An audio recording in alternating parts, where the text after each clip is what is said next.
Welcome into the kickoff hour. Ooh, it brings me to Another day has begun, and the Good Time Gang is settling in live in studio, and we thank you for being with us. The number 866-WE-BE-BIG. We have a number of stories to get to today, plus we'll dive into our personal lives as we always do. As my wife says, so do you say everything and you just live all of your personal life out on the air? Well, kinda. It's what we've done over 30 years now. So I appreciate you being with us today. 866, again, We Be Big, the number. Rick, Bubba, Adler, all join us at top of the hour. Let's bring everybody in. To my left is Mr. Greg Burgess. To my right is Michael Helms. What's up, boys? Hey. Everybody good? Boys. All right, then. Let me just right out of the gate say this. Shave and a haircut. Greg, I got a little haircut yesterday. you announced it post-show. You know, I might get a haircut. Yeah.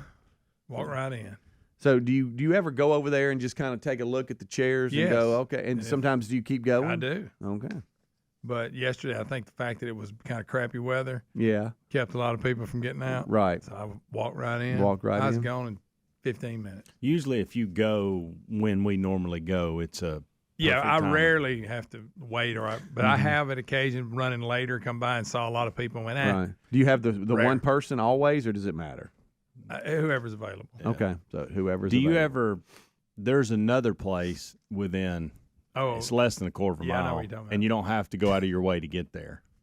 Do you ever, if our place is busy, do you ever run by there and just see? Or I've no? considered it early when I first started going over there, but now I've never. Have I'm you the ever been same in way. there? Yeah. Well, one time, but it was before we were actually here. Oh, I was okay. over here Okay. doing something else, like sporting goods store or something, picking up something, and just happened to be close by. I thought, well, heck, I'll stop and get a haircut. It seems like one time in the summer, I was going, and the reason I didn't go in is their door was open, which meant their air conditioner was broke.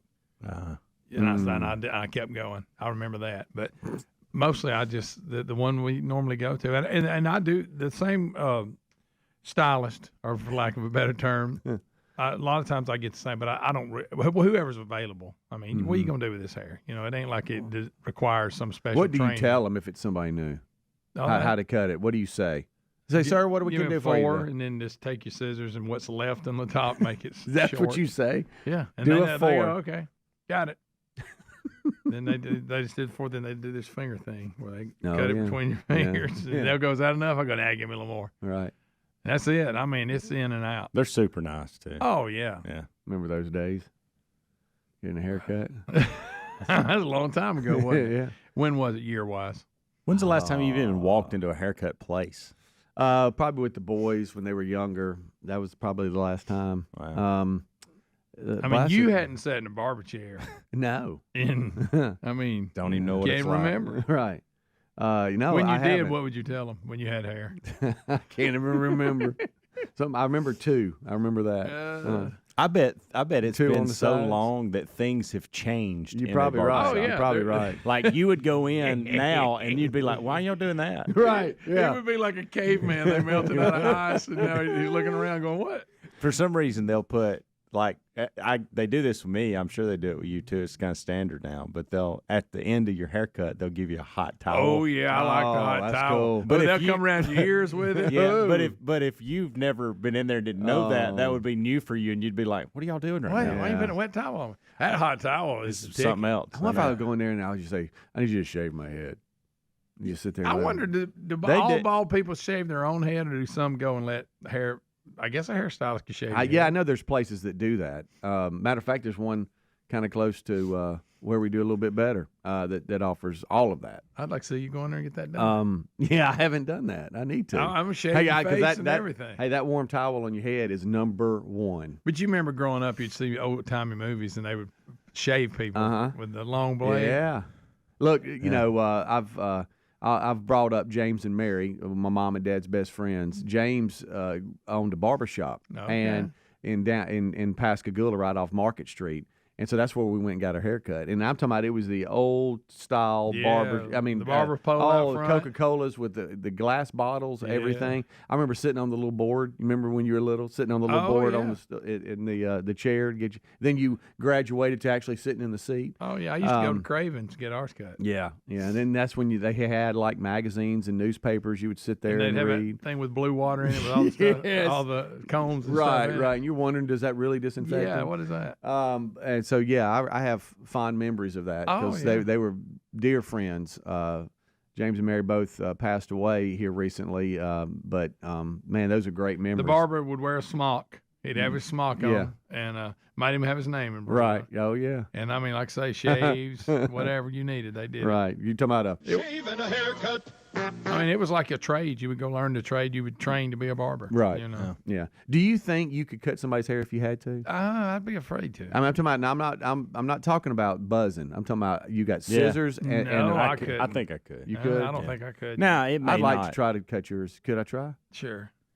It may not look right, No. but I You think could physically I cut think it, I yeah. could. Yeah. I think I could do it, and they would be okay for a couple of days till they got to an official barber. Yeah.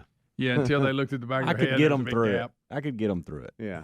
I don't know. unless I had to Terry's really probe good at that. I mean, she Amanda can, is too, and I don't know how she got the talent because she did no training at all. Yeah, that's funny. The boys have come home before, and she's like, "What's this?" You know, oh, that's unacceptable. Come here. That one ear's that's different. Come over here, and then Oh, she'll get to no. going. See, I know? would make it worse and then Yeah. make it worse. Trying to Yeah. even make it worse. Yeah. End up shaving it at the end. Yeah. Let's just shave it all off. Right. Yeah. I'll do that sometimes with facial hair. You know, you Mess slit, up. you mess Yeah. up, and you're like, well, okay, I got to keep going, make it even. Yeah. All right, we'll take a break. We'll come right back. 866-WE-BE-BIG is our number. We're off and running here on the kickoff hour. We thank you for being with us. Rick and Bubba, Rick and Bubba. Winter weather has a way of making you crave comfort food, so HelloFresh is here to help you do the chili season right. Check out their largest menu yet that has something for everyone, including meals that are quicker than restaurant delivery and 25% cheaper than takeout. Join today and get free breakfast for the life with the code BUBBA at HelloFresh.com/Bubba. That's one free breakfast item per box with active subscription with the code BUBBA at HelloFresh.com/Bubba, or find a link at rickandbubba.com under the sponsors button. If you owe back taxes, fair warning, the IRS is mailing millions of pay-up letters. Then it's up to the new IRS enforcement agents to find you. Tax Network USA has war room strategies to solve your IRS problems quickly, like a preferred direct line to the IRS. Tax Network USA learned of a limited-time offer, an IRS offer. Schedule your free confidential consultation to see if you qualify for this limited-time IRS penalty canceling offer. Call 1-800-245-6000 or visit tnusa.com/Bubba.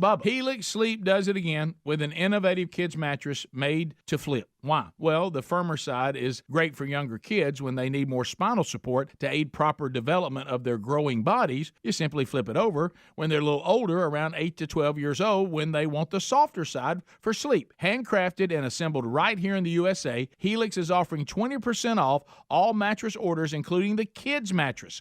Go to helixsleep.com/Bubba. helixsleep.com/Bubba. Resolving to eat healthier this year was easy. Actually doing it, not so easy. Well, Field of Greens is our healthy superfruit and vegetable habit in my house. Each superfruit and vegetable in Field of Greens was doctor selected for a specific health benefit. Some support your heart, lungs, and kidneys. Others support metabolism for healthy energy and weight loss. If you resolve to get healthier in 2024, it starts with Field of Greens. Get 15% off your first order with free rush shipping at fieldofgreens.com. Use the promo code BUBBA or go to rickandbubba.com. There's a popular saying out there, health is wealth. And folks, I couldn't agree more. If you're dealing with everyday aches and pains, I want to tell you about Relief Factor, a daily drug-free supplement developed by doctors. It's not just a pill that masks pain. Relief Factor uses a unique formula of natural ingredients that work together to help reduce or eliminate pain.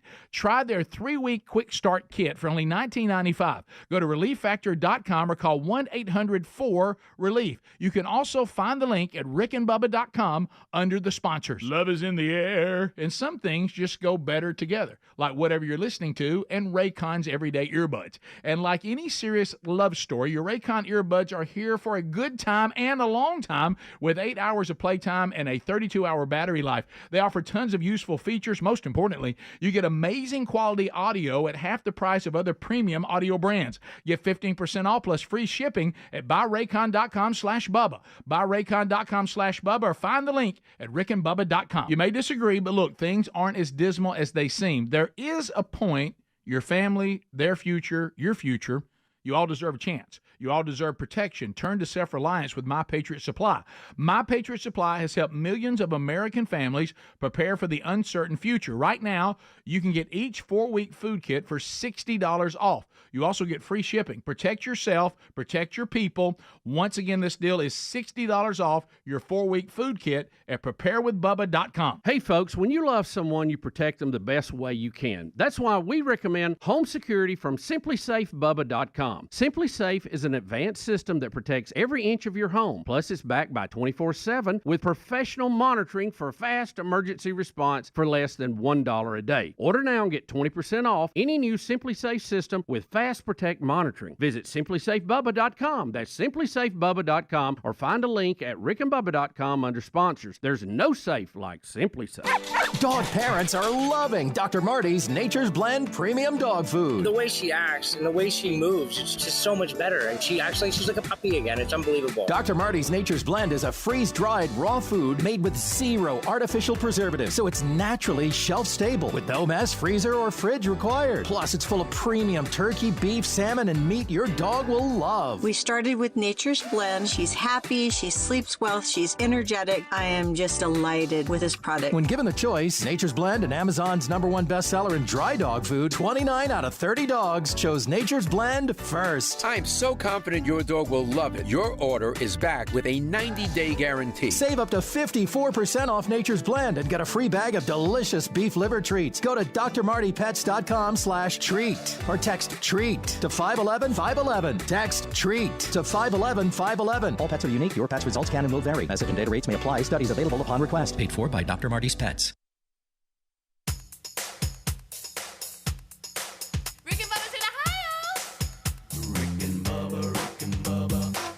The gravy, please. Rick and Bubba. Ooh, it brings me to... All right, we got 20 minutes past the hour. 866 We Be Big is our number. Helmsy, you said you had a shout-out of some kind?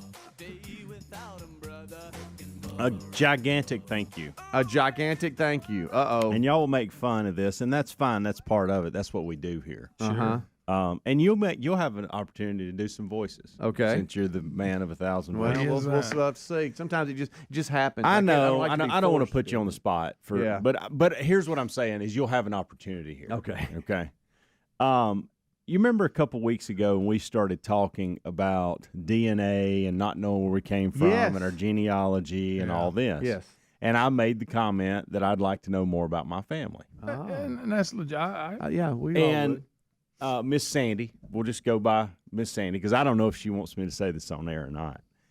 She took it upon herself to go through, and I'll just read the email because this is very interesting. Okay, and I am very thankful for this. Okay, and I can't wait to get the finished product. And Greg's looking at me like right now, like what in the world is he about to say? Hello, I'm a fan of your radio show, and I enjoy listening to your stories and insights. I'm also a genealogy enthusiast, and I love to explore family history and heritage. Okay. I am writing to you because a few weeks ago you were discussing DNA testing and mentioned that you only knew your family history as far as your great-grandparents, which is true. Mm-hmm. Mm-hmm. You said that you had some family history locked in a safe, and I do have some things that I just never really get into. She did this for me. She says she broke in the safe at your house? No. That's a little creepy. Listen. What's the combination? You trace back to England, Wales, Germany, and Sweden. Really? You also, listen, Greg, you also have Cherokee Indian in your DNA. Oh. She ain't got your DNA. How's she know? Listen, Greg. I have still attached your trash can. I have attached a copy of your family tree. Really? I made an album for you and your family with some of your history and photos of your relatives. I traced back to the early 1600s. 1,600. I'm a retired math teacher and do this free of charge as a hobby for people interested in knowing more about their ancestors. What about us, Sandy? If you are interested in this album, send me an address and I'll get it in the mail. Wow, that's impressive. So of course I was, and I tried to pay her for this and all this. But how do you do that? I mean, she doesn't have any of. How's she tracing your DNA? Probably went back through one of these ancestry.com deals. I don't know.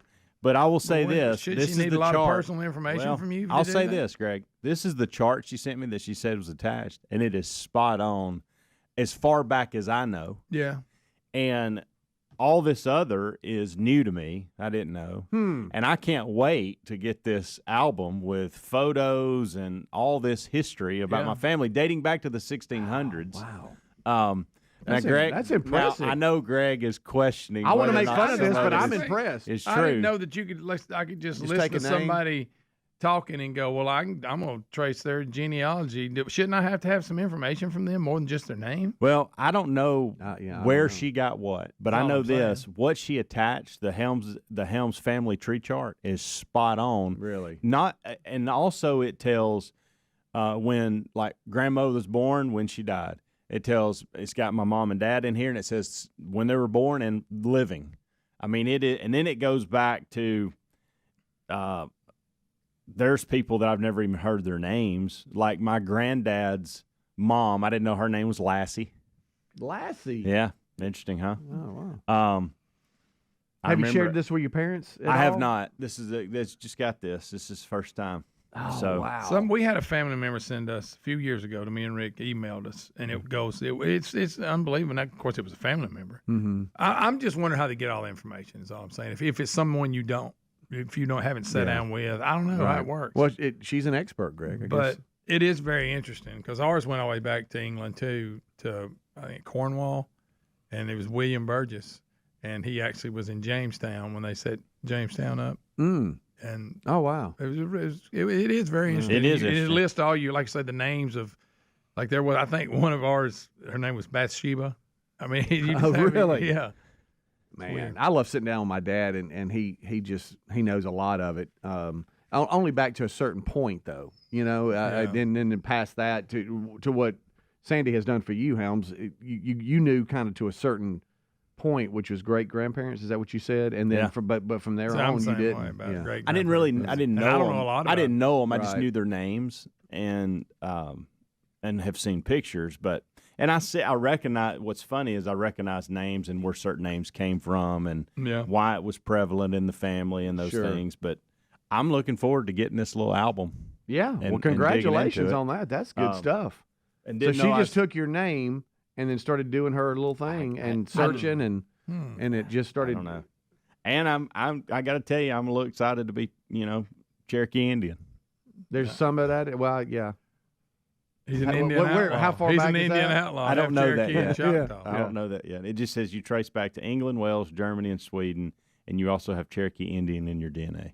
Now, when I look at the names, I almost think there's an Arminda. She don't know about Arminda. his DNA. I think that might be the Indian. You think she's been digging through your trash or something? Yeah. How did she get the DNA? Because I know you're supposed to. You have these services that you have to swab your face and send in, or you Your inside mouth. your mouth, Yeah. not your face. Yeah. Yeah. And they start doing the DNA thing. Yeah. I've heard of that, but I didn't know you could just take somebody's name and know their DNA. I'm starting to be a little either skeptical or she's been going through your trash.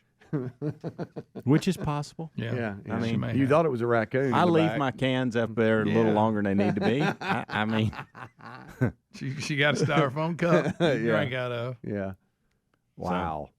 So just from hearing that, she she went put ahead this and- together. Yeah. Wow. So She didn't do that for us, but I. that's interesting. Okay, so Helmsy is So thank you, Sandy, for going to the trouble. I know it's a hobby. I of know you yours, made but it still. up, but it sounded good. Greg, Yeah. she didn't make this stuff up. Are I you just gonna- want to know how she knows where your DNA is at. I mean, I must be missing something. maybe I don't know. I'm just talking here. When she says that, maybe she's saying that as far back as she went, she can tell that there's Indian, and Yeah, I don't think yeah. there's any DNA testing going on. I don't think that's But you part can. of There is a genealogy. There deal. is. You, do You are that. correct. Yes, actually Terry has a friend that used to do that. She worked with a company that would. No, don't try to get in on the story. No, the swabbing though, but she did it. Well, I won't get into all that. About But who- you are the daddy? She worked with a company. That, You are that the did- father and all that, like she on did a Maury lot of that, Povich. Yeah. Wow. All right. Well, congratulations, man. Clint, how about there was a guy named Clem? Clem? Yeah. How far back does that go? Oh, way back, 18. Like so we have a early Lassie and a 1800s. Clem. Yeah, it is. Like I said, we had that done. It's interesting. Buddy, you look don't at have the to jump in names. here and act like know. you've I had wonder it if done. I've had it Vienna- done. I think it's on my computer, by the way. Vienna Anna. Yeah. She went by Anna, but it was Vienna. I wonder if she was Indian. Right. And there's a Maddie in here. Didn't know that. I mean, we named Madeline, but I didn't know there was a Maddie in this bunch. Yeah, yeah. Isn't that crazy? Yeah. So Dad has weighed in here because this is his wheelhouse. He Yeah. loves this. He He think said Helms it's is very making it up. interesting what you are finding out. He said that he wishes we could go further back on his dad's side, Pawpaw's side, because it only goes back to like the early 1800s in Georgia, but that's as far as it goes. And some of the names are used to know, like on my mother's side, there's different things that he knows that goes a little bit further back, but it's very interesting to learn all this. It is. Well, I mean, Miss Sandy, thank you very much. You did not have to do this. That is very kind of you, Sandy. Can't wait to get that Oh, little Sandy. album. I'll bring it in when we get it, and we'll look at Okay. it. We'll just Yes. look and see how it I can't all wait shakes for out. you to share it with your family. I wish y'all members, could have like seen- Jay, and everybody's gonna be like, "Wow!" I wish y'all could have seen Amanda's face when I was explaining it. She was like, "Now what?" She was kind of acting the way Greg's like, Well, yeah, "How's I mean, this I'm just possible? What in the curious. world?" Right. I think you just take somebody's name. Do all Somebody that. needs to name a future family member Lassie. I can tell you that. Yeah. That's got to happen. Rick and Bubba, Rick and Bubba.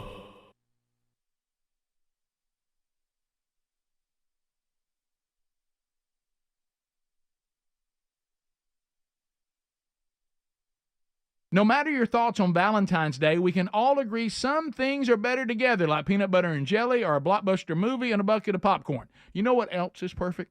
A perfect match is whatever you're listening to in Raycon's everyday earbuds. With optimized gel tips for the perfect in-ear fit, these earbuds are so comfortable. Like any serious love story, your Raycon earbuds are here for a good time and a long time. With 8 hours of playtime and a 32-hour battery life, most importantly, you get amazing quality audio at half the price of other premium audio brands. Raycon's everyday earbuds also feature 3 customizable sound profiles, earbud tap functions, and noise isolation and the awareness modes. And they're used to feeling the love with tens of thousands of 5-star reviews. Go to buyraycon.com/Bubba now.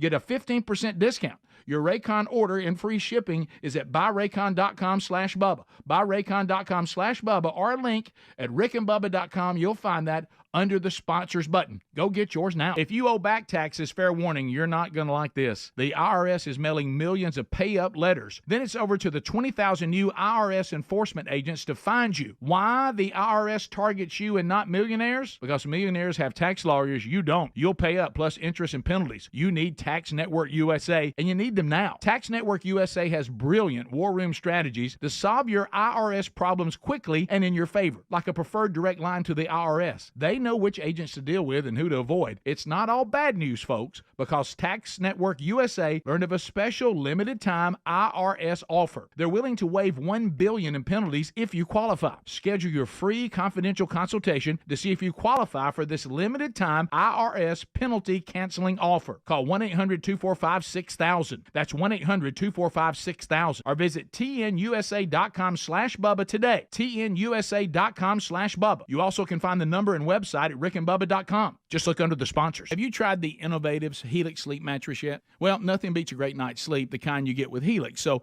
we love them, and Helix has over 12,000 5-star reviews with customized mattresses that fit your sleep needs because they know everyone is unique. They even have big and tall mattresses and mattresses for the kids.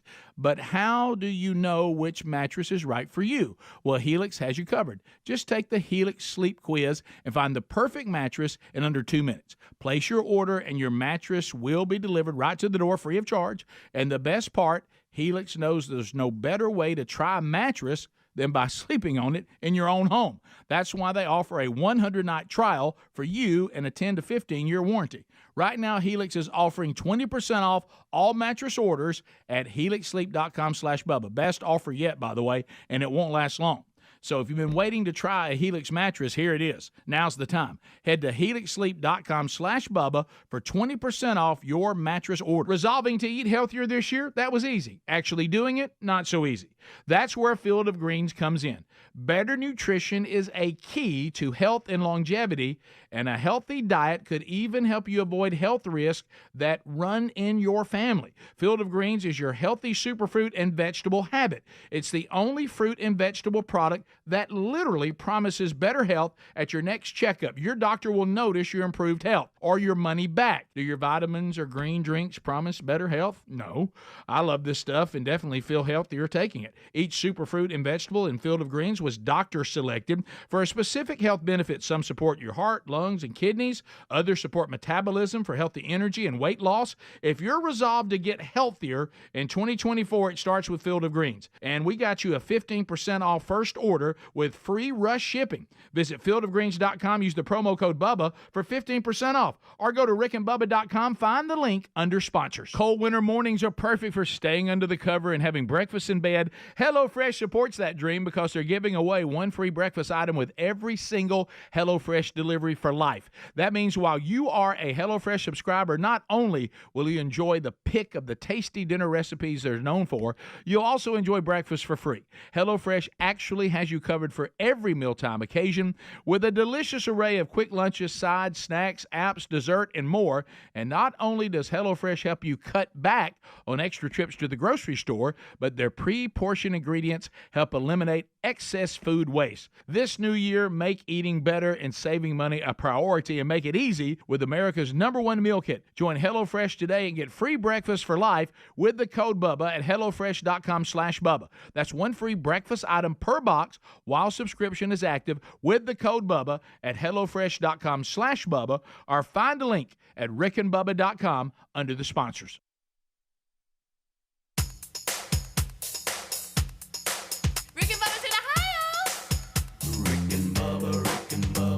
Pass the gravy, please. Rick and Bubba. Ooh, it brings me to my knees. Rick and Bubba. I can't start another Rick and Bubba. day without 'em, brother. Thank you so much for tuning in to the kickoff hour here. It is 25 minutes until top of the hour, and we thank you so much for always being a part of the show. It's pretty entertaining here to see some of the sports stories as the NFL has wrapped up. Now everybody looks to spring football. We had Coach Skip Holtz in late last week with the UFL going to be taking place here soon. But the Chiefs have got their big parade, Super Bowl parade, Wednesday that everybody's excited for. We actually have some listeners from that area that are going to be going, so we'll see how that plays out. See if I know there's some things from last year that took place there with some of the players. I mean, look, the Chiefs have won 3 out of the last 5. So they're probably pretty good at throwing these parades. Yeah. But we'll see how that plays out. Other sports news, it's not that entertaining. But I will say this, that some of the players admitted for the 49ers, they didn't understand the Super Bowl overtime rules. They were lost. They didn't understand fully that, okay, that was just the first quarter. Then you have a second quarter. Then you have a halftime that's condensed, and then it just keeps on going. I know he said it's like we're starting a new game. Yeah. The ref said, but I didn't know. I knew they'd changed them and tweaked them, but I didn't know. Like I say, I thought if San Francisco scored and not kicked a field goal, they would have won. But that was the old rule. Yeah, it all changed, and so just the NFL postseason Super Bowl overtime rules were totally different, and a lot of folks did not know that. And we broke all that down yesterday, but one of the stories today is some of the 49ers even admitted we didn't even know them. Yeah. It was just all there for you. I have some audio here. We love to discuss Kanye West. And he's a bizarre guy. and you never know what to expect with him. I want to say, didn't Bill Maher record an episode with him and said that it was so bad he's not even going to air it? Didn't I see that? Was it Kanye? I thought it was. I think it was. Yeah, I thought it was. It was so bizarre and said it was just crazy. Yeah. But he's being criticized a lot because he keeps posting pictures of his wife. It's weird. Wearing weird clothes or no clothes, half the time no clothes. But she must be an idiot. Right. But he explains why he does this. Now, they caught up with him, I guess. He was at an airport with his wife. He posted a video to let everybody know his feelings about people making comments about him posting pics of his wife. And here is that. Take a listen to this. I just want to tell everybody I posted my wife 3 times on purpose. So what I'm saying is, I delivered the album. Then people still in my comments talking about, why are you posting your wife? Because she make me happy. That's why y'all happy with the music, because I'm happy. You understand? So don't ever say nothing negative. If you don't like my page and don't like what I'm posting, go f*** yourself. Seriously. Leave the king alone. I don't care, bro. I'm going to post my wife as much as I want. Go post your wife on your Instagram. So, all right, so let me get this right. Kanye, so it's not so much you posting your wife, it's the fact that sometimes she looks like she's wearing like a tire around her or some over her head. Sometimes she's got plastic on and she's naked. Mm-hmm. Those are the things people are concerned But that about. makes him happy, Greg. I guess it all right, does. so let's break down this. So he's saying the audience or his fans enjoy his music because he, in his opinion, he's happy, because he makes good music. Right. So if he's happy, which posting pictures of his wife makes him happy, then that results in him making good music, which in turn the fans are happy because he's got good music. So don't criticize. So don't criticize him posting of his wife. If you want good music, let him do it. Yeah, pretty much. Okay. You got that? Wow. This guy. Well, he said let the king do what he wants. King, Huh? and he's something, man. My goodness. He is a character, isn't he? And he's You got just never some kind know. of weird control over this woman. Yeah. And then he got. Did we ever find out if those the teeth he got is that like straight up? And remember we had a story here the last couple of weeks. I think you pop them in and pop them out. Oh, I don't okay. think they're permanent, All right. but. We had a story about that yesterday too. Who was it? Oh, it was Post Malone. Post Malone. Yeah. And I'm noticing just through some TikTok, Instagram reels that there's some other people doing this stuff too. And I wonder, so is this the thing now? There's a Maybe. I mean, they've been around, but it's like they're getting really. There's a guy, I shouldn't even, I guess he's fine. I don't think he does anything bad. But for some reason, he keeps coming up in my, he's funny. And he's a mailman. And he's a big Cincinnati Bengals fan. Yeah. And he has these teeth. Okay. And he calls everybody a little stank. Wait a minute. What? And I'll show you. I'll try to find it in the break. He's a mailman? He's going to own y'all. He's a mailman. And he was a mailman, or he is a mailman, just living his everyday life. And he started putting videos out and just became this sensation. Now he's being interviewed all over the place, and he's got some comedy shows coming up. But he has these teeth that we're talking about. Yeah. And I guess he thinks he's sharp with them. Oh, of course he does. But he calls everybody stank. Hey, little stank. He's That's how he starts everything. Hey, mailman. And I when I say that, I feel like I'm almost saying something wrong. I know, that or doesn't feel nasty, right. and because it doesn't feel right. But he never really does. I've never really seen him do anything like so outrageous. Right. Like, why would you be watching that? Yeah.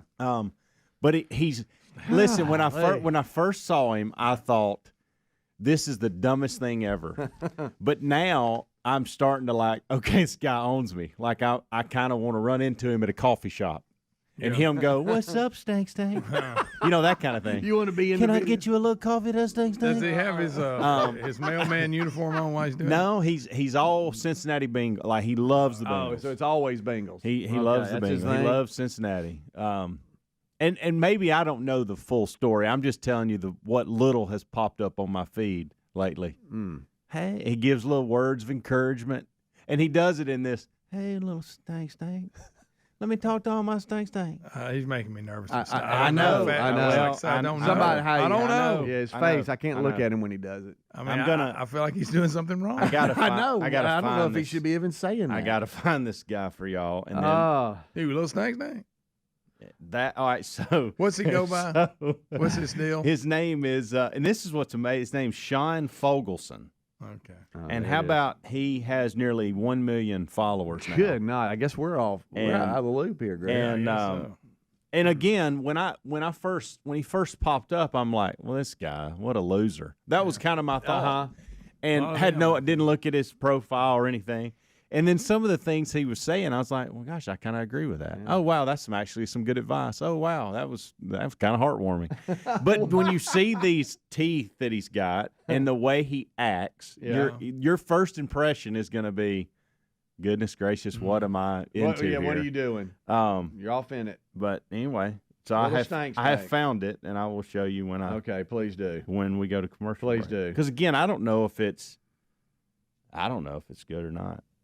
Well, speaking of, I don't know if it's good or not. So those of you that are Kanye West fans, what intrigues you? Because I'll tell him this: he is a master promoter. He put some merchandise out; it's sold out within 24 hours. It's a weird little what hold is that he deal? has on people. The whole. Remember when everybody came, watched him walk around, listen to his own tape inside the stadium? Yes. And while he was living in the stadium, that was in the a closet? Mercedes-Benz Stadium in Atlanta. It right? was, yes.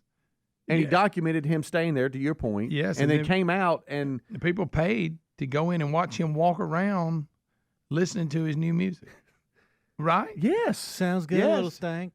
Yeah, and he puts his merchandise out, shoes, whatever. And I know him and Adidas had some falling out. But I mean, he'll put something out and it's gone. Listen, there were some of Braden's friends that went over there to do that. Really? Yes. And I was like, what? Are you kidding me? Y'all went and just watched Kanye walk around? Just listen to his music play and didn't even see a concert or anything? And don't forget, all of a sudden he would appear in the stands with like a wrestling mask or something on. Yeah. And he's either crazy because he does have that sound about him when he talks, or he is a genius. And he is probably a little above. Yeah, I think there's a little bit, and I don't think we sound like three old men asking this question because my boys aren't into him, and they're young, and I've even asked them, and they're like, I don't know, Dad. So before his apparel thing went belly up with Adidas, he would have these shoes that looked just like something crazy, and people were paying hundreds and thousands of dollars for them.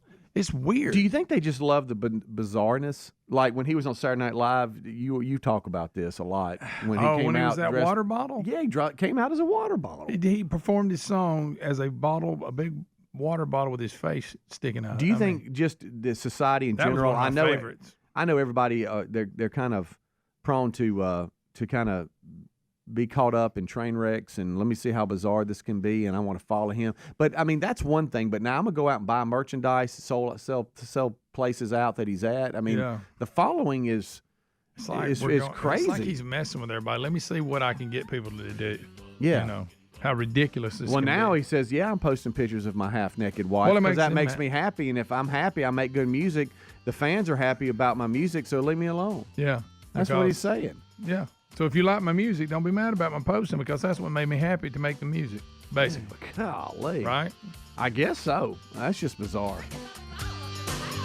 Rick and Bubba, Rick and Bubba.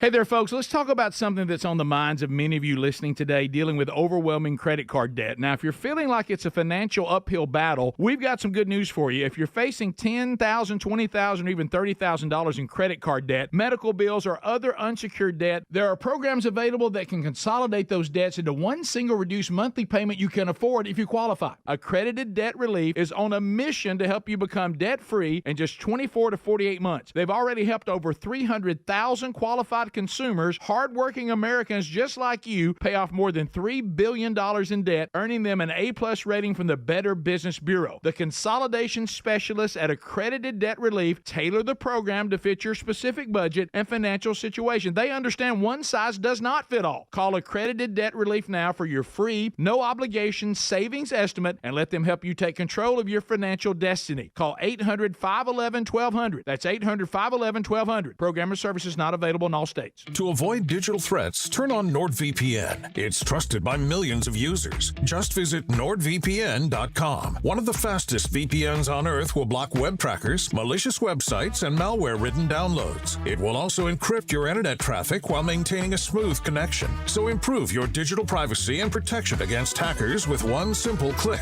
Get the special deal at NordVPN.com and enjoy safer internet daily. NordVPN.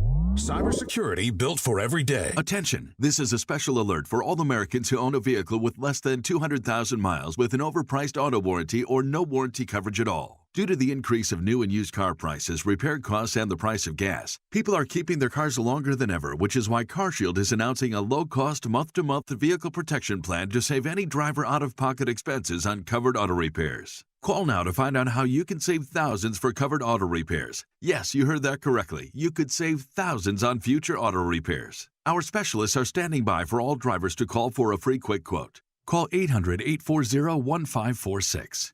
Vehicle Protection Plan pricing is at an all-time low. Plus, drivers who purchase this coverage today will receive rental car options, free roadside assistance, and free towing. Call 800-840-1546 now for your free quick quote. That's 800-840-1546. What do you have to lose? Call 800-840-1546. Again, 800-840-1546. Pizza's here. Oh, great. I'd love some, but I'm worried about my stomach issues. If you're worried about having diarrhea, gas, bloating, stomach pain, or loose, oily stools, it may not just be stomach issues. It could be a condition called exocrine pancreatic insufficiency, or EPI. With EPI, the pancreas doesn't release enough enzymes to break down food, but EPI is manageable. Use the symptom checker on identifyepi.com and talk to your doctor. That's identifyepi.com. Sponsored by AbbVie. There's a popular saying out there, health is wealth, and folks, I couldn't agree more. Some of you may be living with everyday pain. Now, this can affect so many parts of your daily life. I mean, it can affect the mood, your sleep. What about missing out on activities? Our friends at Relief Factor offer a natural way to relieve that pain. It's 100% drug-free. Developed by doctors, Relief Factor uses a unique formula of natural ingredients to help reduce or eliminate everyday aches and pains. Now, unlike pills that just mask the pain for a short time, Relief Factor helps support your body's natural response to inflammation, so you feel better all day, every day. Over 1 million people have tried Relief Factor, and here on our team, several of us have tried it. So let's get you a special deal, and let's see if we can help you too. Go right now and see if Relief Factor can work with you with their 3-week quick start kit that's only $19.95. Now, this is a great price to try it out for 3 weeks. You'll know in 3 weeks. You will feel the difference and know it works. You can also find the link at rickandbubba.com under the sponsors. Have you tried the innovative Helix Sleep Mattress yet? Well, nothing beats a great night's sleep, the kind you get with Helix. So we love them, and Helix has over 12,000 five-star reviews with customized mattresses that fit your sleep needs because they know everyone is unique. They even have big and tall mattresses and mattresses for the kids.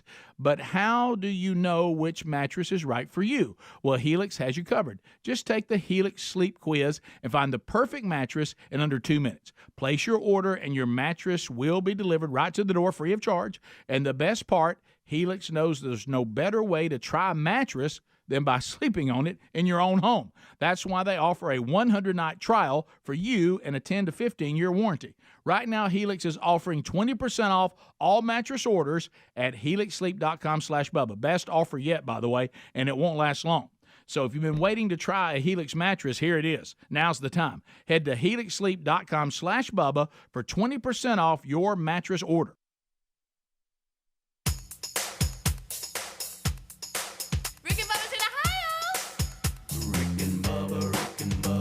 Pass the gravy, please. Rick and Bubba, Rick and Bubba. Ooh, it brings me to my knees. Rick and Bubba, Rick and Bubba. I can't start another. Rick and Bubba, Rick and Bubba. Day without. All right, it's 9 minutes until top of the hour. Thank you so much for hanging out with us here during the kickoff hour. This portion of the show brought to you by cbdistillery.com. Look, your medical cabinet is, medicine cabinet, I should say, is crammed with stuff that doesn't work. Maybe you're not sleeping well, you're hurting, you're stressed out. Let us suggest cbdistillery.com. Use promo code Bubba, and when you do, you're going to get 20% off with that promo code Bubba. Got about over 2 million customers and a solid 100% money-back guarantee. It's the source you can trust, and you can secure that 20% discount by going to cbdistillery.com and using promo code Bubba. There's no fluff, no fillers, just pure, effective CBD solutions designed to help support your health. So you can go to cbdistillery.com, use promo code Bubba to save 20%, or you can find a link at rickandbubba.com under the sponsors button. All right, so Helmsy in the break, here you go, Greg. Helmsy during the break showed us the guy that he was just talking about, and so and I don't proceed. Let me just say, proceed with caution. Yeah, that's what I mean. I don't. Wow. Want to say that this is somebody you should be following. I'm just saying that he pops up in my feed every once in a while, and he's a mailman. And the whole reason we even brought him up was his teeth. He's got those. Oh yeah. It looks like he, based off what I saw in the break, it looks like he has different styles and he interchanges. Yeah, I think that's because I saw gold, I saw silver, I saw his normal teeth. So it looks like something he can pop in and out.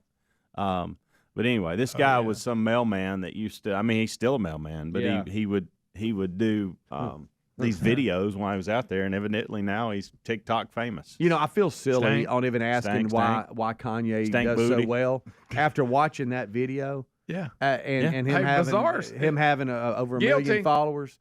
I know. It's very obvious why Kanye does. And Greg, this is your type of. That's what I'm saying. This is your type of material. I think stuff like that's hilarious. I'm not condoning anything. I know. It is funny. It is. Yeah.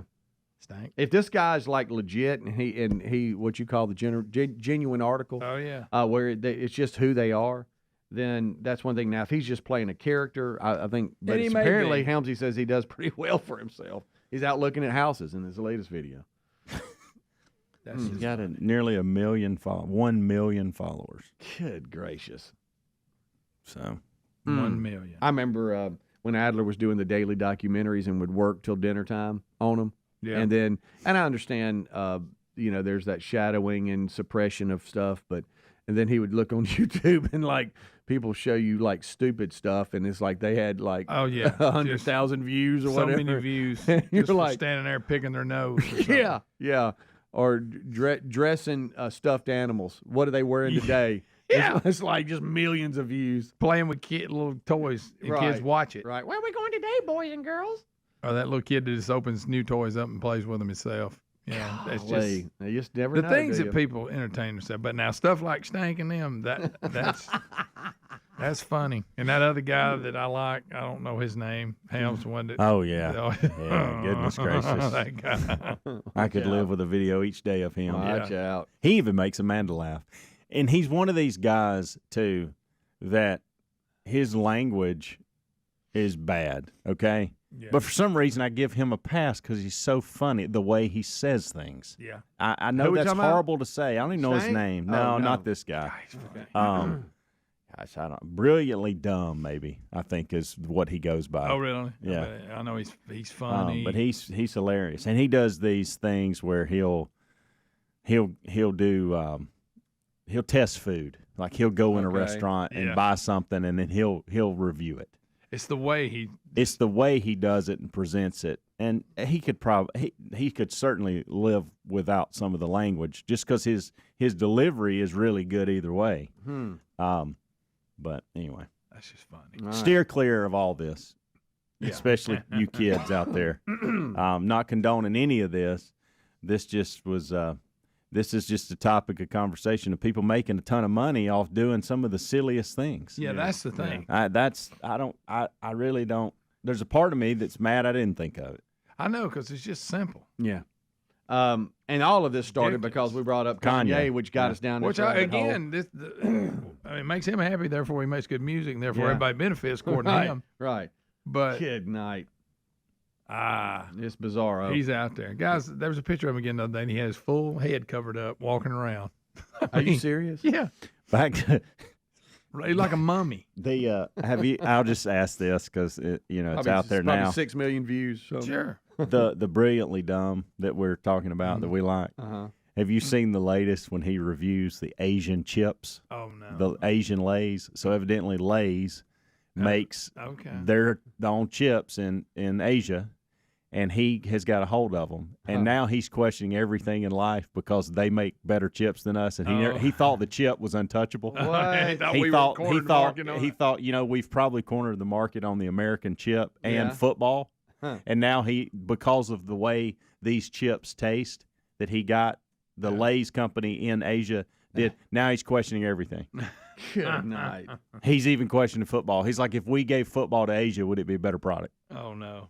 I'd like to see it because I can just hear the way he does it. I mean, he's one of these people, even if it's not funny, him doing it's funny. Yeah. Because the way he delivers. Stank.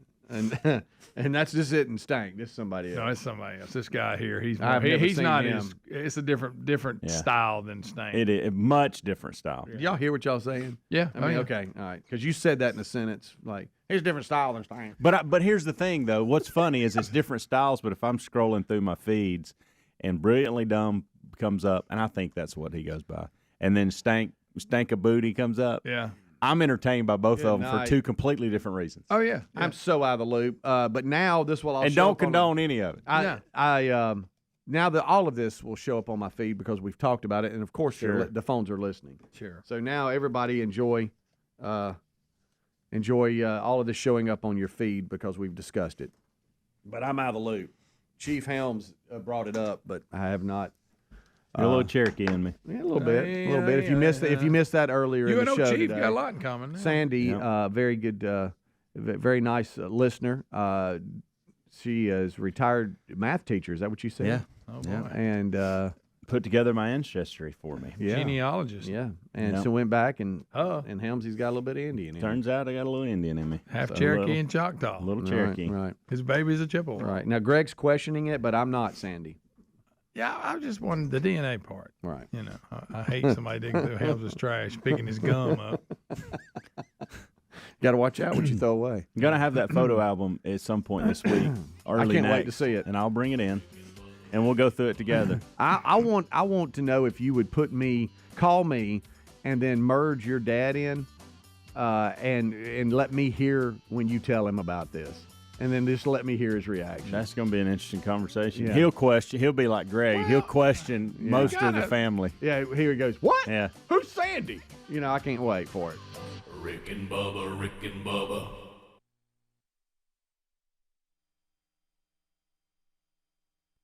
It's disrespecting the Constitution of the United States to even say that in this chamber. Lawyer lawsuits. Here's the law. Communications made by presidential advisors in the course of preparing advice for the president come under the presidential communications privilege, even when these communications are not made directly to the president. Even when they're not made directly to the president, among advisor to advisor. Given the need to provide sufficient elbow room for advisors to obtain information from all knowledgeable sources, the privilege must apply both to communications which these advisors solicit and receive from others, as well as those they authorize themselves. The privilege must also extend to communications authored or received in response to solicitation by members of a presidential advisor's staff, since in many instances, advisors must rely on their staffs to investigate an issue and formulate advice given to the president. Lawsuits. The Constitution. A dangerous moment for America when an impeachment of a president of the United States is being rushed through because of lawyer lawsuits. The Constitution allows it if necessary. The Constitution demands it if necessary. Thank you, Mr. Chief Justice. So the point is kind of what Dershowitz was saying, and Jay Sekulos is making the point. Everything we hear about that is even alleged is allowed, and there's nothing that we should be. We shouldn't even be here. Well, one of the points he was making, and it was a little broader. It was really more comical when he was dogging the managers from the Democratic side, but we won't delve into that now since John Roberts has admonished everybody. But Rick, the thing was on the obstruction of Congress. They're saying, well, we're charging you because you won't come forward with the things we want, and they were making the point. Well, even the president is allowed legal counsel. Right. And his legal counsel said these people don't have to come forward because of executive privilege. So now you're charging him because he's claiming privileges given to him in the Constitution. Which are there, yeah. It's like if you do not have to testify against yourself, okay? So if you decline comment, that's like them saying, well, you're guilty because you didn't comment. You can't do that. You can't charge someone for using their constitutional rights, and that's what they were doing. They were kind of saying, well, we're bigger than that. We're more important than that. Yeah.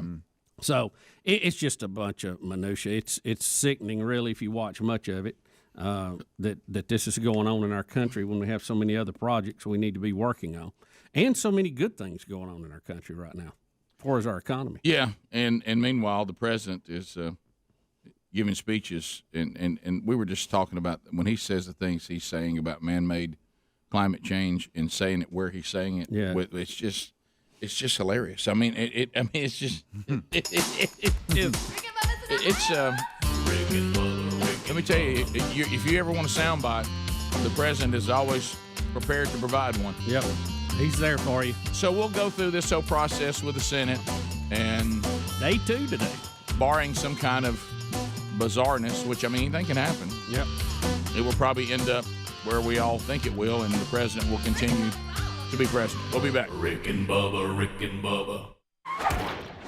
But nothing thrills us more about just the disgusting stuff that the left tries in this country. There's no one we love to hear disgusted more than our Blaze brethren, Mark Levin. Oh, Rick. Mark He Levin, is disgusted with the best of them. I love Mark Levin. I love his irritated voice. I love his high pitch. And now he, on Blaze TV and on his program, he said, you know what? I'm going to show you what I would do if I were given the opportunity for an opening statement. Right. And here's courtesy of our brothers at Blaze TV. Here's Mark Levin, if he could have an opening statement. Can you hear it? Try it now. Try it now. We're going to do something Yeah. a little differently. Look, he's standing. I'm going to represent the President of the United States on the floor of the Senate in the opening of the so-called impeachment trial. Now that you've heard the President's lawyers and Mr. Schiff, I just felt maybe I ought to take a shot at this. He's so put out. Here goes. Thank you, Senators, Mr. Chief Justice, House managers, and the President's legal team. We are here today not to defend the Constitution against the President of the United States, but to defend the Constitution from the House managers. 2 of the House managers were chairmen of 2 of the so-called impeachment committees in the House of Representatives. Mr. Schiff, you know well, was chairman of the House Intelligence Committee. Mr. Nadler was chairman of the House Judiciary Committee. And they come here before the United States Senate, 100 senators, 300 million Americans, the Chief Justice of the United States, and they say, we need witnesses.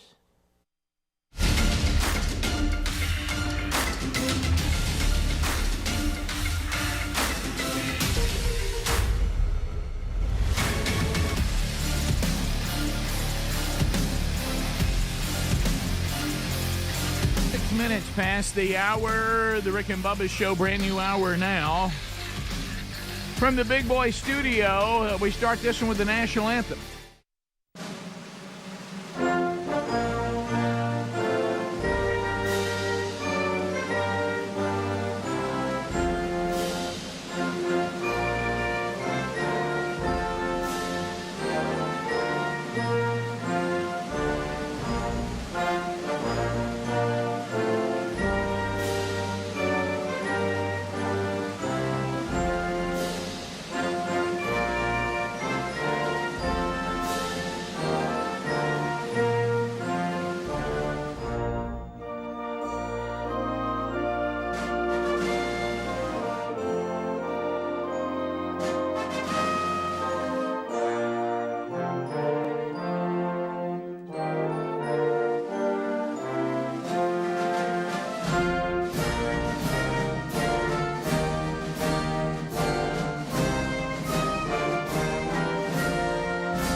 7.5 minutes past the hour. The Rick and Bubba Show, brand new hour, starting right now. Thank you for being with us as we move forward from the Big Boy Studio, out on the bleeding edge of technology from Sweet Home, Alabama, to the rest of the world. We do have updates for you today on stories that we've been following, brand new stories. Excited about your phone calls today at 866-WE-BE-BIG. The kickoff hour behind us.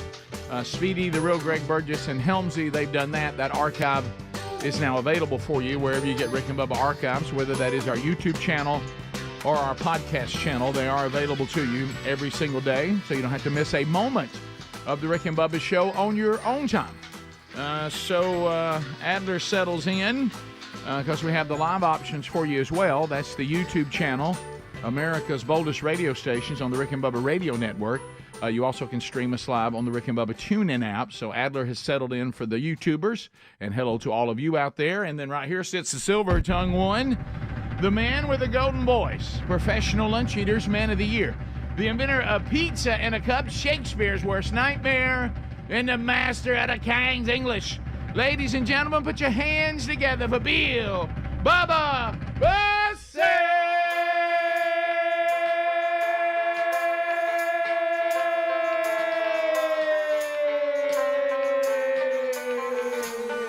Howdy, Bubba. How about it, Rick Burgess? Friends and neighbors.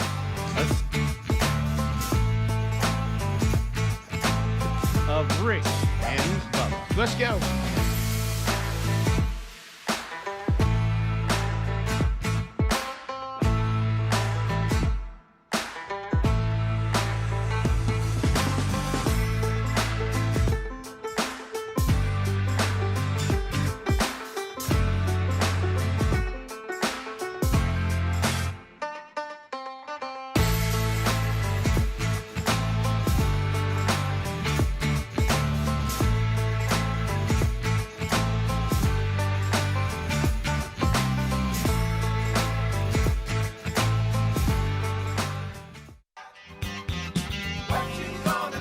She's gone.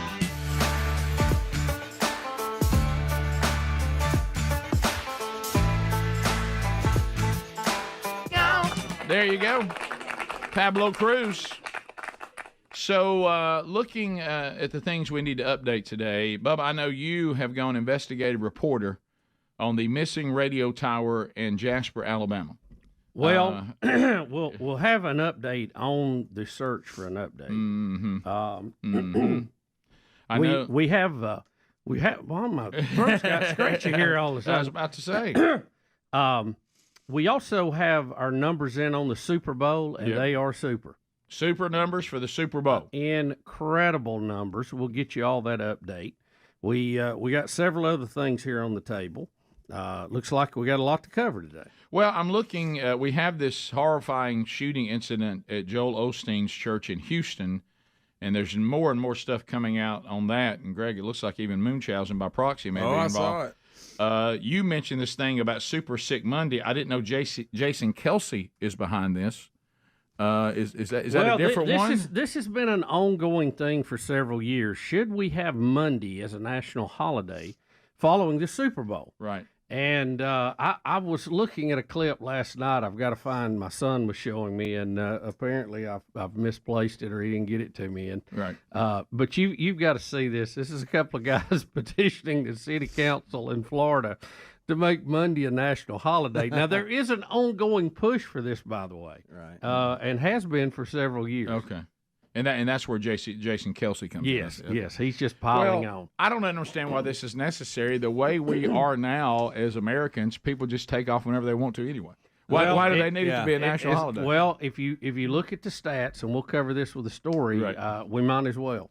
Right. There was a time when people would go to work if they they felt an obligation to actually be at work and felt bad if they just dodged it. I think those days are over. Yeah. So the work ethic is long gone. So anyway, I'm not sure it's even worth the time, but that is a funny story. Of course, that's over. We'll look at that. I sent something out. We didn't get to it yesterday. The ongoing bromance and new friendship with David Pollack it's starting to bud.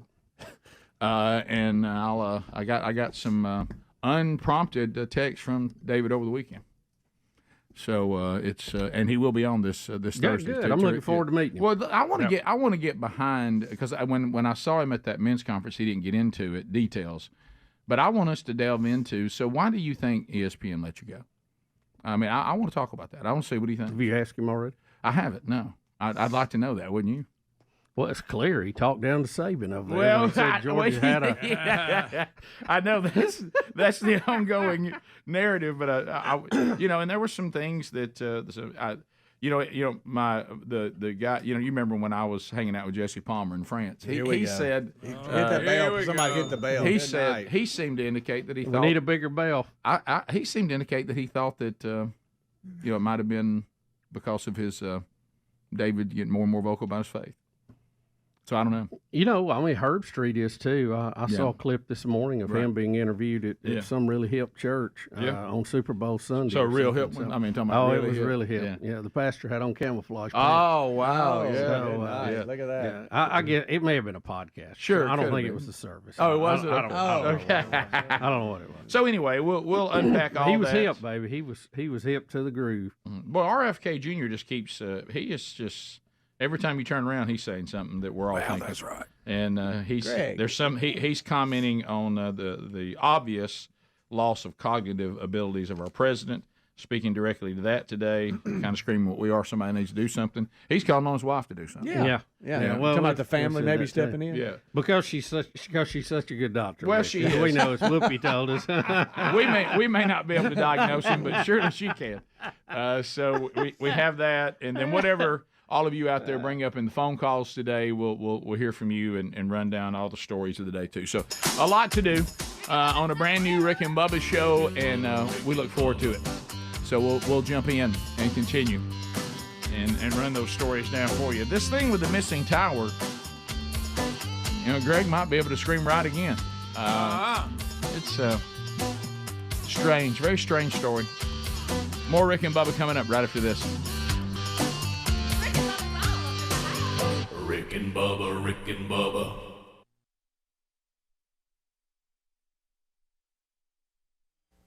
To prove our case. And if we don't get witnesses, it's a cover-up. It's a sham. We need a fair, impartial process. The United States Constitution could not be clearer. The framers could not have been clearer. After debating at length the impeachment clause of the Constitution, they came up with very specific language on what the House can do if it seeks to impeach a president. The House is limited in what it can do to start the process of removing a president of the United States. Treason, bribery, or other high crimes and misdemeanors. As I stand here before you today, they have presented no information on treason, no information on bribery. Those words don't even exist in their so-called impeachment charges. And other high crimes and misdemeanors, meaning other offenses that are as serious as treason and bribery. Where is it? Just tell us. Where's the treason? Where's the bribery? What are the other high crimes and misdemeanors? So what did they do? They amended the Constitution of the United States illegally. They changed the language to fit their narrative. And now they come before the United States Senate and say, if you don't accept their narrative, if you don't accept their impeachment charges, then you, the United States Senate, you're involved in a cover-up. There he is. So it's I'm glad that there's voices out there making it clear what's going on. I just hope, because sadly, when you're dealing with politics, and I'm not saying I think the president's going to be removed, so don't hear that. But I'm also there's just a little bit of angst for me to double down on that and think there's no way that would happen. Right. And I'll tell you why. Because everything that Jay Sekulow has said is correct. Everything Mark Levin just said is correct. But the people of the United States are not making this decision. Senators are going to make this decision. Politicians are going to make this. And if I'm a politician, you can tell me all day long what the Constitution says, but if I want to do something, and I've already shown you that I will disregard the Constitution, you know what I'm hearing? Womp, womp, womp, womp, womp, womp. I've already showed you I don't care about that. If I cared about that, then I know what it says too, right? So now we're really down to politics. That's it. And this is a political procedure. If it was a legal procedure, it would have been thrown out. Oh, it's already gone. Yeah. It's already gone. So do I think that could be, and I'm not some conspiracy guy, but do I think, but I'm going to tell you this, I don't think this is a conspiracy at all. And I think everybody in this room, from all your commentaries over the years we've been dealing with this during the Trump run, it seems like we are in agreement, and correct me if I'm wrong, that the whole, what's the word I'm looking for? I can't think of it. You know, this is how, you ever been part of an organization and you can tell pretty quick that they're mad that you're there to mess up what they've all been doing for a long period of time. Yeah. Right. You're kind of here to kind of take our little world we've created here and turn it upside down. We don't like it. Yep. You know, I've had a couple times been invited to be part of something, and pretty quick you get in there and realize that you being invited to be part of this was kind of it was for show, but they're really upset now that you're trying to take the way they do things and say, I'm not sure we need to keep doing it this way. So politicians do see themselves as kings, whether they should or shouldn't. And I'm not saying every politician. I'm glad there's some people that don't see it that way. But Trump has come in and he has messed up things for Democrats and Republicans. And sometimes the system that you're trying to go against, if they get a chance to relieve themselves of you and to go back to the way things have always been, how many times I've seen this happen in churches. I've seen this happen in schools. I've seen this happen with organizations. I've seen it happen with teams where somebody comes in and they think they were hired to actually have new ideas and to change the way things have always been done. And when they got there and started changing the way things have always been done, they got fired. Yeah, it shut down. And and when you talk to them, they go, I thought y'all said y'all were going to try something different, which is why I'm here. But then when I'm doing things different that I thought I was hired to do, y'all got rid of me.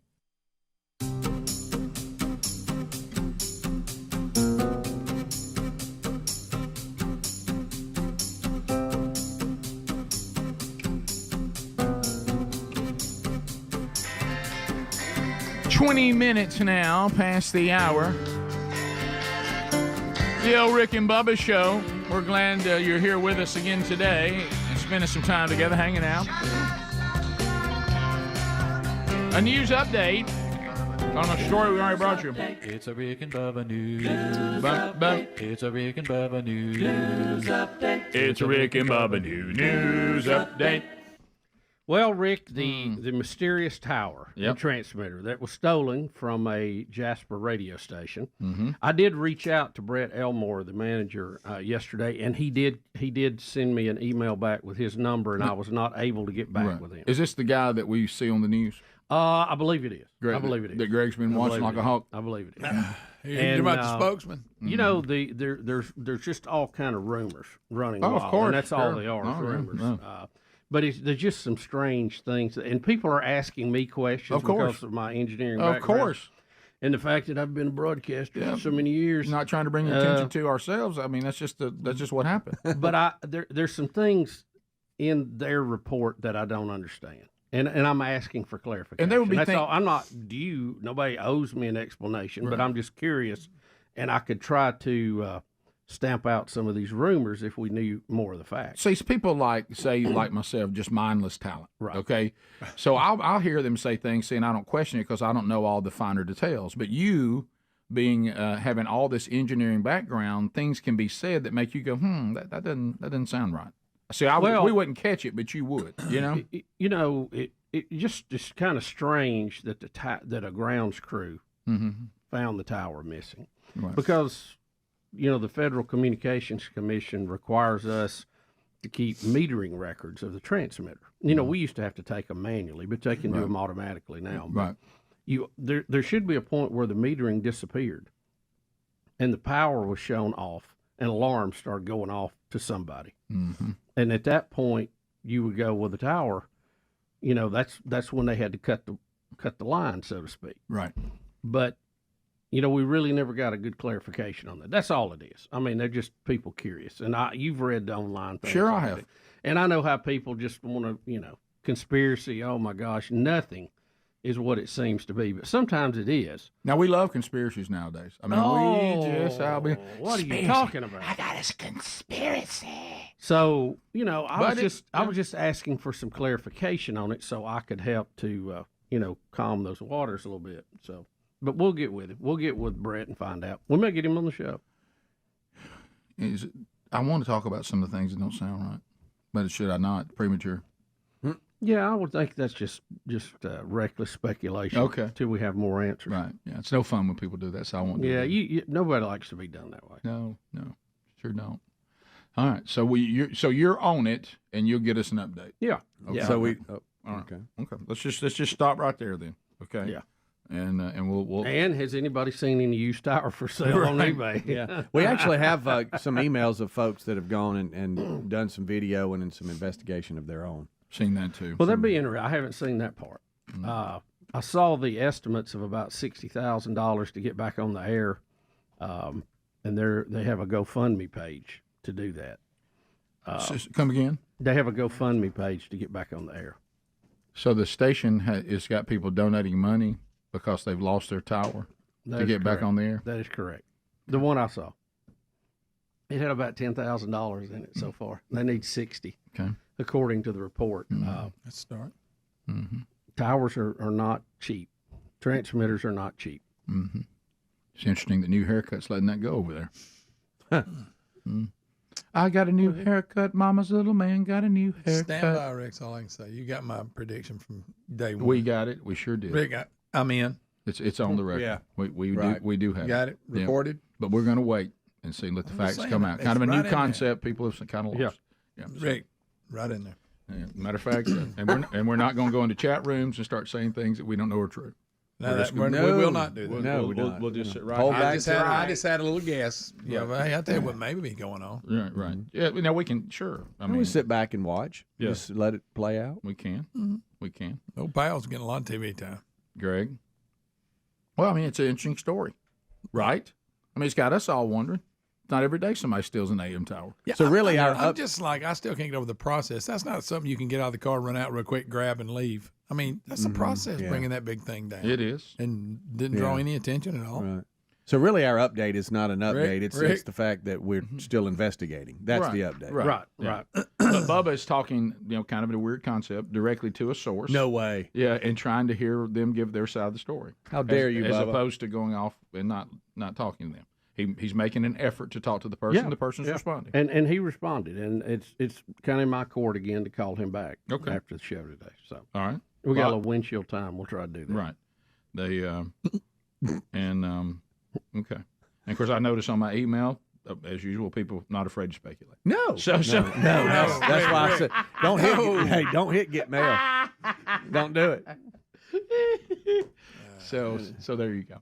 I gave the update, and Helms, you'll be proud of me. I followed your direction on this thing with David Pollack. I followed the timeline you gave me. I did exactly what you told me to do. I did not even vary in the slightest from that instruction, and it worked. So I got an unprompted your new buddy text from David Pollack on Saturday. I never responded. There was one time I was riding like a pretty good distance. I wanted to reach out so bad, and I didn't do it. Right. So I stayed calm, and I played it. I kept it close to the vest or the chest or whatever that thing is. We just gotta say I can't even remember which one. Not sure what it close means. to your body. How about that? I just didn't do it. Let me say that. Just mumble it when you say it. Yeah. So out of nowhere, I will document the time for you. 1:37 Central Time on Saturday. If you don't love this greeting here, and he's assuring me that he's good to go for Thursday, are you ready for the phrase he used? Locked in, homie. Oh boy! How you like that one? Homie. How you like that one? That's a big. How you like me now? And he's just glad he's not in coffee range. Yes, he is. He's very glad of that. Locked in, Stank. Yeah, and he may see me as his way to get Alabama fans to like him again. I don't know. That's I'm true. not sure. I'm He the best needs a source. bridge. I'm not sure I'm the best source on that one. Oh, by the way, I would like to pick your brain at your convenience soon. Rick, just calm down. No. He said, now you're adding stuff. He said, just want to talk to you about things I'm thinking about doing in my future and get your feedback. And I won't give the details of that. And then he said, just want to, is there, and then so I come back and say, great, looking forward to it. And I'll get speedy with you now if that's okay. And I've done that. Which he said. And he said, sure, pass on my cell. And then he talks about the guy at his podcast will try to find me, which way is the best way to get in touch with you. And I told him that. And then he said, thank you. He'll be in touch with you. Let me know when you'd be free to chat this week on your time. I know you're busy. Yeah, I'll tell you what it does say. He's moved past the goofball knocking coffee all over.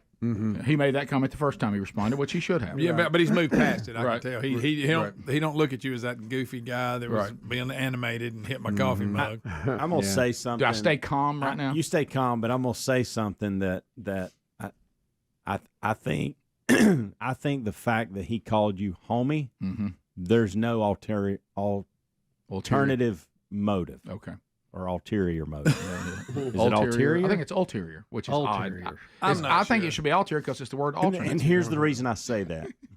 Because I would be more professional if I was trying to get something other than a friendship. I wouldn't call you homie. No, you're right. That's a good. So I think this is good news for you on a friendship level. Well, I even left out. He actually called me Homie G. Oh, okay. But Rick. that was him? Yeah. I thought you called him Homie G. I was like, Rick, ease up on the Homie G. No, what are you doing? He called me Homie G. Yeah. Okay, well, that's great. Yeah, I don't know what that means, but That's good. It sounds, That's great, yes. Is I the think it G means- significant? Is adding the G's that significant? Yes. And I even tried So not you're to not be that an big- over-aggressor when it came to being a producer. I waited. Saturday I could have responded when you said that. Yeah. And I waited till Monday morning and then responded with all the information. He quickly responded back and said he cannot wait. I'm learning that instruction help. good, I'm man. learning it's my over-eagerness that keeps burning me, and I'm learning to hold back. Like a horse with the reins on him. Yeah. Good. We'll be back. More Rick and Bubba next. Rick and Bubba, Rick and Bubba. Because you know why? When the person started doing things different, those that had been just so rooted in the way things have always been done and their little setup and the way they liked it, they complained and beat back against that person so much the person was removed. Now, do I think the president's going to be removed? No. Do I think you can 100% bank on that? I don't think that either. Because politicians and politics is a dirty, hey, we've killed people. There's people being killed on this pursuit of power. Mm-hmm. And power is intoxicating.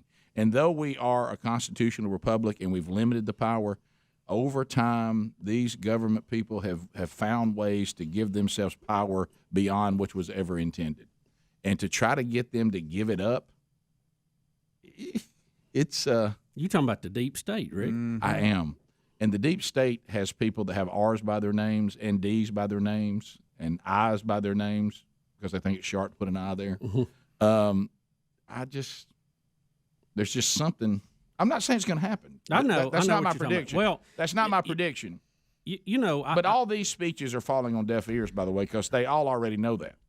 They're just doing it anyway. I heard a reporter You're right. yesterday, and he was pretty good. He said it's all about the numbers. He said here in D.C. there's only one thing that matters: numbers, numbers, numbers. That's right. And they're talking about votes. And McConnell had to backtrack on the days that they wanted to hold it, and if they would look at holding some of the, having these witnesses, because he had a Republican senator from Maine who said she wouldn't support it if they didn't. Well, the numbers are so close, he's got to have everybody. Plus, not only does he have to get through this, she is facing a pretty stiff challenger coming up in the next election. And she was the one who gave the go-ahead vote to Kavanaugh. So they're already on her at home. But I've always kind of thought if they're not going to support you and do what you're doing, what good is it to have them with an R by their name Yeah, 'cause anyway? it's not gonna vote the way you need Yeah, to it's vote. kind of the flip side. So, but he's got to keep up with his numbers as far as voting on these things. He's got to be sure that his members can go back and win their election, so he still has the majority. I mean, it is all about the numbers. Yeah, I'm not saying it is a daunting opponent, but it's not a homecoming game. Well, and we're down to the fourth quarter in this thing too. Right. There's a lot going on. Yeah. And we're kind of helpless at this point because we've already sent the people that represent our votes. But you got to hope they do the right thing. We'll be back. More Rick and Bubba next. Rick and Bubba, Rick and Bubba. 6 minutes now past the hour of the Rick and Bubba Show. Thank you for being with us. Our 26th anniversary. And we thank you for being the fuel that keeps this baby on the air. Speedy, the real Greg Burgess, Helmsy, Eddie Van Adler, Team Rick and Bubba, ready to go for another hour. Stretch Armstrong in Rick and Bubba University, earning a degree in common sense. Common sense, of course, now a superpower. Welcome back for a brand new hour. Ladies and gentlemen, it's Bill Bubba Bussey. Glad to be here, Rick, and thank all of you for joining us yet again here on Rick and Bubba. All right, so I was mentioning, we were talking about one of our sponsors that deals with, extended warranties, and I was talking about the modern technology of automobiles. And let me say this, I love modern technology of automobiles to a point. So here are some things, and I know it's on me, and you guys have been talking about this for years, and I know this is a deficit in my personality, and I try to work on it, and that is I struggle to pay attention for any long period of time, especially if I feel like that it's a lot of details, and I don't like puzzles. So it's probably what I need to do. And look, we're in a great situation. You and I, Bubba, to be able to have sponsors that say, "Hey, man, we'd love to have a new provide you with a vehicle, and you become an endorser of ours," and what an honor and a great opportunity that is. And really, Rick, as time moves on, and you and I have had some great stories over the years of various things involving Rick and Bubba's endorsement vehicle. Mm-hmm. Boy, we've had some stories. Oh, yeah. So anyway, the I love. What have you done now, Rick? Well, I haven't done anything. I'm just having to adapt. Here's the good news to everybody listening: I haven't damaged the truck. Okay, that is so good. you don't have to have any anxiety. The about only that. damage that was done was when you pulled it off the lot, went a quarter of a mile and had a wreck. Correct. But you've had that fixed. That's been fixed. Correct. Yeah, and that really was not my fault. It was a kind elderly couple. Same vehicle though, right? Yes. Okay. If you want the mileage, And that was not a record, we understand from Joel. You went a half a mile with a brand new vehicle off the lot, and somebody hit you. Yep. Now I understand from him, people have.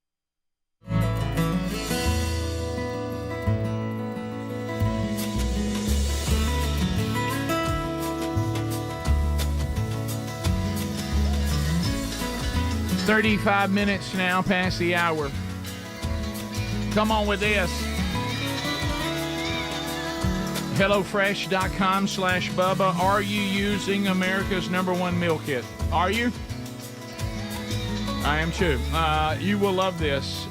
Meal planning has never been easier. And, just again the other day, I've never really kept up with this, but with the cost of everything now, I'm starting to. Just a simple grocery run Sunday afternoon after church. Simple, not even full-blown. Just, go get $225. I'm just like, good gracious. I mean, it's so, when you're thinking about planning your meals, not wasting food, getting a better, all that's important as well. It's the cost is big, the efficiency of it big, the deliciousness. It has to be delicious. I mean, you could plan meals for me and send me a bunch of recipes, but if the food's not any good, I don't care. I don't care how convenient it is or how much money it saves me. So the food is delicious. The recipe card's fantastic. They send you the right measurements, all the ingredients for every meal. You pick what a variety. They even do snacks. They do lunches. And, of course, if you go ahead and subscribe now to HelloFresh.com/Bubba and use our code Bubba, one free breakfast item for the life of the subscription. and love those. They got the egg bites. They've got other things too. They're very, very good.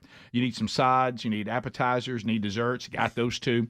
Go to HelloFresh.com/Bubba and put them to work for you. Are you a new couple? I will tell you that my son, who recently was married back in October, said he and his wife started using this immediately, and it was a game changer for them. So HelloFresh.com/Bubba. Also a link at RickandBubba.com under the sponsors button. Put them to work for you. So the updates today continue, and we're going to jump on this story today. Bubba made the point, and he's right, and Speedy said the same thing. Let's go ahead and get this for you because this story is about to vanish from the landscape of news coverage as more details come out, and it's a very, very sad story about the shooter at Joel Osteen's church, Lakewood, this past weekend. More information coming out on the shooter, and if it's anything like what's happened in the past, this story is about to leave all news coverage on mainstream media because you're not allowed to talk about things like this if the person turns out to be trans. Looks like this person is a non-binary, certainly mentally ill. Schizophrenic is being in there. Munchausen by proxy, Greg, something you're an expert on, has been in there. That might explain why the 5-year-old was with her horribly. Just a horror story. And from what everybody is saying, the shooter, which do you say her name? Does anybody know how to say it? It's I'm not sure how to say it, but she's 36, has a lengthy criminal record going all the way back to 2005, charges of assault, weapons, Mary Jane possession, forgery, has a history of mental illness, and had to be put in an emergency detention in 2016, like the courts had to make her do that. She's also anti-Semitic in her writings. She has all kinds of issues with her Jewish relatives, has threatened them. It's just an ugly, ugly, ugly story. But the fact that she's in the non-binary trans world, we probably won't hear about this much longer. No, she's fluid, right? Yeah. Greg, what does all I that? think she goes back between the two. She does. Okay. And when she is a man, her name is Jeffrey. Is that I correct? heard that Much on the easier way to in. pronounce. I heard that on the way in today. Much easier to pronounce. How about her neighbors are saying that she would wield guns and crossbows while doing Heil Hitler at them? Oh, really? Yeah. Well, Daily. and I daily. think And with this all is- of this, we're told that she bought the gun legally. Yeah, Is that and right? that's what I was going to say. Yeah, Is people- this is where we need to get better? Is that if Let's the keep police an eye on knew that. she was mentally ill, and she had these issues, then she should not be able to go in and purchase a gun. She should be on some list or throw something. Something should alert the store employee that, hey, we have to deny this. Right? I mean, I think we could all agree Well, on that. it kind of goes back to our border. I don't know why we don't just use the laws we already have and do them well. Yeah. Yeah. Exactly. I don't understand that. But Adler, I think you said this. Did you say you had a guy doing stand up and you could hear some of the shooting? Yeah. He was doing some type of piece there at the church, and during the recording of it, the gunfire broke out. Oh, really? I hadn't seen that. Okay. I have some You shots should in. have it. Oh, okay. Yeah. I have shots in the lobby, but I understand even though somebody's in a church, they heard gunshots, so their reaction was not radio safe. Okay. If you know what I'm saying. Sure. I do have the press conference from the police. Okay, yeah. Roll ready if you guys want that.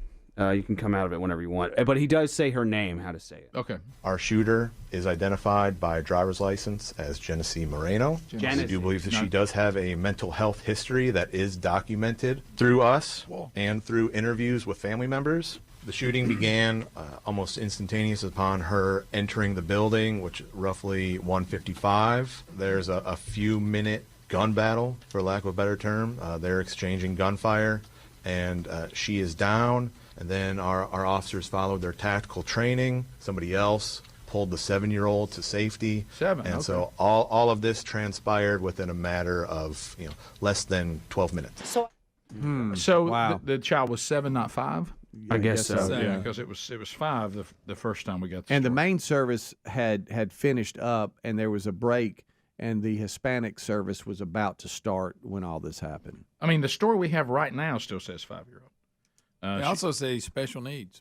She entered. Well, if she's been Munchausen by proxy, do we know that to be true? Oh, she might have been pretending that. The neighbors that How is Moochhausen involved in this? I don't know. I don't know. They haven't given what she understanding did. They said she had a. That means she would harming the child for attention. I Right, guess. but That's they what- don't like to Bubba's I point. They haven't don't seen, specify what she did to get that label. Yeah. It says she won custody of her severely special needs child. That's sad. Who she didn't actually seem to care for very much. According to neighbors, yeah. Yeah, she referred to him as the boy, which Mm-hmm. is so sad. But let's go back to this. How does a person, as the officer laid out, there's not speculation the person has mental challenges. It's documented, and we gave some of the list. How does this person ever get custody of her child? The dad was a registered sex offender. Okay. That probably maybe help. How about neither one of them have the child? There you go. How's that sound? That'd be probably best. And how does this person legally get a weapon? Now that makes no sense because they said Neither she had one of them records makes sense, from Greg. Texas and the different states, you Yeah. know, of incidents involving her that showed she had mental problems.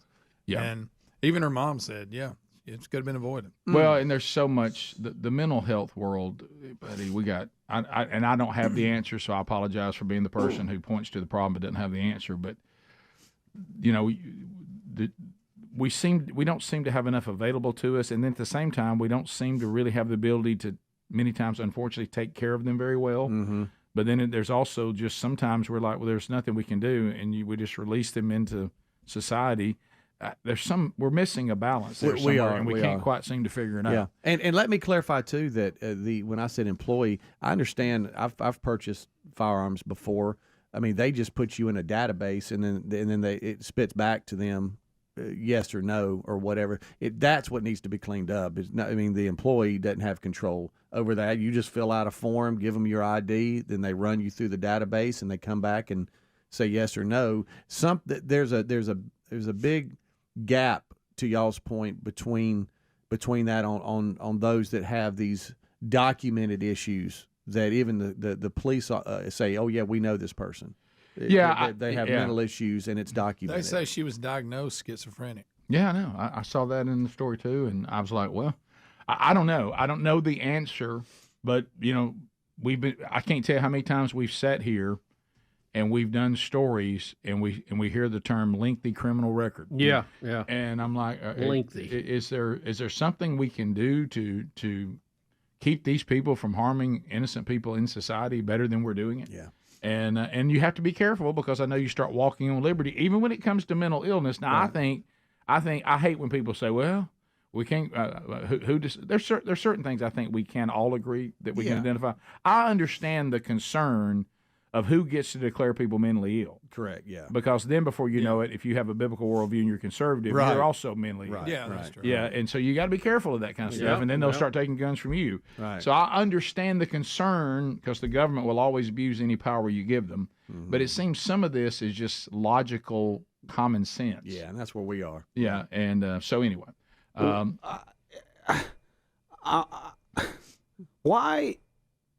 Why is You she all right? why is she listed as? I mean, it's not a big deal, but she was born in El Salvador. Why is she listed as white? Are you white if you're born in El Salvador and you come to America? I don't know. The way we declare people's ethnicity now, I can't follow. So, and their gender as well. It says female there, though, right? It does. Okay. So we'll see. Unless they can find out that she voted for Trump, some of the store will probably fade away. Well, back to That's probably not likely. Right. yeah, back to her social media post that she was a Bernie Sanders supporter. Okay. No, that's not going to help keep the story in the headline. No. We'll be back 15 minutes to the top. We'll take your phone calls next. 866 We Be Big. We'll chat with America when the Rick and Bubba show continues right after this. Rick and Bubba, Rick and Bubba.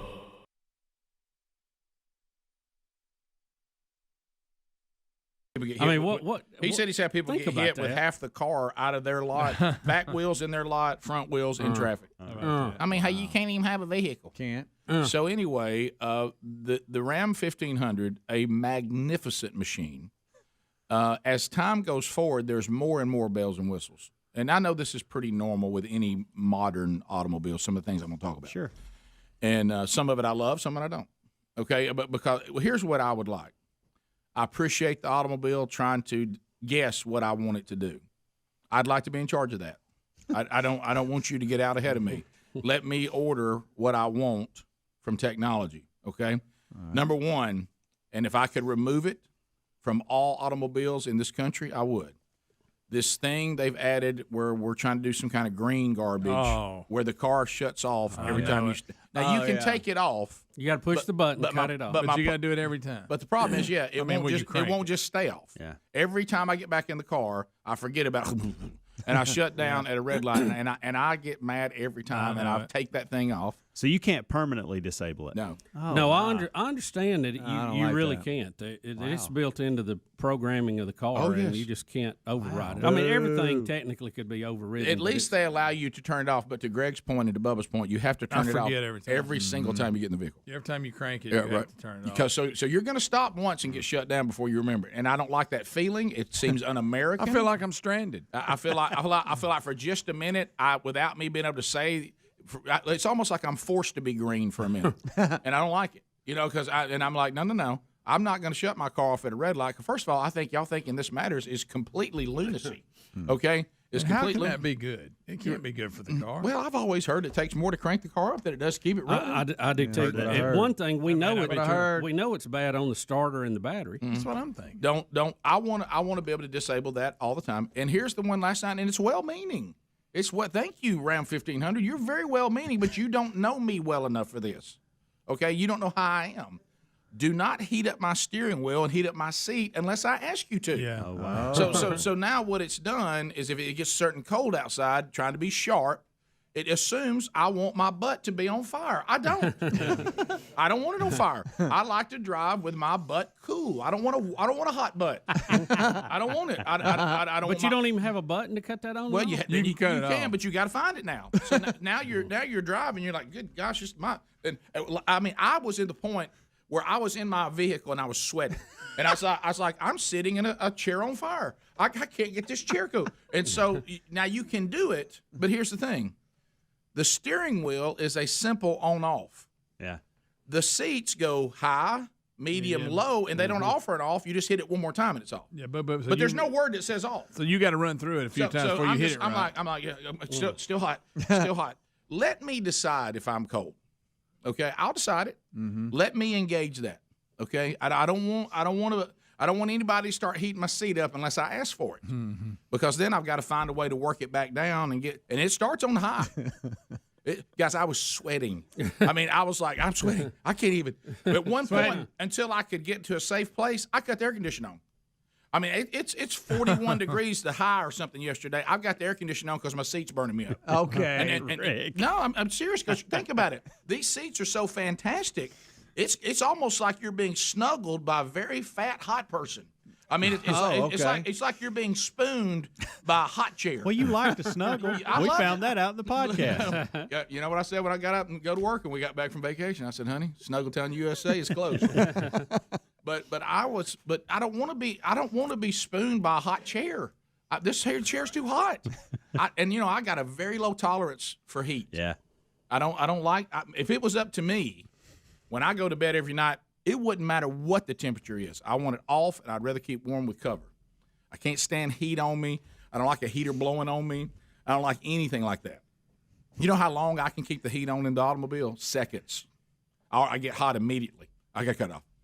And then my window fogs up, so then I have to do it again. Defrog. Oh, yeah. Yeah, and like that. So I don't – let me call for the steering wheel and let me call for the hot seat, because it's really – Yeah, it just seemed like that would be a button you could choose. That's a little overreaching, don't you think? It's trying to say, hey, it's cold outside. I bet you want a hot button. Yeah. I'm like, no, I don't. Well, no, look, let me tell you what. I have a brain. I can do that. Let me do that on my own. Because what it does, it says we'll start it, but you got to disengage it if you don't want it. No, let me engage from the very beginning. Mm-hmm. And please give me an all-the-time off switch on this shutting me down at the red light. Once I say I don't want it, because I got to tell you this, I know it's not going to be popular, and you can disengage this, which I love. Don't like the Rick and Bubba show. Here we go. Could not be more fired up for the Man Church Conference this weekend in Birmingham, Alabama. I am jacked. Can't wait. Coming up Friday night, Robbie Gallaty and I will be speaking. Saturday, Rich Wingo, Andy Blanks, Chuck Hooten doing worship for us. New Rick and Bubba opportunity for Greg Burgess. He's going to be there. He told me yesterday he's coming, so Greg will be there. Didn't even know that. So Greg will be there. You'll get to see him. He'll be gripping and grinning and having his wonderful disposition. So that's also coming up this weekend. And new resources from themanchurch.com, including a new 31-day devotional, and coming this summer, a brand new 40-week curriculum. To the phones we go. If you don't have tickets, you can get them at themanchurch.com. And guys, I'm getting your emails. I know. This is the thing of men's ministry. Hey, I bought my tickets back in September, and I can't remember what I did with them. I can't find them.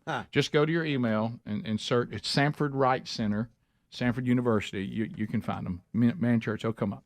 And if not, contact the ticket office. They'll help you. Let's go to, let's see, Gary. Hey, out of Huntsville, Alabama, 100.3 The River. Gary, go right ahead. What's on your mind? Oh, wow. Gary. Yeah, I was reading the article about the shooter, and it said that she had a weapons charge, which would make her a felon, so there's no way that she purchased the gun legally. Yeah, that did seem mutually exclusive. Is this some gun she had before that happened to her, maybe? I don't know. When she bought it, it was legal? I don't know, because they said she had guns before this, there's right? so much of this just does not make sense. Yeah, so. It's not, the system is not working like it was designed, I'll say that. Brett, Birmingham, ZZK. Brett, go ahead. I'm just curious how these people with documented mental illnesses are buying weapons when I had a security clearance to the U.S. government for 10 years, and I got flagged and delayed 90% of the time of my purchases. Well, yeah, that's what we're saying. Something's odd about all this. Do you think, and I don't know, I'm just trying to figure it out like the rest of you. Do you think that, is it possible I could be cleared for guns, own the guns, then later got diagnosed as being mentally ill, then later had a weapons charge, and I still have guns that I bought a long time ago? I'd like to think that's the only possible solution, but there's just no telling. Yeah, that would only Isn't that the only thing that would work? Because I guess that could happen. Right, because in the story, all it says is that she legally bought the AR. That's all it says. When is maybe the question. When did she purchase it, to your point? Pell City, Alabama, ZZK. Tom, go ahead. Hey, speaking of Muncher about Popsy, however you say it, have y'all seen that series Gypsy Rose? Yes. Yeah, we talked about it on the show. Sure have. Yeah. Yeah, that's sick. Yeah, that's sick. Sick stuff. I hadn't seen the end of it yet, but she was supposed to get parole, I think, next year if she got parole. She got out in December. Yeah. Wow, you gave it away. You sound like me. Well, I mean, that's already a fact? Is that in the documentary? Yeah, okay. Yeah, it's already a fact. Right, yeah. She's got social media posts out what she's doing now. So. Yeah, I have nothing to say because I would have said that. I have no words. It's not a murder mystery. There you go. I got you. Let's go to Luke in Dadeville. Luke, go ahead. Yeah, if you just Google, you'll get that one. Hey, Luke, go ahead. You're gonna know it. Hey guys. Hey. I had a funny comment about Tony Romo. One of his monologues towards the end of the regulation. The Kansas City Chiefs, was trying to tie it, take it into overtime or score to win. And they threw a play, and they had 9 seconds, and then they added an extra second. They had 10. And Tony Romo was like, Jim, with 10 seconds, if you can run a play and maybe do it in 4 seconds, and I have 6 seconds left, I think I'd try to go for it to win it. But if I don't have 6 seconds, I'm going to kick the field goal.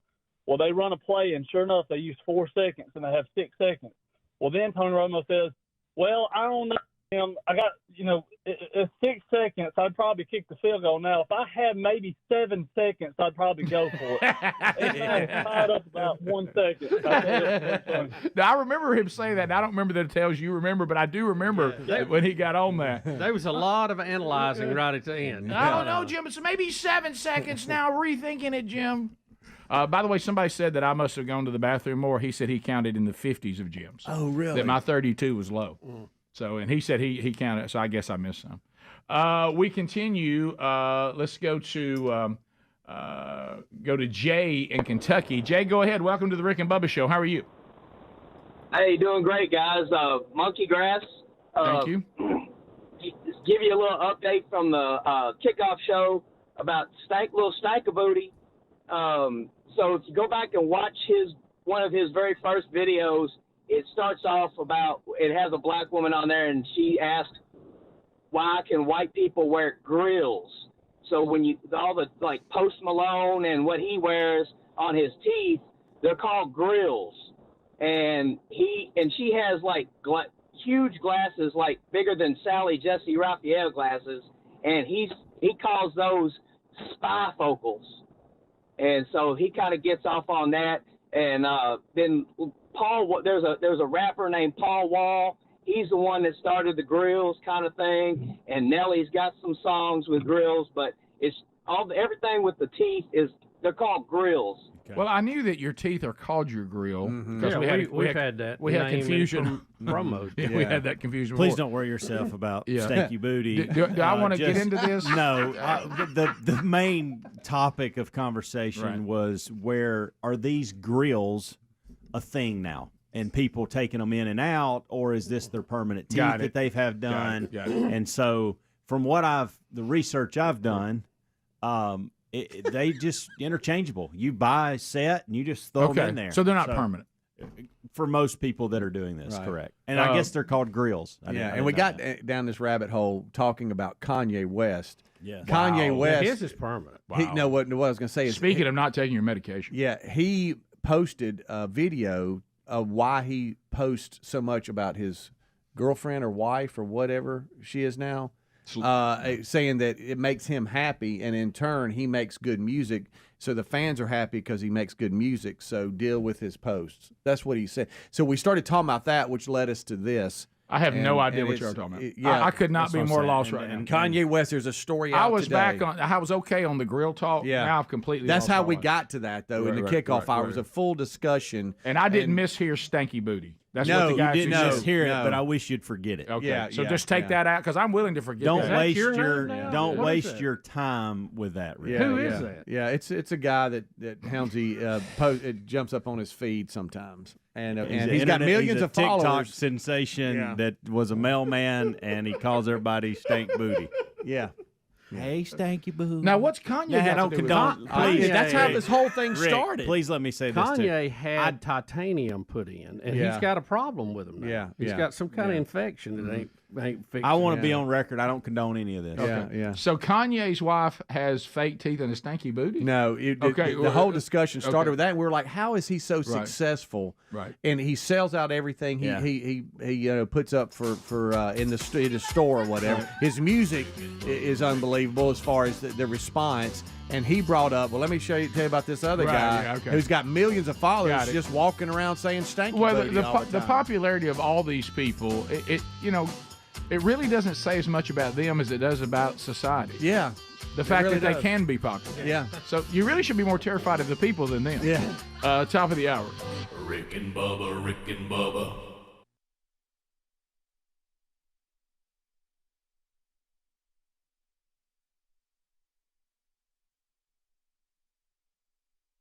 Thing. Don't like the lane thing. The noise, yeah. And then it'll literally take your steering wheel and move you over. I don't like to drive like that. I know. So I disengage that immediately. It's over immediately. And as soon as I can get that off, I do. I don't know if this is correct or not, but someone told me, okay, so this is a disclaimer. Somebody said that this engine off thing is going to be mandatory and there will be no switch to cut it Don't off say this. in the Don't coming say years. this. I'm getting a motorcycle. That's what somebody told me. I have no idea. Never thought I'd drive a motorcycle, but that may push me to it. May do it. I can't get in the car. I feel like an idiot when this thing shuts down. Because you know what you think? Because in our days, all of us who drove those junky cars, we were young. It reminds you of when your car really did go dead at the red light. Yeah, Do you remember I know. trying to keep it and keep it going? Put it in neutral. Trying to keep that thing rolling. Yeah, that's what it feels like. I'm like, how's a new car already dead at the red light? Oh no, we're trying to save the world. We're saving the planet. Oh, I bet that'll do it. Turning my car off at the stop sign. How many lives did we save with that? Yeah. Hey, we got to stop this now. Yeah. Rick, I don't know how much this is as somebody said. He said, I understand you can get a plug that goes into the hitch and it'll trick it like like you're towing something, and that won't happen because they want you to keep your car cranked when you're towing something because you're constantly having to do pass my contact info on to so the you that now this is somebody said. Well, now I think this is pretty reliable too. So back to this is a sick game I play, and I don't know what's wrong with me. Whenever one of the boys is in the car with me, even with Terry, the two seats up front are heated, and I'll switch their seat on heated, and you start seeing them kind of moving around a little bit, like what's going on. That is fun. And then they finally, Dad. I tell you what I like, and I tell you what I do like, is when that same thing in the summer blows cold air up around behind it. Now I like that. That you like. If you want to blow some cold air up through my crotch, number one, but don't heat me up. I don't want to be sitting on a burner. Like we're camping somewhere, and I sat on the burner. Hey, it gets hot. Oh yeah, quick. So just to, you know what? Please tell me. They don't shut down diesels at red lights too, because that's when a diesel lets you know it means business. I know. I know a diesel takes more to crank it. Yeah. You're better just let them babies run. We'll take your phone calls next. Because they mean business, Rick. Yeah, they do. Rick and Bubba. I would gladly find $215 and say, can this thing stop going dead every time I stop? There's just something that doesn't feel right about it. It feels un-American. Sean, you've obviously researched this, so tell me this. What are they putting in the trailer hitch that makes the car think or the vehicle think that it's towing so it doesn't cut off? How does that work? Actually, I have not heard of that. The devices that I've seen actually plug into either your dashboard, where like the insurance stuff would plug in to regulate your driving, or they plug in on the engine itself and bypass the auto start. Now, I don't know. The people that I know with the auto start stuff, I think even when they're trailering, I think it stops, when they stop. So I would think they wouldn't want the vehicle to stop with a trailer because it could push you out into traffic. Well, the good news is you can disable it. You just have to disable it every time you get in the vehicle, which is a minor inconvenience. But, I'm quirky about this kind of stuff. So the other thing that gets me is, I remember vividly, because I remember, so clear. I don't know how much gas I got. I'm trying to make it. And I remember saying one time, I'm going to cut my car off every time we stop at a red light. And somebody said, you idiot. It takes more fuel for you to crank it back up. Is that just not true? It must not be. Was that some urban legend? I've seen well, we know it's harder on the starter. Race car drivers flip them off to save fuel. Okay. When they're trying to make it to the end. Mm-hmm. Well, why did people tell us that? Why did people tell us that when we were trying to make it? Somebody probably just said that and thought they knew what they were talking about. Cutting the air off helps because that takes the compressor off. Yeah. So the I remember hearing that there. one too. Yeah. And, I don't know. I think with a diesel, though, it's different. I think a diesel does use more to crank up. That's why you see truckers that run them all night. Oh, yeah. I remember, well, we've been this. If you have the times we've been on book tours and stuff like that, when the time we did get to use a bus, they just leave them running while you're there doing the signing. Yeah. They don't even turn them off. You see teams, they've got them out there running during the game. Someone sent me a ad here. This one is for a Ford truck. It's called a stop-start module. And it looks like something you plug in. I don't know if you plug it into where where you plug in your lights on the back of the truck, or I don't know if it goes into the engine somewhere. But apparently there is some little module that you can plug in to do that. Oh, wait a minute. Travis brings up a scenario I hadn't even thought about before. Travis, you're on the Rick and Bubba show. Go ahead. Hey, yeah, my wife had a Honda Pilot, and the problem was when her battery got low, when she stopped at red lights or going through drive-through, the car would completely shut off, and she'd have to try and stop and put it in park and re-crank it. Yeah, yeah. Well, think about this. You ever have where your battery went dead? Maybe you left your lights on or something. So you get it jumped off. Well, what is the thing? I got to keep it running until I get to where I can get a new battery. Yeah, keep it charged or whatever. And then that thing goes dead on you at the red light, and you're like, well, now I'm dead again. Yeah. I mean, I don't have enough to crank it back up again. I mean, she's sitting at red light, cars are behind honking at her, and she's trying to throw the finger and saying, "Oh, hold on a second, I'm trying." It was just, it was bad. Hey.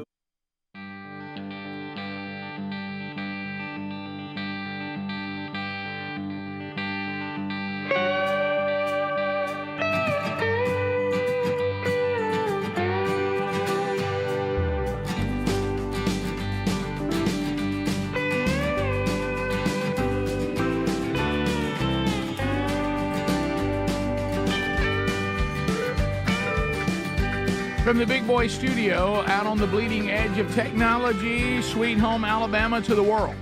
Thank you for being here. Speedy, the real Greg Burgess, Helmsy, Eddie Van Adler, all here making up Team Rick and Bubba today. And welcome back, Bill Bubba Buster. Rick, glad to be here. Thank all of you for joining us. It is Rick and Bubba, The Last Dance. The Last Dance. So Speedy brought up something, we may have even mentioned it, that there was even Tennessee lawmakers within the last few years that were talking about trying to make the Monday after the Super Bowl a national holiday. This was one of the longest games in Super Bowl history. You add the overtime. You know, I know for the Central Time folk, we were all hitting the bed in that 10 hour, the East Coast in the 11 o'clock hour.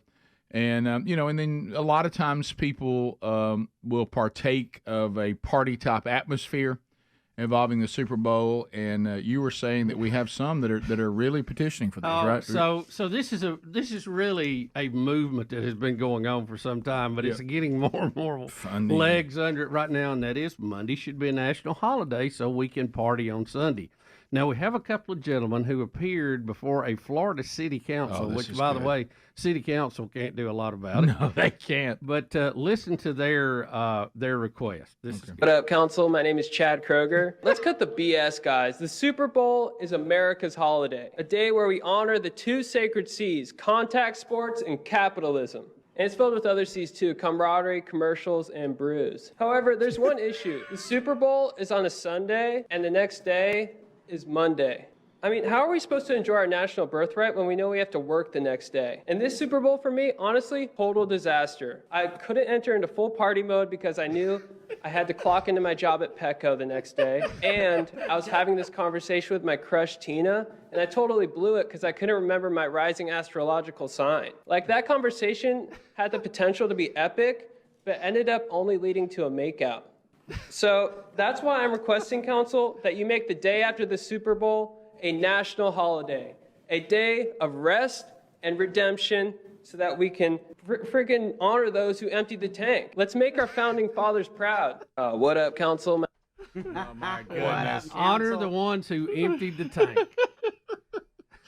Well, to no one's surprise, Jason Kelsey has taken up this cause. Okay, I don't know if these guys are serious or not, but it's funny if it's a comedy. Well, he said his bit, name was Chad Kroger. That's the singer of Nickelback. Yeah, that's funny. Right. It's a good one, though. Yeah, it's a good one. No, and let the me look tell you, on the they're council funny. faces is just precious. Yeah, funny guys and funny bit, but there are people that are actually serious about this, that really do want this to be a national holiday. Super Sick Monday is what Jason Kelsey calls it. Rick, it is the leading call-in day of the year. Oh, yeah. On average, right, 16 million people will call in sick or with some flimsy excuse on the Monday after the Super Bowl.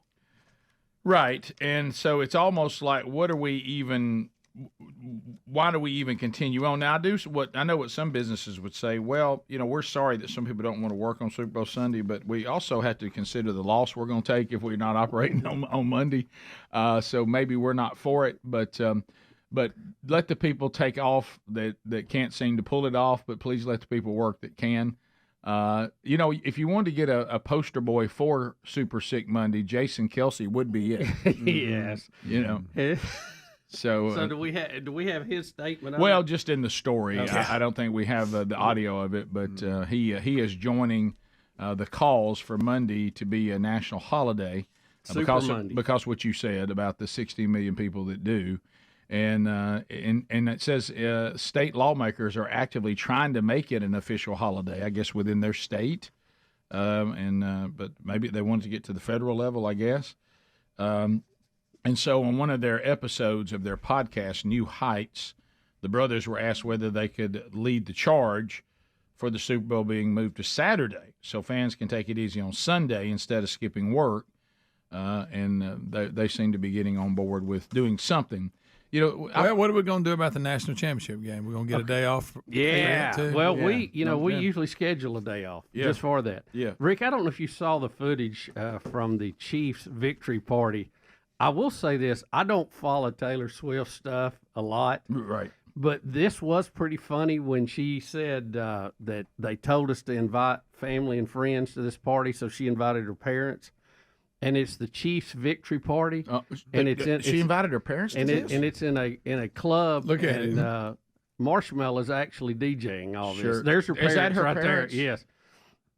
Oh my goodness! Bring your parents, they said. Look, she's like, oh no. Right. And then you accidentally bring your parents clubbing. Yeah, that's. Whoops. Uh-oh. Hey, Mom. Yeah, that's. But it was funny. Did you see Marshmallow at the beginning of the clip over there spinning the hit? Well, I that's. I'm a fan of that character. I know you are. Y'all, Jason Kelsey stayed with the wrestler's mask like into the night, like all night. His commitment was ridiculous. Yes. Yeah. I don't think You know it was his- hot. I don't think he knows his own name right now.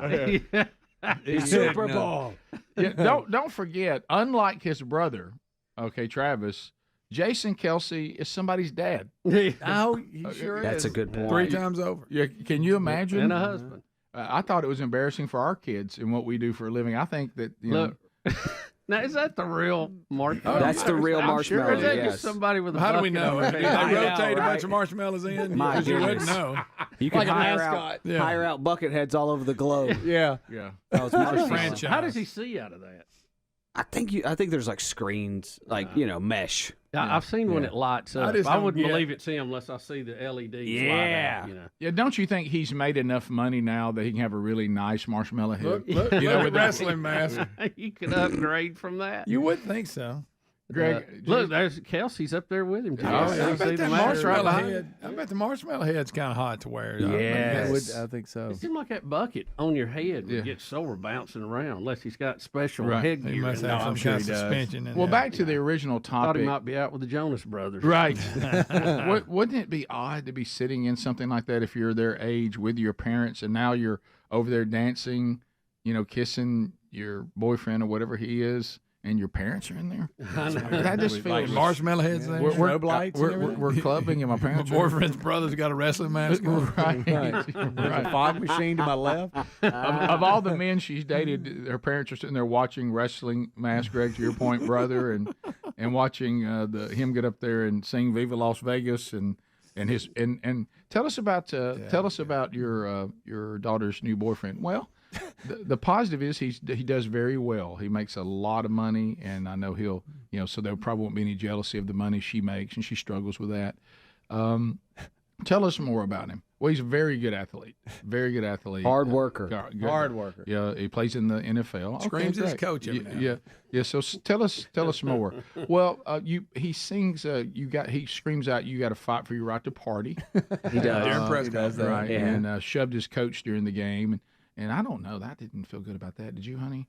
Well, I know, but it was impassioned, and then he sang when they won. You remember Elvis, "Viva Las Vegas"? When Elvis sang that, he sang that, and then they made out at a club in front of us. Yeah, wouldn't that just feel? Yeah. Wouldn't that feel strange? Would. And his brother met his brother. I'm not sure what he looks like. He had a wrestling mask on. Yeah. He's very drunk. Right. Incredibly, extremely drunk. You may We're have seen him when he was focusing- drunk and shirtless in the playoff game. Yeah. That's We're him. focusing on the mask. Look at what he's wearing other than the mask. Is it a wrestling suit that also has? It looks like It looked What is it, a like singlet? It looked like clown overalls or something. It did Yes. look like overalls. Right. It looks couldn't like tell if Roddy Checkered-y- Piper or something. Checkered-y overalls. Yeah. He's got a kilt on. Right. Somebody's dad.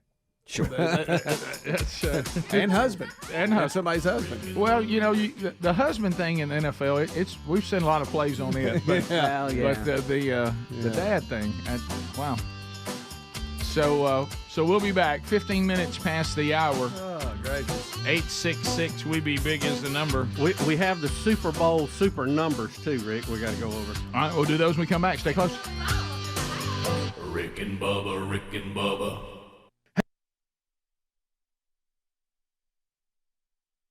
We are. This is such a European move. We are Americans. We don't do stuff like this. I know how We you We don't. don't have cars shut down at red lights. I got to know. That's not who we are. Right. You don't pay attention to instructions. So the first time you drove from the dealership I had no and this idea. happened, did you think something was wrong? I did. Yeah. I did.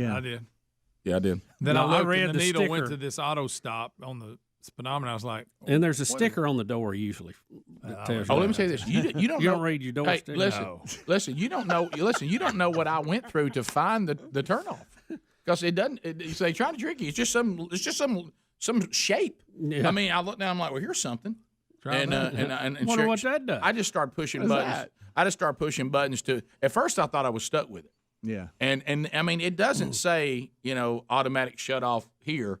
Now that's the other thing with cars. Is it okay just to tell us what the alerts mean? Is it okay to tell us what's all these shapes? Yeah. I mean, can't you get the manual out? We got all kind of computers on these things. Can't it just tell you what it is? Yeah, a voice come on. Yeah, at one time I thought, I don't know if I'm being contacted by Nike or am I supposed to fix something? what is this little logo here? What does it now, mean? Does yours also disengage in certain temperatures? I've noticed mine will say on the dash that the start-stop will not work because of the temperature. If it's certain cold. Or I haven't certain seen that yet, but maybe. Shane, welcome to Rick and Bubba. Go ahead.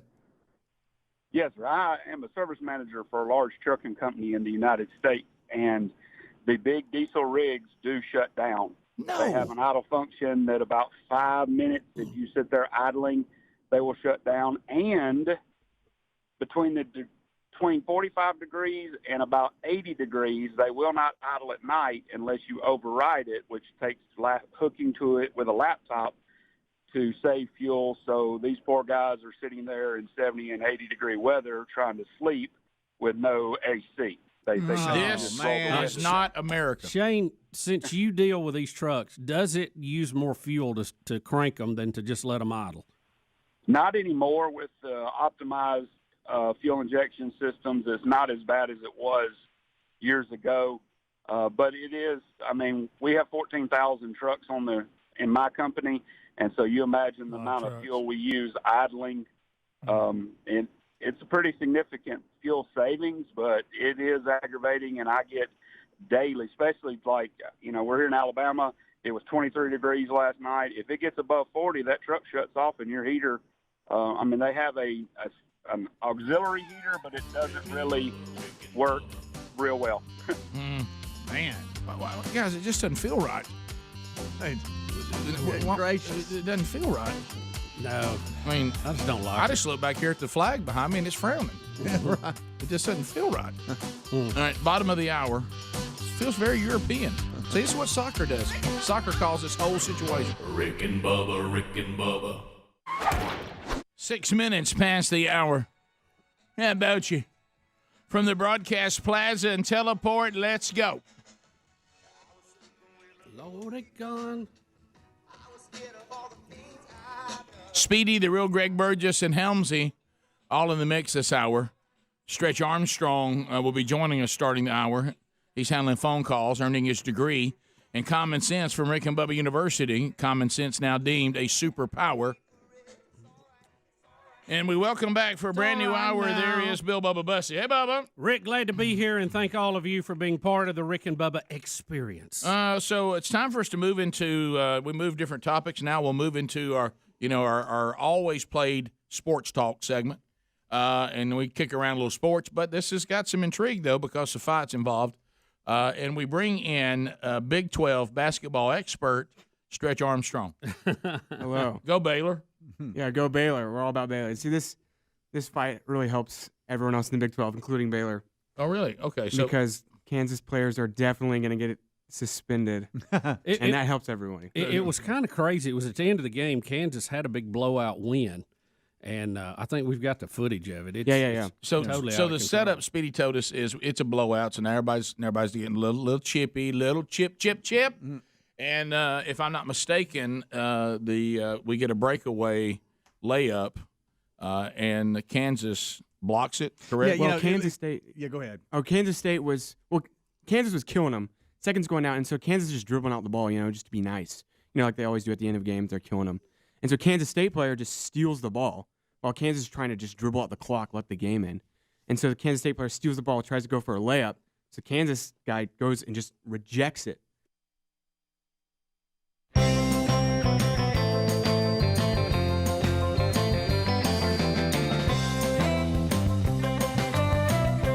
"21 minutes now past the hour. Thank you for being with us. So we're talking Super Bowl. The ongoing campaign to make the Monday after the Super Bowl a national holiday, or to move the Super Bowl to Saturday because people hate having to go to work the next day after a long day of Super Bowling. But anyway, so we covered that, but the numbers are in. How did this Super Bowl do? How many viewers did it garner? We did a story that we didn't think was new, but how this has now become America's pastime, American football, America's favorite sport.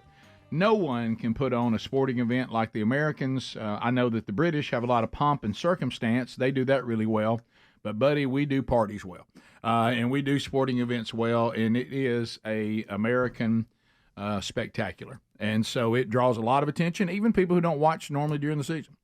And how much did Taylor Swift play into this? Mm-hmm. That's also a question. Sure, you got to have that. The Super Bowl had 124.4 million viewers over the broadcast channel, which is the second largest TV audience of all time. So that I wanted to ask you about that. So you said broadcast channel. Now, they are estimating over all their platforms, streaming and other things, that it was 200 million. So CBS got that first number. Yes, yeah. CBS, 124.4 million viewers. The only thing that had more people watching in the United States of America was when Apollo 11 landing it on the moon. How about that? Wow. And the estimates for that are a little more vague because they didn't have, the sophisticated systems for checking viewing habits then. They estimated that it was 125 to 150 million people watching over TV. So it still ranks as number one, and then you have the past Super Bowl, this past weekend, Super Bowl 58, at 124.4 million. Is that the walking dog of all Super Bowls? Yes. Yeah, last year was 115 million, which was the most watched Super Bowl. And so this surpassed it. Okay, wow. So so people are getting more and more into Super Bowls. And because I want to say you got more ways to see it, but really the numbers just on the main channel. Yeah, that's just what we're looking at. Right. And, of course, I'd like to know the numbers for Nickelodeon. What kind of audience should they garner when they drop in SpongeBob and right. Patrick Star and all that? As a matter of fact, if you look at the top 10 viewed programs of all time, they're all Super Bowls except for Apollo 11. Oh, yeah. It's like I say, it's even when you have casual, and I would put me in that category, casual NFL watchers, I'm always going to watch the Super Bowl because I just enjoy getting all the snacks out and having an afternoon enjoying it. My wife, she'll watch the Super Bowl, and it's hard to get. She doesn't really watch any games during the year except maybe an AFC, NFC championship in the Super Bowl. So I think it does bring in a lot of people that just watch that game every year. Yeah. And all this will do is help future ratings as far course. as where they set the advertising dollars. Oh, yeah. on. $7 million right now was for 30 seconds. Next year it'll go up from that. Well, they can lean back on these ratings. Well, as Bubba's told you, because he worked in TV, and Sherry did too, more than me. But a lot of the major networks, I mean, they base their rate on the audience they're going to garner, and if they make that number, you pay it. If they don't, then you pay a reduced rate. Right. Yeah, they basically sell them a range, what they think it's going to be, and then they basically settle up after the performance. So. Right. But it'll be big dollars for CBS on that. Yeah, and the NFL did really good in postseason. They said that they were already really strong. The NFC Championship game on Fox had about 58 million viewers, and AFC's championship game was about 55 million on CBS, which are strong numbers leading up to the Super Bowl. So they've done really well this year. Bubba, has anyone checked the numbers this year and what influence Taylor Swift and the Swifties had on it? Well, that's the unknown question. It's been brought up in a lot of these stories that they're saying that is a Swiftie effect that helped push this up over the normal 115 to 118 area for the Super Bowl. Well, then here's one thing that you can always deduce. So if the numbers are rising, Taylor Swift or not, okay, because you just said that from last year. And this year in the playoff games. If the numbers for the NFL are rising, the people watching, those of us that say we don't like some of the things they've been standing for, we don't like this showing Taylor Swift all the time, we don't like the rule changes, apparently it's garnering even a larger audience, so we have to kind of eat it. Yeah, we do. Yeah. Because if I was them, I was going, what y'all talking about? We got more people watching than we ever have. Yeah. Well, Y'all y'all may may not like it, but it Right. sure has helped. We But sure there's a do. lot to do. Right. I will say this: if the Kelsey Taylor Swift romance has been a manufactured, for lack of a better term, event to promote pro football, it has been wildly successful. Again, though, the end result is, and this is the thing that I think all of us have to acknowledge. You have to acknowledge it. There's been sermons preached on it. There's been all of this. Human beings, especially apparently Americans, and you can go back and look at the same study they did during the Depression. People will find money for entertainment. People like to be entertained. They like to escape some of the problems of their lives, and people will always find money and they'll always find time for entertainment. Yep. Mm-hmm. And we have always done that. 2 questions. Heading into the off season, as the preseason starts back up in the fall, will Kelsey and Taylor Swift still be dating at that point? And my other question is, Adler, your wife posted a picture. Were you wearing a Taylor Swift shirt? I was wearing my favorite Chiefs player's jersey. Yes, Taylor Swift. You had on a shirt. With her face on. I had Ezra in a Kansas City little onesie, and I was wearing a Taylor Swift sleeveless shirt. Yes, that happened. That's what I thought. Yes, that's what I thought I saw. And my prediction, no, they won't be together. They won't. They won't be together in the next couple months. She was shown for a total of 54 seconds during the whole game, so less than 1 minute for the whole game. You don't have to defend her. Everybody can just calm down. You don't have to defend And her. was I rooting for Taylor Swift's boyfriend's team? Yes.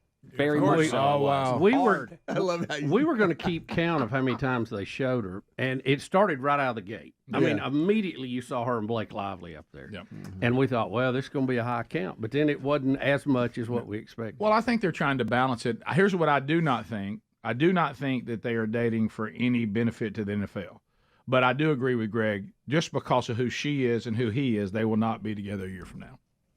It has nothing to do with conspiracies or anything like that. I just don't think that they don't seem like they're ready for that. If I was him, I would be showing her this clip a lot, and that is Andy Reid bumping back into Travis Kelce later in the game. See, he gives him a little shoulder there too. Yeah, you take and that. I would be like, Taught me see, not that's how it looking is. earlier. That's how we work. You know, that's how relationship we do. is. Yeah, that wasn't. So that wasn't a red flag. Hey, for that bump, there you go. Back. Yeah. So that funny. I would be playing. I would have that pinned to the top of my page if I was Travis Kelce. Last night, Lisa pulled her phone. You know, they have pictures from anyway, and she found the picture of Chandler and Taylor Swift at Saks High School. No, she did not. Of course, Chandler's got her braces rocking. She's like 14 or something like that. Yeah. But her playing Saks is gymnasium, basically. And to see where she's at now is incredible. That really is but funny. Lisa found it. It was pretty funny. I found footage of the streaker. Yeah, they wouldn't show him. They wouldn't show shorts him. on. He's a dude in a bikini shirt, so it's really and he gets taken out right at the goal line. Oh, he dodged it, though. He went down. A little slide. There you go. Your phone calls are next. 866-WE-BE-BIG as we chat with America on the topic we just discussed, and give your feedback when we come back. Rick and Bubba, Rick and Bubba.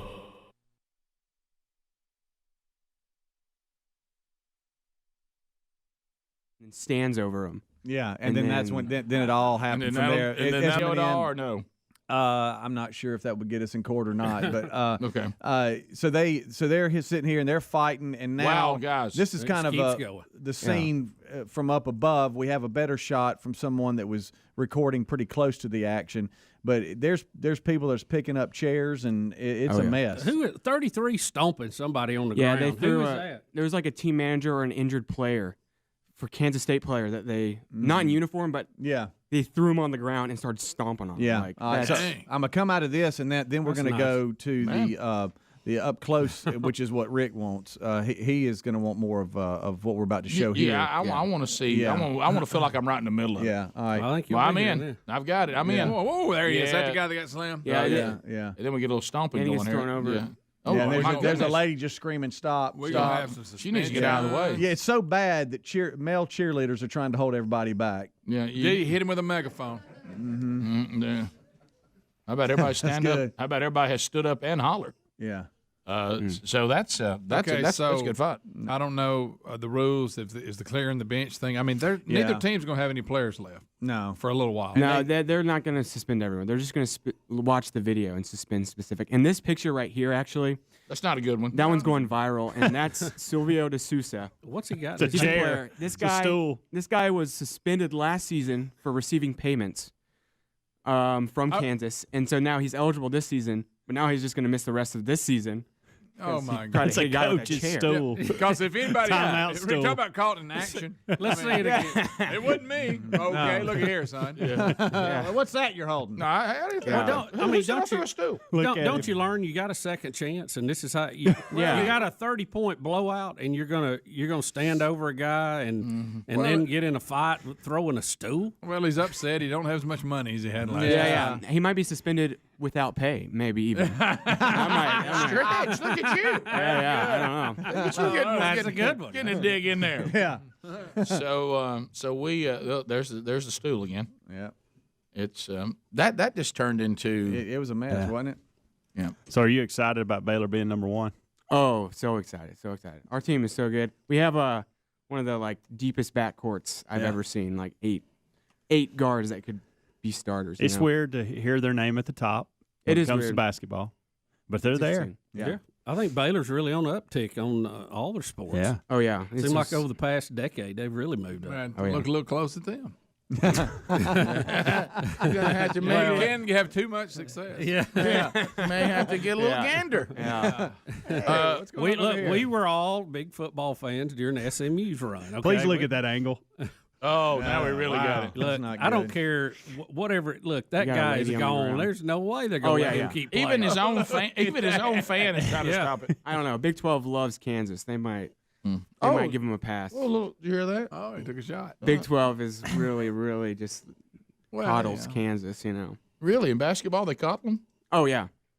Well, you can't get a call. And you have to. The refs are actually so terrible when they play in Allen Fieldhouse. It's like an actual thing. I'm not just saying that as a biased Baylor person. Who would do that? Look at these. Everybody's in shock. That's good. Of course, I'd be like trying to be sure I didn't miss any of it. Please look at the guy with the fur vest. You want a good view, but you don't want to be too close. My goodness, what's Conor McGregor doing? Look at him. Or is that the Minnesota Viking? Now that his season's over, is he going to do it? He's a Kansas fan. Everybody knows that. In baseball, Bubba, Derek Jeter, Larry Walker elected to the Baseball Hall of Fame yesterday. Jeter received 99.7% of the vote. Look, let me ask you this. Jeter played his entire career with the New York Yankees. He was a 5-time World Series champion, 14-time All-Star, 5-time Gold Glove Award winner. And he played shortstop, which is arguably one of the hardest positions on the field for the Yankees, which most people think is the hardest franchise to play for 3 different decades, Rick. And somebody voted against him. How can it not be 100% for Derek? Of all people, I don't know who votes against Derek Jeter. There was one guy. There was one guy that didn't vote for him. Trying to be sharp. We know this guy. We know him. Yeah. He wants to do I'm a little different. above everybody. Yeah. First ballot. No. Let me tell you this. If I was in charge of people voting, I would look that guy up and I'd go, so you didn't vote for Derek Jeter. You're not using common sense. You're out. Yeah.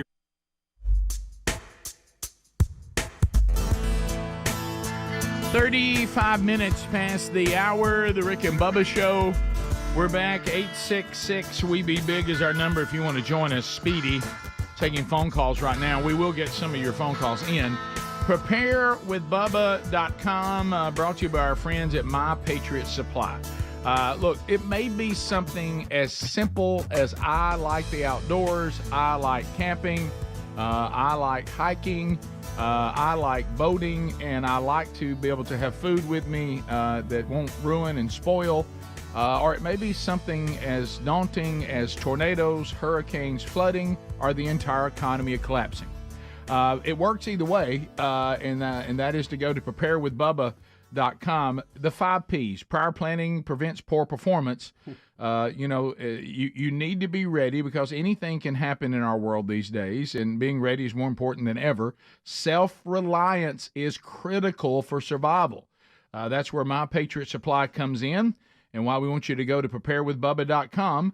My Patriot supplies help millions of American families prepare for uncertain futuristic things or, emergencies or, like I said, maybe just like having it. But anyway, so they have 4-week emergency food kits that are available right now, 16 food and drink varieties. So you won't be bored either eating the same thing every day. Over 2,000 calories a day. No starvation there. So sealed inside ultra durable packaging. They last up to 25 years in storage. So you're ready when that tornado, that flood, that hurricane, or God forbid something worse were to happen. Or you just simply want to have some with you when you're camping or backpacking or hunting, okay, or fishing or whatever it may be. Why don't you go right now to preparewithbubba.com. We're going to save you $60 off a 4-week food kit plus get free shipping. That's preparewithbubba.com. Save $60 off a 4-week food kit plus get free shipping.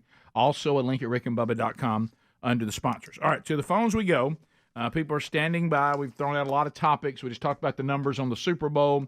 We talked about everybody wants a day off on Monday. Brian's in Alabama. Brian, welcome to Rick and Bubba. How are you? Hey, good morning, gentlemen. How y'all doing? We're great. Good, hope you're okay, buddy. Hey, good. This upstream Brian, Bubba, and we Dowley, Alabama. Hey, but look, I agree on the Monday being the day off, but I was going to tell you, one of my manufacturers that are in Mississippi, they the whole week off on opening day of deer season when gun season comes on. Yeah. Anyway, they take the whole week off. I don't blame them. Because the CEO said, well, there ain't nobody going to show up anyway because everybody's going to be deer hunting, so you can't get nothing from them on opening day of deer season in Mississippi. Yeah, and also I think I don't blame them. I think we should add the day that Dale Earnhardt died. Yes, Rick. That should also. I mean, yeah. Isn't it already? Hey, you think a lot of folks did miss the Monday after that? I remember. Kenny said he saw the Nickelodeon broadcast. Kenny, did you? Oh, yeah, I loved it. It was wonderful. Very entertaining. Got the kids more involved, too. Yeah. So did it get on your nerves, or were you able to enjoy it as well? I liked it. I liked it better than the regular. We watched the regular version, the first half. Then I remembered about it the second half. I flipped over there, and I really liked it. So, yeah, so you I guess you swap Tony Romo for SpongeBob. It's quite a trade, isn't it? Well, I don't know, Rick. Chris, Tennessee. Chris, go ahead.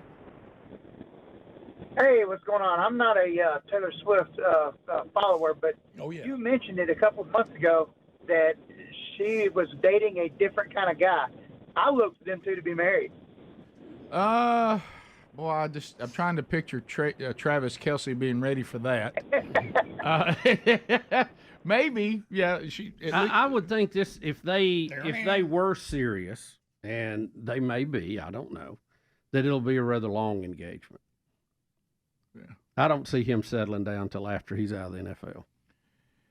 Yeah, and he's 34, so he can't have that much left. I mean, he may have 4 or 5 more years. Who knows? Yeah, maybe. She's she's going to keep singing no matter what. Yeah. Tammy in Montgomery, I-92. Tammy, go ahead. Hey, guys. I just heard y'all talking about the numbers for the Super Bowl being up 1.2 million. And I was just going to say back it's 124.4 million. Yeah, 115 was last year. You're right. 124 this year on CBS. That doesn't count the other platforms. Yeah. Well, by comparison, Tucker Carlson's Putin interview last I checked, was nearly 2 million. Yeah, so more people have watched that than the Super Bowl. Well, yeah, say that again. 200 million. 200 million. 200 million. meant to say. Yeah. Oh, okay. It's 200 numbers off. Yeah. Yes, 200 million. I'm no math genius, but correct. Right. Yeah. Well, you're also talking about something that was recorded that people can watch. Yeah. Who haven't seen it versus a live event. Right. So that is a little different. Right now, who knows what the numbers will be on the Super Bowl and all the replays. That's almost like comparing a movie to a live broadcast. Right. Where people can see it over and over and over. But no doubt that those interviews and Tucker Carlson, the numbers that he's able to garner away from Fox, it's amazing. Trevor in Alabama. Trevor, go right ahead. More lines now coming available. 866-WE-BE-BIG if you want to join us. Trevor, go ahead. Hey, how y'all doing? Good, Trev. We're great. Did y'all actually know that you can bet if there was a streaker to run out on the Super Bowl, and the guy that ran out actually bet on himself and won $10,000, and that's why he did it? That makes sense. Is that real, Trevor? Is that straight up? That sounds made up. But yeah. It's real. He posted a video about it and all. Yeah, well, you can bet on just about everything at the Super Bowl. Somebody told me you could even bet if a kickoff would hit an upright. Really? Yeah. I'm I mean, sure you can. they bet on heads or tails. They bet on who's got the ball. How long the national anthem is. Yeah, I mean, over it's and under. just, I mean, if you're into that, there's just endless number of things you can find a book on. Well, so now let's talk about what we were talking about in the break, and we'll get in some more phone calls. We've been on the sideline, and not trying to bring your attention to ourselves. That's just what happened. Right. When we were working with the Titans, Greg did make the comment at the time they were beating us up over our passes and where we could and could not stand, that maybe they should concentrate less on us and more on the guy dressed like Santa Claus who just ran out into the Ravens defense. Yeah, who's out on the emblem Which, in by the the middle of the way, field. I don't know that I'd run into the Ravens. No. Not in those days. Even dressed as Santa. So how do these people get on the field? How in the world do they get on the field? Do we know how the streaker got on their ad, or did he document it or something? Do you know? This guy, I don't know if this is really the streaker, but he said, I placed a $20,000 bet on would there be a streaker. I paid $10,000 for a ticket, and then I controlled my own destiny, and he says I won $50,000. Is what this video says that I'm just now trying to find on the fly. Okay. But did he say how he executed the whole deal to get on the sidelines to do this?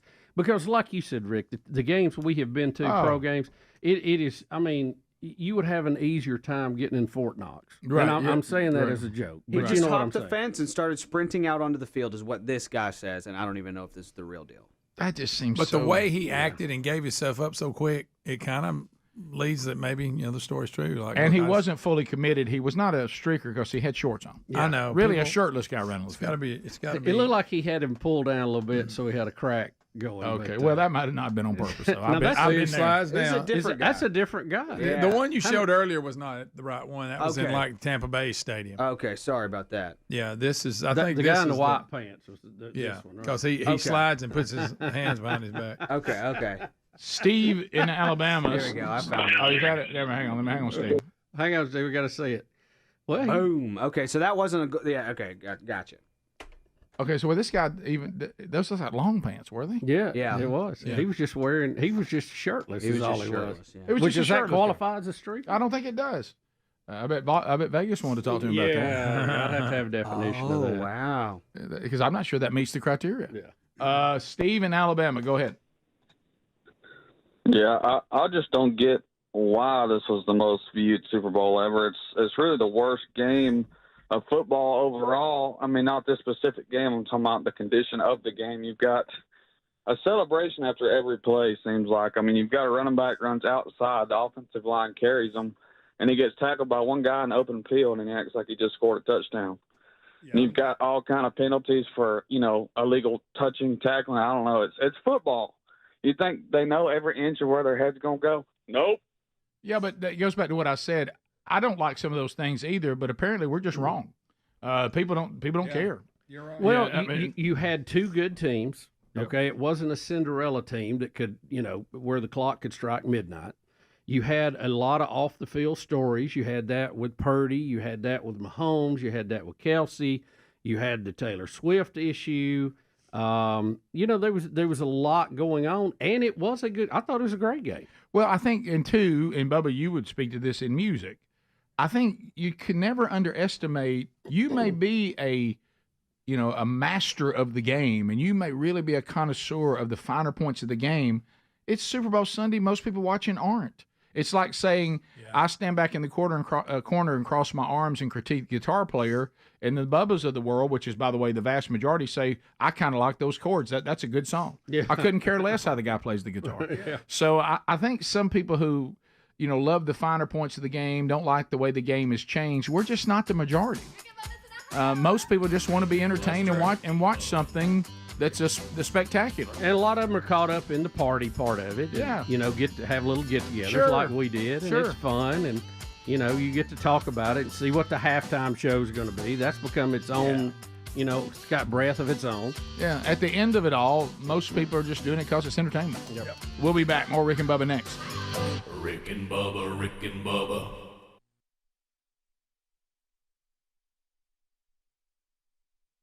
So everybody wants to know this who it just is. in, they found out who did not vote for him.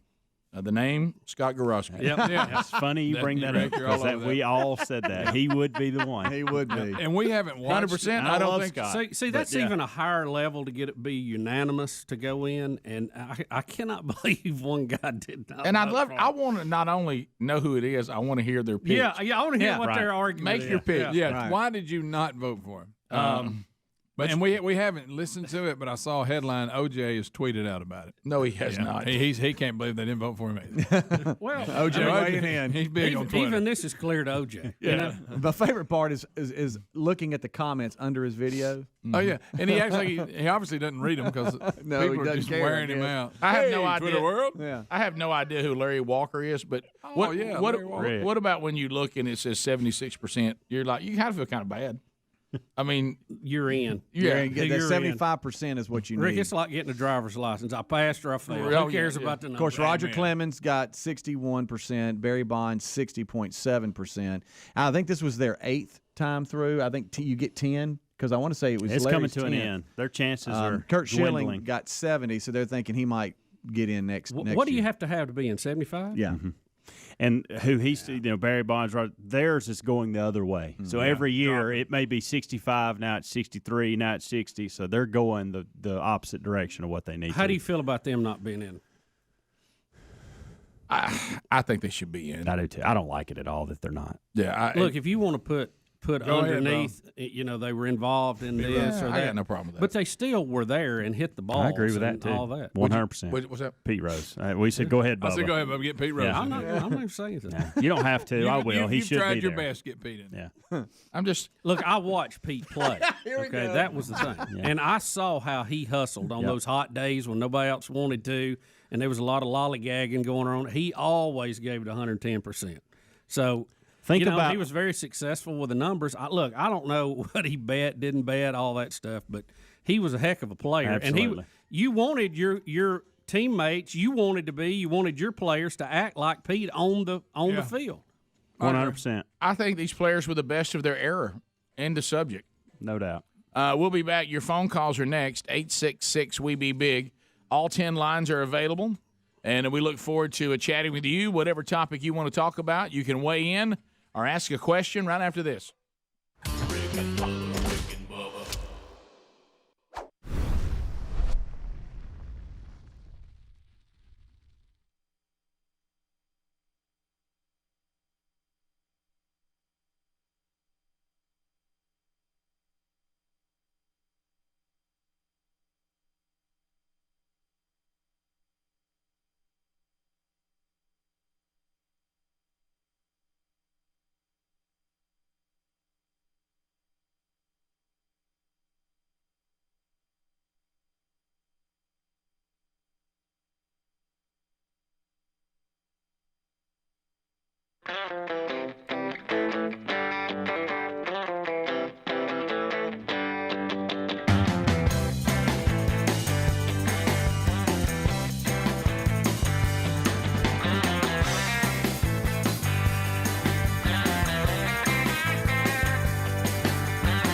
got in the Super Bowl mix.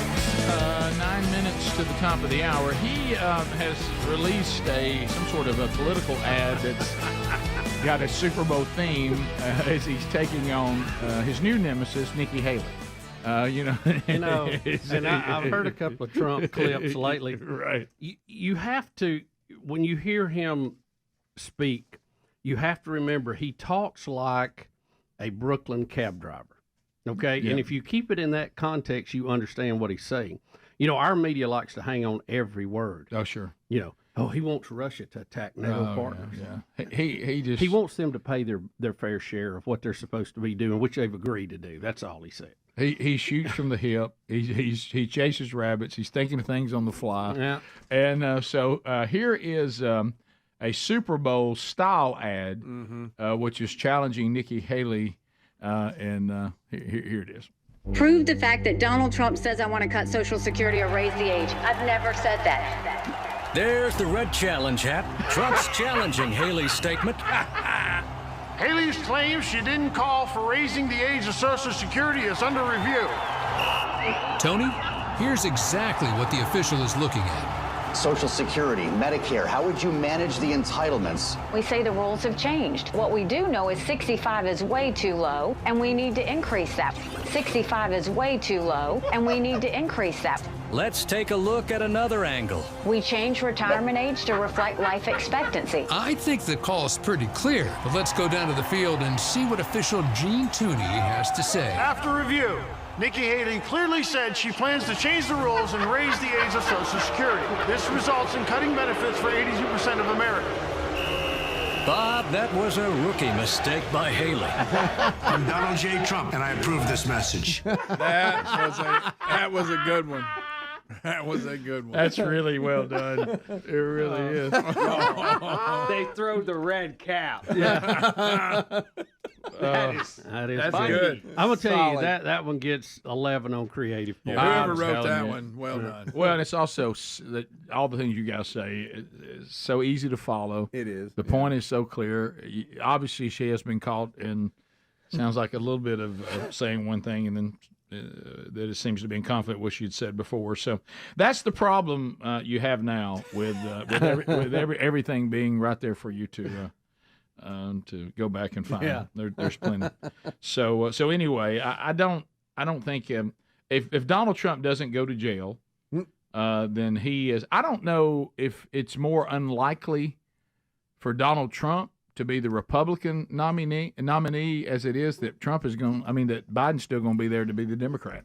Well, golly, you listen, talk about somebody who's falling fast on the cognitive level. Good night. There's some pitfalls on both sides that yeah. and some big potholes they're going to have to work around. No that's question. for sure. We also have an inflation story today. Speaking of the president, and for some reason, Robert is he Robert? Jr. Is it Robert Kennedy Jr.? Yeah. Yep. He's calling for Jill Biden to please stop parading the president around like he's okay. He's had enough of it. Yeah, that's exactly how she said it. Yeah.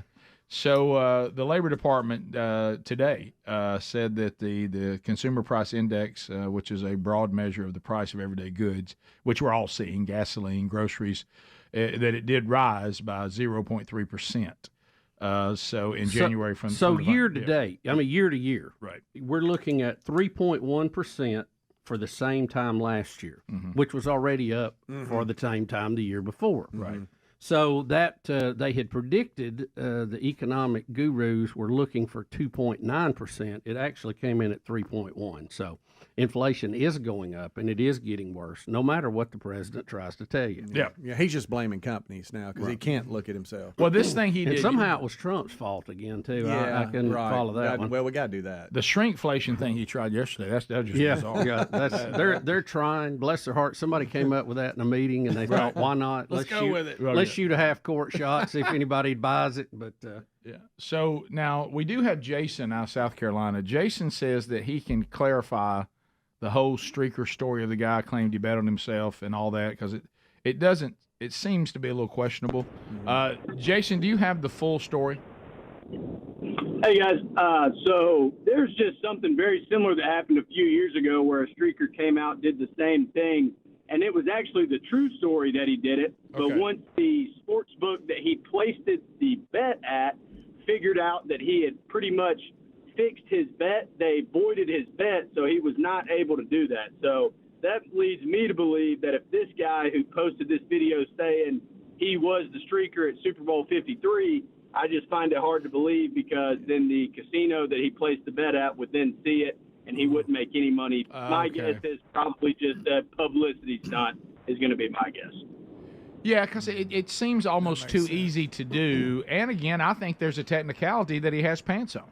I don't know that he would, and usually that would be qualified as a streaker. Usually in betting, if you intervene in it, they'll cancel it out, which I would think that would be part of this. And so this guy from South Carolina said a person tried this before for real, and as soon as they heard it was a setup, they did not honor the bet. So and then again, he's claiming to be a. Can't keep your mouth shut. If I bet on a streaker, I bet they're very specific about what qualifies as a streaker. Yeah, I do too. Yeah. Like it needs to be, BAN, BAN streaker. Yeah. That's what streakers are. They're naked. It's kind of like what the naked cowboy. I mean that's a technicality. Mm-hmm. I mean I'm thankful. He's the underwear cowboy. He is the underwear cowboy. Semi-naked. Yeah, cowboy. and I'm thankful for Half that. naked. I'd rather him not. The briefs give us enough discomfort. I don't want him to be so uncomfortable. Yeah, but if you look technically, he is not a naked cowboy. I'm the naked cowboy. He's a cowboy in boots and briefs. Right. Yeah. When I streaked for charity, I just had socks on. Now you were straight up. Now it was for charity. Yeah, it was. It was actually straight for the up. kids. It's for the kids. You had butt crack and everything going. Speedy ran naked through a celebrity pro-am, and he did that for others. Yes, he did. I did. Wow, you hit that underbrush. There wasn't any technicalities there. He's giving back. So does it bother you when somebody runs on a field like that with long pants on, like sweatpants, and claim they're and then strict? claims, And when this first broke, we discussed on the kickoff hour that maybe some of his buddies dared him and said they would cover the cost of the ticket. Yeah. Because if I paid $8 to $10,000 to be in there, I'm not going to streak and then be kicked out. I can't. I just lost a lot of money. I was thinking that maybe their buddy said, "Hey, we'll cover your ticket. I dare you to go do that." Right. Yeah. Now you were wearing shoes, but that doesn't take away. Well, you got to have shoes. Well, yeah. Because shoes are okay. Yeah, shoes are fine. That's standard. Everybody knows that. Through the woods. Yeah. Even the 1970s streakers wore shoes. They did. Shoes and socks are perfectly that's just okay. smart. Right. And every now and then would ride a motorcycle. Oh yeah. Or a toboggan. Bubba, Rick and Bubba. World today. I don't know. I almost got chuckled yesterday when I. You almost got chuckled? I almost got to chuckling about when there were reports out that the Democrats in the impeachment hearing were willing to trade Joe and Hunter Biden for John Bolton. And then when you saw when they got the interviews with Joe Biden, he said, there's no deal. I'm not on the table as part of a swap here. And my son is definitely not on this. Can you imagine like you're walking along and you don't even know it and says, "Hey, look, Speedy, Greg, Helmsy, and Rick said they're going to cut a deal and they're going to offer you at what? Huh? Yeah. What? Has anybody checked with me on that? I doubt that was ever brought up. I think some journalist just was wishing that and put that story out. I see here, and Speedy's got it laid out, that Limbaugh was talking yesterday. He thinks Adam Schiff is so bad and so pathetic. He said the strategy for the Republicans should be, box him in and make him the face and the eyes and the voice of this, because he manufactures lies. He crumbles. He looks shifty. He looks like he's just devious, and the fact that he just he gets cornered all the time. That he's not telling the truth. Yeah. Well, Rick, he's got crazy eyes. Let's not look over that. I mean, that's an easy sell. There is a marketing that you're right, in the world of marketing. If you can find, people always saying, look, we need somebody to be the face of this. Yeah. And so a lot of times that works as a positive, but also if your opposition said, let's make him the face of it, that'll be a negative. Yeah, look, him in spot A and B, Nancy Pelosi. So, right. That's and you could put up there, the Democrats are full of Schiff. Oh, wow. Wouldn't that be a great slogan? Yeah. So we'll see how that goes. But I just thought it was funny. They were throwing around the Bidens like they that's were funny. Chess That is pieces very funny. yesterday, and they're like, "Oh, wait a minute! Now, that is very, very nobody's asked me about this. Yeah, I'm not in this." That's funny. So we'll we'll look at that circus as it continues. There's a lot of stories that are going on today. Wheel of Meat still in play. We're late in the week, but it hasn't spun yet. So how about this? You can narrow it down. It's today or tomorrow. Another story that I saw that I thought, well, finally some common sense. I heard it. Let me say this. I heard it yesterday, and I don't know if Speedy's got it in the prep or not, but we'll find it. The Transportation Safety Board and the travel, whoever regulates airlines and all that, has finally come out and said, guys, look, we can't have comfort animals on airplanes anymore. This has just turned into it looks like you're sitting at the vet. Thank you. If you're a service animal, okay, meaning that you help someone who cannot see or whatever, right? And they're working, that's fine. But comfort animals are going to have to be done away with, and it's out of control. So let me see if I have this right. I got to find the because story. this is good news. What we're saying is we're going to keep the category service animal. We're going to remove the category comfort animal. Yeah. Because that comfort animal, that's a broad definition.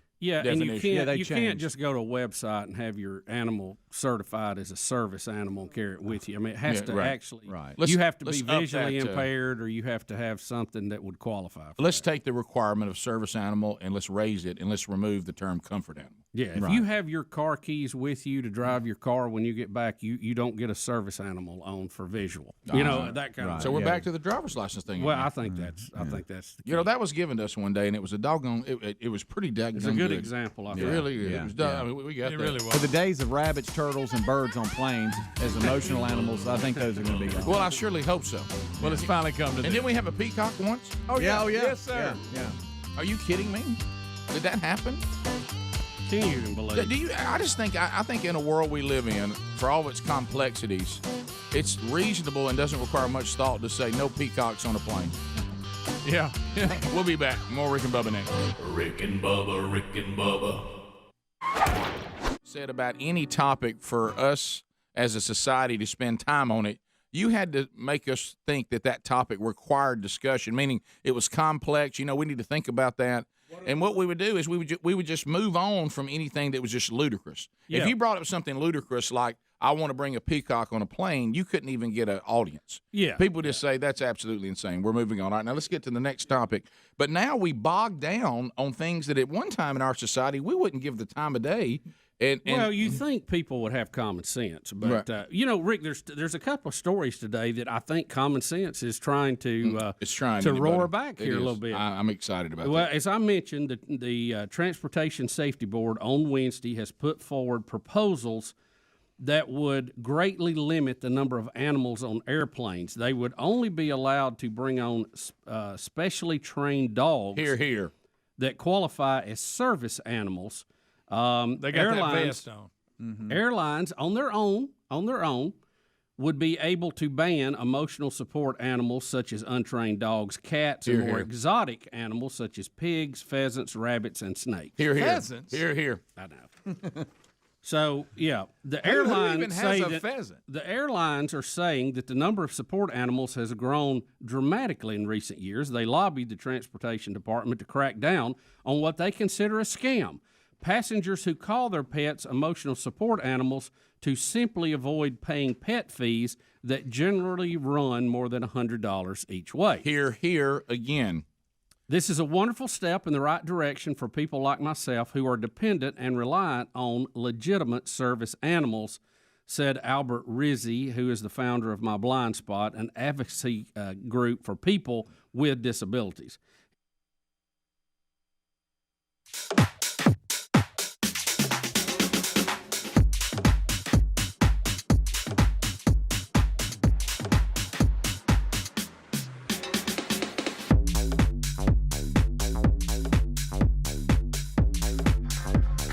We're back. Another hour of the Rick and Bubba Show.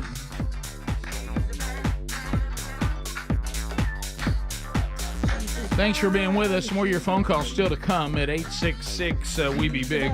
Speedy, the real Greg Burgess, Helmsy, Eddie Van Adler, all here. This weekend, Birmingham, Alabama Man Church Conference, fired up and ready to go. Robbie Gallaty, Friday night, I'll be speaking with Robbie, Chuck Hooten doing worship. Then on Saturday, Rich Wingo, Andy Blanks, Chuck Hooten also doing worship. If you don't have tickets, men, there are some still available. So Go to themanchurch.com. Grab those. You can get them in your email, so you got them with you. You can put them at will call, or if you want to wait and get them as you walk up, it's a much bigger venue than what we had last year. There should be tickets available there. I'd go ahead and get mine. I like having mine in hand, but it's totally your call. Welcome back, Bill Bubba Bussey. There he is. Rick, glad to be here, and thank all of you for joining us for the Rick and Bubba Show. And there we go. So if we want to talk Biden, we can. I know we've brought up some of the obvious stuff, and it is painful. It's painful. Where'd it go? Where'd it go? He's hiding in the basement. Yep. Anybody know? Hey, Basement Joe. Basement Joe. People calling on somebody to do something with the president. Many are there's speculation that the Democrats see what we're seeing. They're going to do one or two things. Try to continue on because he's not running the free world now. So what would change? Or it's so bad there's a surprise coming in May, and some people think it's Michelle Obama. I don't know where that came from, but that is out there, and I don't know if it has any validity whatsoever, but it is out there. So, but something. Let me tell you what I do think is 100% true. This man is not running the free world. So he's gonna talk about going when he got on the plane and went to South Korea.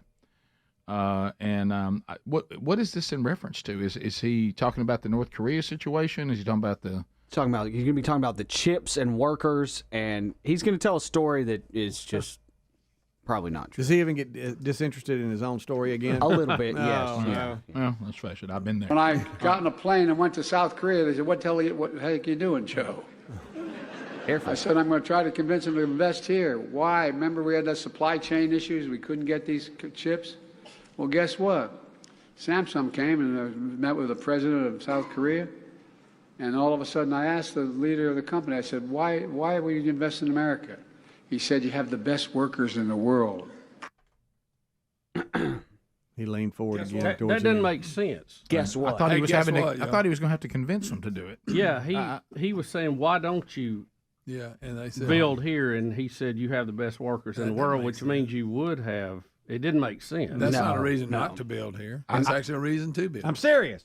I think at some point, think I know what he was trying to say, but he's in a bind. If the workers here are so good that South Korea desires to invest in our workers, then they don't need to be convinced by anybody in the government. No. So then when you get there, and I think what he meant to say, so what was the final thing that made you decide that you now will invest?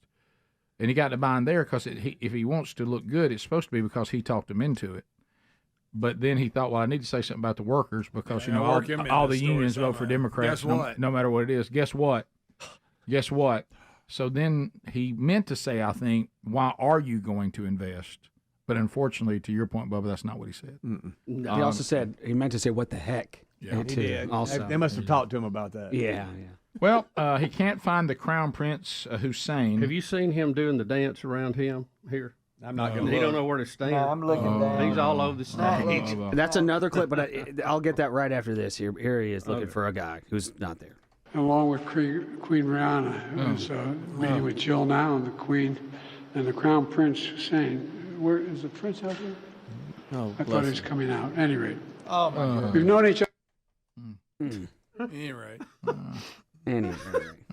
So that's not the one at the White House where he did come out and he was stumbling around, couldn't figure out where to stand. Guys, he went back and forth. I don't know what to do with that. I know you. Can we hear that again? I know you. I know you.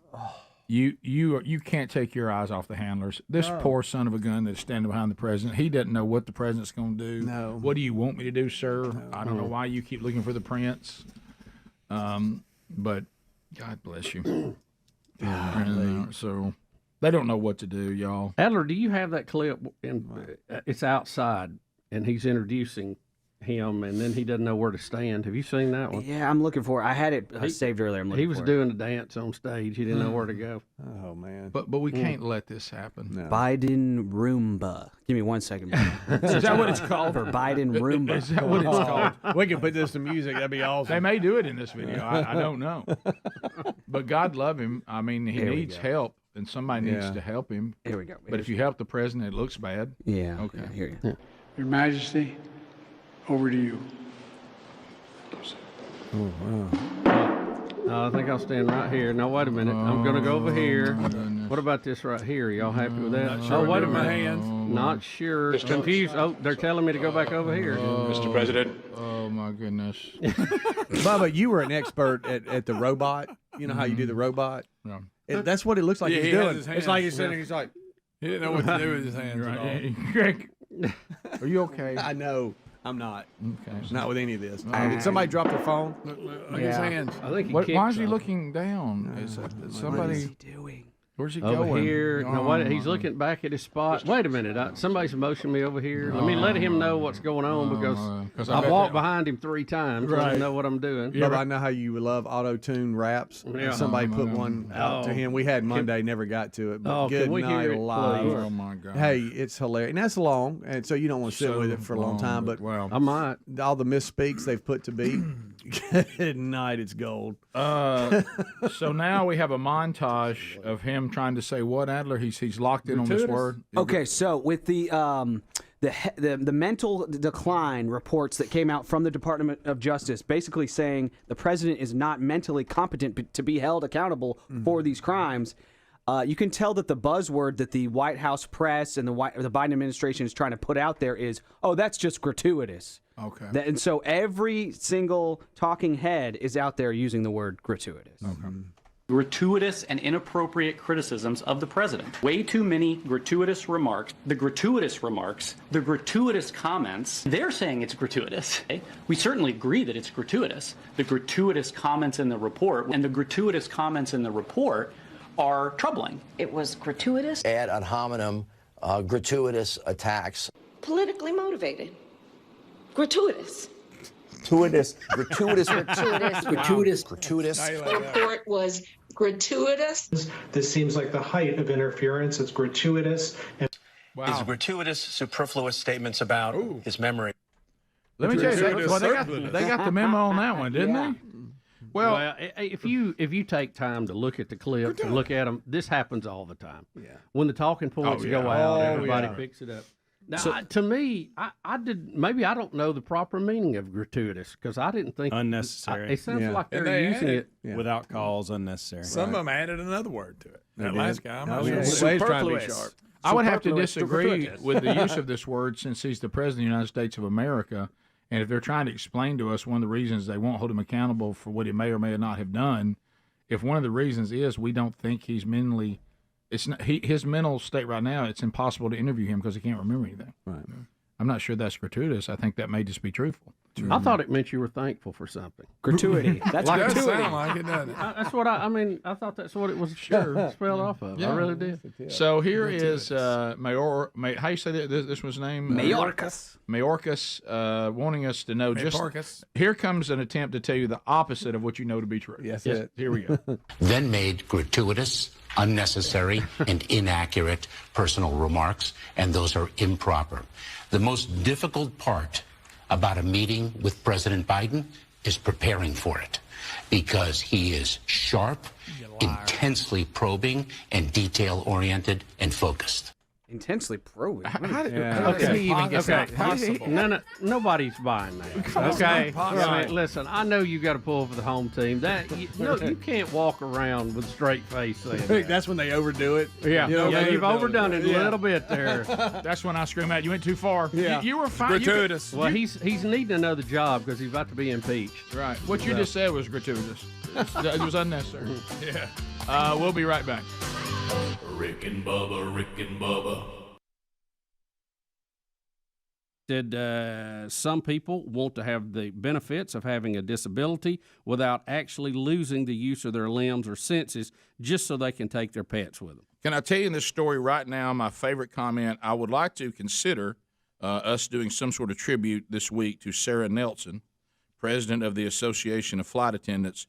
Her quote, "The days of Noah's Ark in the air are hopefully coming to an end." That's good. And she gets a here. Yeah.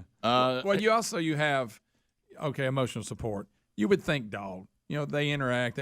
But then everybody tried to outsharp everybody and say, "Watch this! I'm gonna be bizarre. I'm gonna have a peacock." Well, a lot of that. I'm competing to be. Yeah. I'm gonna be the most. Greg, first world problems. Greg, it also brings attention to me because now the cameras are down here at the airport while I got my peacock trying to get it. That's news. Yeah. I mean, I got an emotional peacock. There's no way that a peacock interacts with people and makes them calm. Right.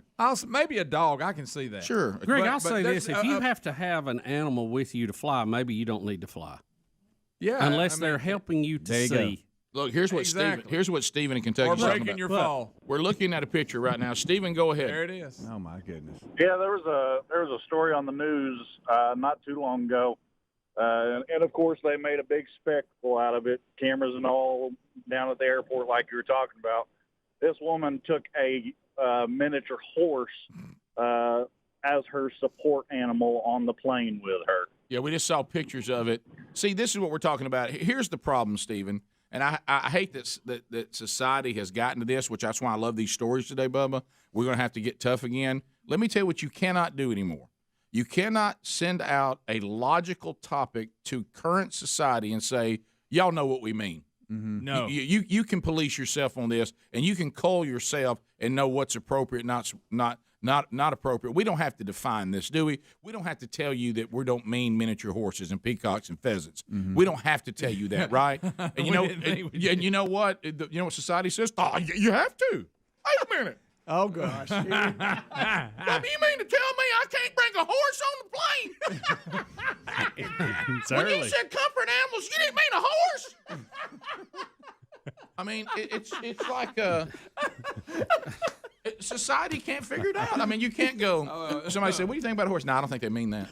Well, like the guy, and I think he was from Alabama. You remember they got bit in the face by the dog? Yeah. I mean, that obviously wasn't a trained dog. That was somebody that had their dog on there like he was his pal, and it bit the man bad. To Bubba's point, look, listen, drive yourself if you have to have your animal. Listen loud and clear. If you cannot see, we've had service animals doing that, and the guy says, really, people like him and his organization, we're now getting overlooked because everybody's trying to act like that they have all their faculties, they have all their limbs, they can see, they can hear, and they're acting like they need animals. What? Yeah. So I would say if you do not have a physical challenge that would make it impossible for you to function without the help of highly trained, meeting the high standard of a service animal, and you're saying, no, I just can't function without an animal near me for some reason, I now go over to my colleague, Bill Bubba Bussey, Dr. Bussey, and say, well, then I guess flying is just too big a mountain for you. You're going to have to do something else. Guys, if you can't function without an animal for you to fly other than a physical problem or some physical challenge, then I'm sorry. I mean, not just cause. I just feel like I need a miniature horse at my feet. Well, then you're going to have to go. I need a turkey in the seat next to me, but I don't want to pay for it. Look at that. Yeah, that's crazy. Listen, a turkey doesn't comfort anybody. No, Rick, this is one of those cases. I hate to quote the great Mr. Spock, but the needs of the many outweigh the needs of the few. Amen. Mm-hmm. Yeah, hello. And let me just say this from somebody that, I mean, I've experienced this. Terry, and we've talked about this, when it comes to flying, she has a lot of anxiety and just cannot, I mean, and so I'm not saying, I mean, because we all deal with different things, and there's some people out there when it comes to stuff like this, their anxiety level and their stress level is way on up there. Right. But guess what we did? I mean, when she was stepping onto the plane coming back from Miami to here, she said, I don't know if I can get on there. And she was straight up having kind of like a panic attack kind of thing. But I never once thought about let's get some weird animal to see if it can comfort her to get through the flight. We just got through. She had a comfort Speedy. Yeah, and we just got through it. And guess what else? The next time I went down to Miami to watch Tyler play, she said, I'm just not going to go. I'm just not going to go on this trip. I don't want to deal with it. Now, Rick and Bubba's in Ohio. Rick and Bubba. Pass the gravy, please. Rick and Bubba. Ooh, it brings me to my knees. 21 minutes past the hour. Rick and Bubba Show. Thanks for being with us today. We'll get to more of your phone calls coming up a little bit later on. So, Bubba, the minute the word auto-tune was brought up and Joe Biden, I gotta hear it. I know that you just lit up like new money, and you're like, please find that. I believe that Adler has found it, and so So the creativity of people now is amazing to me. Now Speedy says it is a little long, so I don't know. It's two and some change. You know, you can only take so much. But, Sure. Oh, I don't know. This is pretty good. It uses Biden in his own words. I guess we can say that. Okay. All right. So here it is. And What's the song that is played where everybody is on the chair, everybody at the, going to my mind's going blank now. What I can't remember. I'm gonna lose track. My mind's going blank now. What the hell's going on here? Where the hell are we? My mind's going blank now. I can't remember. I don't know what the hell he's talking about. What am I doing here? My mind's going blank now. Where am I heading? I keep forgetting I'm president. Where am I? No idea. Last night on the television, I was on a telephone rapidly rising with I don't know. COVID has taken more than 100 years. Look, here's lives reflected in the NHEI. America is a nation that can be defined in a single word. I was the we're going to seize the ill-begotten gains of Putin's kleptocracy. NATO's purpose is to defend against aggression. Let me make that near and dear to you that you like to be able to. Anyway, my mind's going blank now. I can't remember. I lose track. My mind's going blank now. What are you talking about? What the hell's going on here? Where the hell are we? My mind's going blank now. I can't remember. I don't know what the hell he's talking about. What am I doing here? My mind's going blank now. Where am I heading? I keep forgetting I'm president. Where am I? No idea. I don't think as the idea that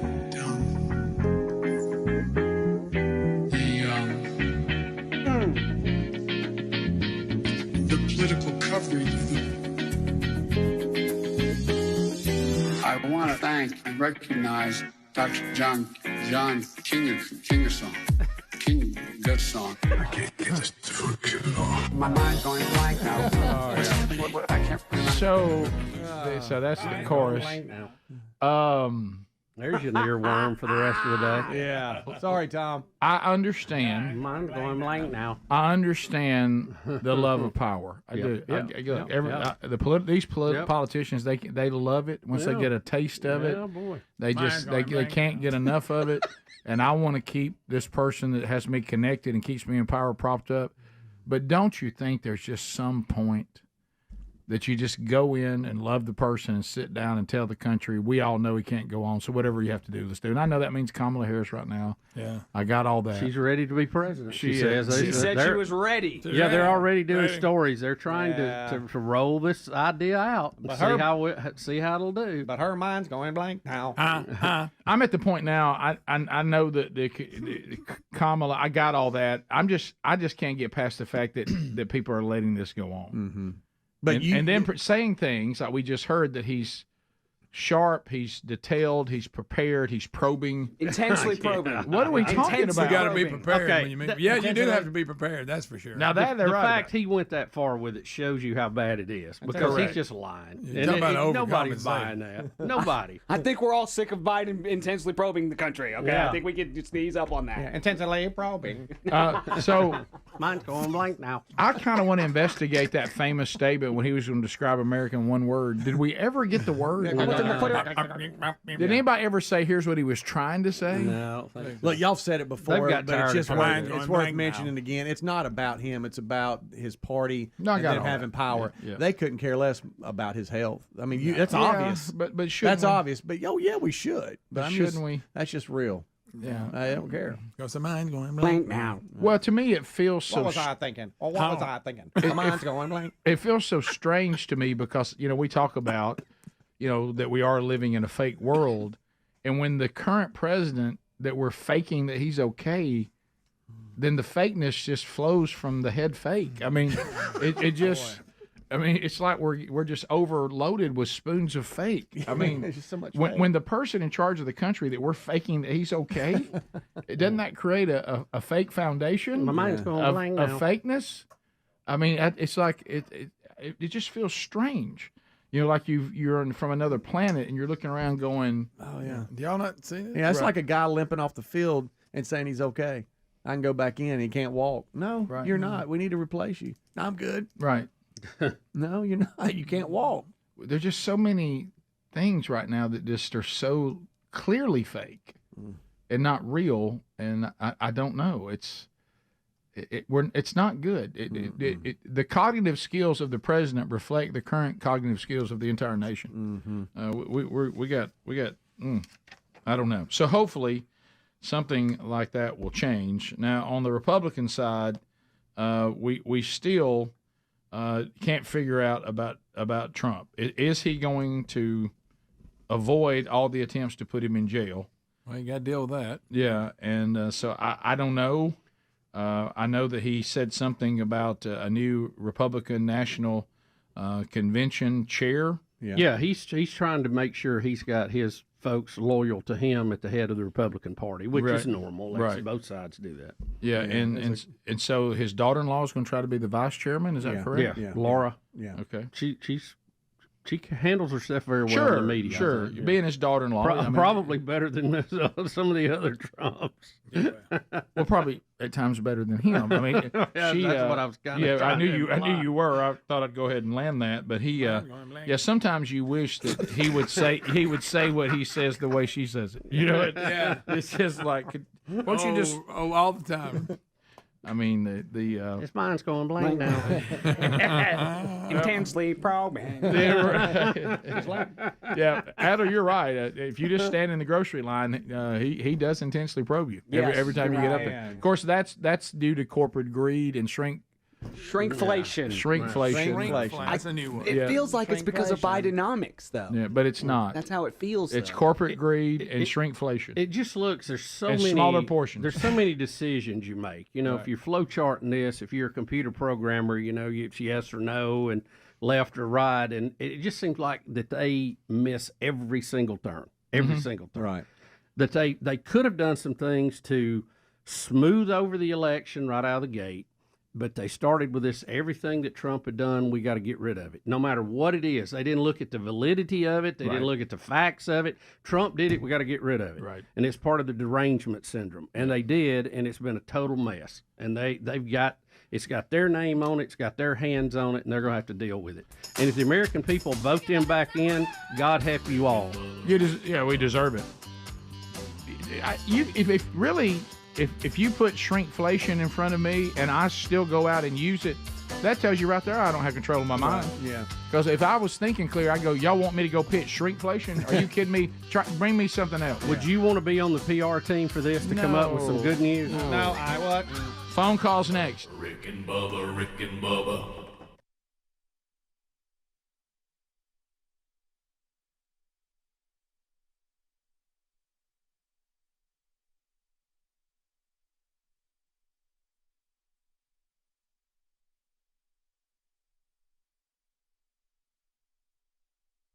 Gotten better now because that was a couple of years ago. She's gotten a whole She's lot worked better, through it. and she's worked through it. But never once did we think about bringing some weird animal and see the way to deal with it. The way they've done this, I like the fact that they're going to let the airlines handle it.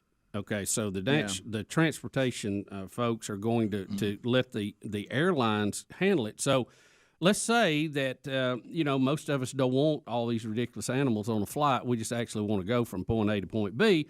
But there are a lot of people that want that. Well, then they can offer a flight, or there can be an airline that's what they do. Fly with your animal on our airline, and they put animal crackers all over the plane and market that. Charge you a big old price. And you do your thing. See, everybody can win in this. You could even be the airline that says we have some animal flights, but we're not going to be forced to have any. You want an animal flight, that's flight 3240, and it's got one time it leaves, and that's an animal flight.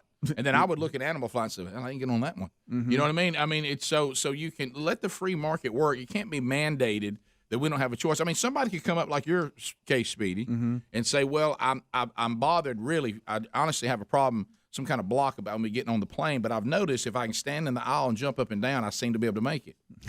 Well, we can't cater to that. No. There's certain requirements you have to meet for everybody's safety and for your own safety. Yeah. And if the only way you can fly is to stand in the aisle and jump up and down the whole time we fly, then you just can't fly.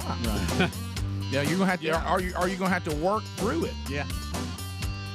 And we can't cater to every issue that somebody has, because it affects, as Bubba said a minute ago, a lot more people who are trying to just get where they need to go. Right. Bottom of the hour, more Rick and Bubba next. Rick and Bubba, Rick and Bubba. The Rick and Bubba Show, 866-WE-BE-BIG is the number. Thank you for being with us, and we'll wrap up our conversation. But it looks like the airlines are now, I don't know if they've been to Rick and Bubba University. They've received their degree in common sense. They're saying that people are overly abusing this emotional animal thing, and they are going back to service animals only, and the service animals must have the required validation for them to be on the plane. Everybody else is going to have to start sending their animals the way that they did before. And I applaud them for common sense on this. Tyler, and we had an attorney that called that said had a lot of information. If that was you out of Mississippi, call us back because I'd love to hear what you had to say. Tyler is in Oxford. Tyler, welcome to Rick and Bubba. Tyler. How are you? Good morning, guys. How y'all doing this morning? We're good. Great. All right, first I'll say that I've been listening to you for about 6 years now, and thank you. Love what you do, love your message. Y'all have actually helped me grow as a young man in society today. I think I got some common sense because of you guys now. Thank you.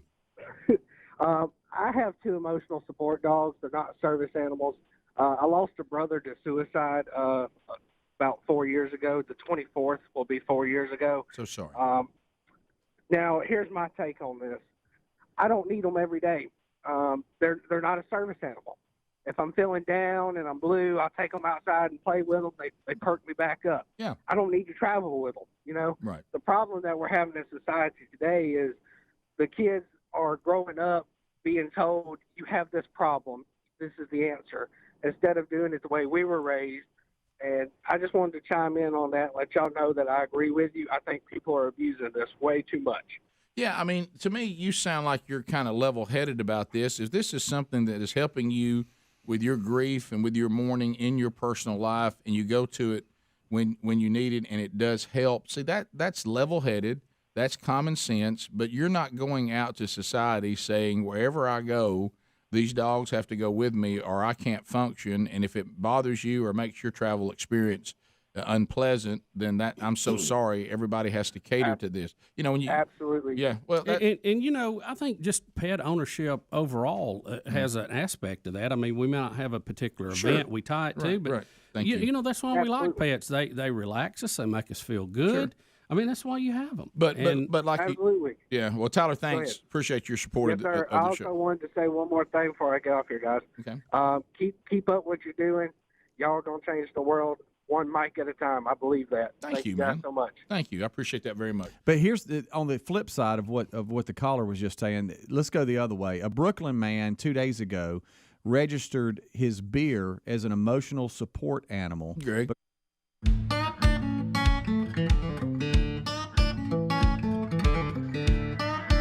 Here we go. We're back. Rick and Bubba's show. Phone troll music. For those of you that may be watching on YouTube and you don't get this, this means we're going phone trolling. Helmsy is on the phones. 866-WE-BE-BIG. Comments, questions, bringing information to the table. You are now running the show. The comments, though, are cut down to 30 seconds. So if your comment is going to exceed 30 seconds, your only real hope is to get it all in. Is to just be really, really wise with it. Hope you can get a timeout from Speedy or Bubba, but you can't come in, expecting that to be the only shot because there's only one timeout apiece. And so once those are gone, they're gone. So anyway, go ahead and get it ready. It's to get a lot of people on. We brought this up years ago because a lot of people said, I keep trying. I can't, even when I can't get in, I can't get on. So we got 10 lines, make it easier to get in, and then the troll makes it easier to get on. No meaningless shout outs. No shameless plugs. All those get a buzzer. Lines are available if you want to join us now. Now, a lot of you listening to my voice right now, you never thought you would have a tax problem, but there it is. And it happened. Okay? Thought I wouldn't have a tax problem. Of course, that's over. Stop feeling like a criminal. We got it. We know you're not. The only thing I can say with certainty, and I hate to bring this up, the problem is only going to get bigger. Tax problems don't go away. The IRS is currently mailing millions of those pay-up letters. Those feel great, don't they? They've added nearly 20,000 new IRS enforcement agents. They're looking for you.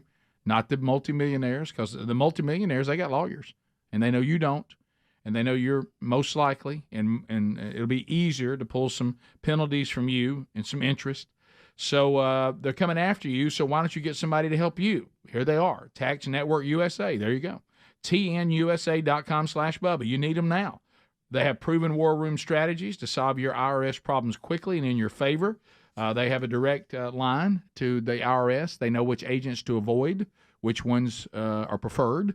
So why don't you schedule your free confidential consultation right now? Easy for me to say. See if you qualify, because the IRS has a limited time IRS penalty canceling offer, and maybe you can put this behind you this year. And they're willing to waive billions in penalties. So 1-800-245-6000. See if you qualify. Go to tnusa.com/Bubba. Also a link at rickandbubba.com under the sponsors button. Wouldn't it be great for this to be the year that you put that behind you and it stopped hanging over you like a storm cloud? All right, let's get started. 30 seconds. Tony in Birmingham, Alabama. Tony, go ahead. You got 30 seconds. All right. Good morning, Biggins. How y'all guys doing? Good. We're good. All right. You know, my wife and I heard the story on the news where Daryl Hall had filed a lawsuit against John Oates and got a restraining order against him. Have you guys heard any details about that? Because Hall & Oates is such a great group, and you know, I've always liked Hall & Oates. Who's your favorite in Hall or Oates? Thank you. Oh, I like several of their songs. I can't think of a favorite, but I can't think. I was asking which one. So we brought that story up, and I have heard no updates. No, I don't know the details in it, but it was disturbing because we all wanted them to get along.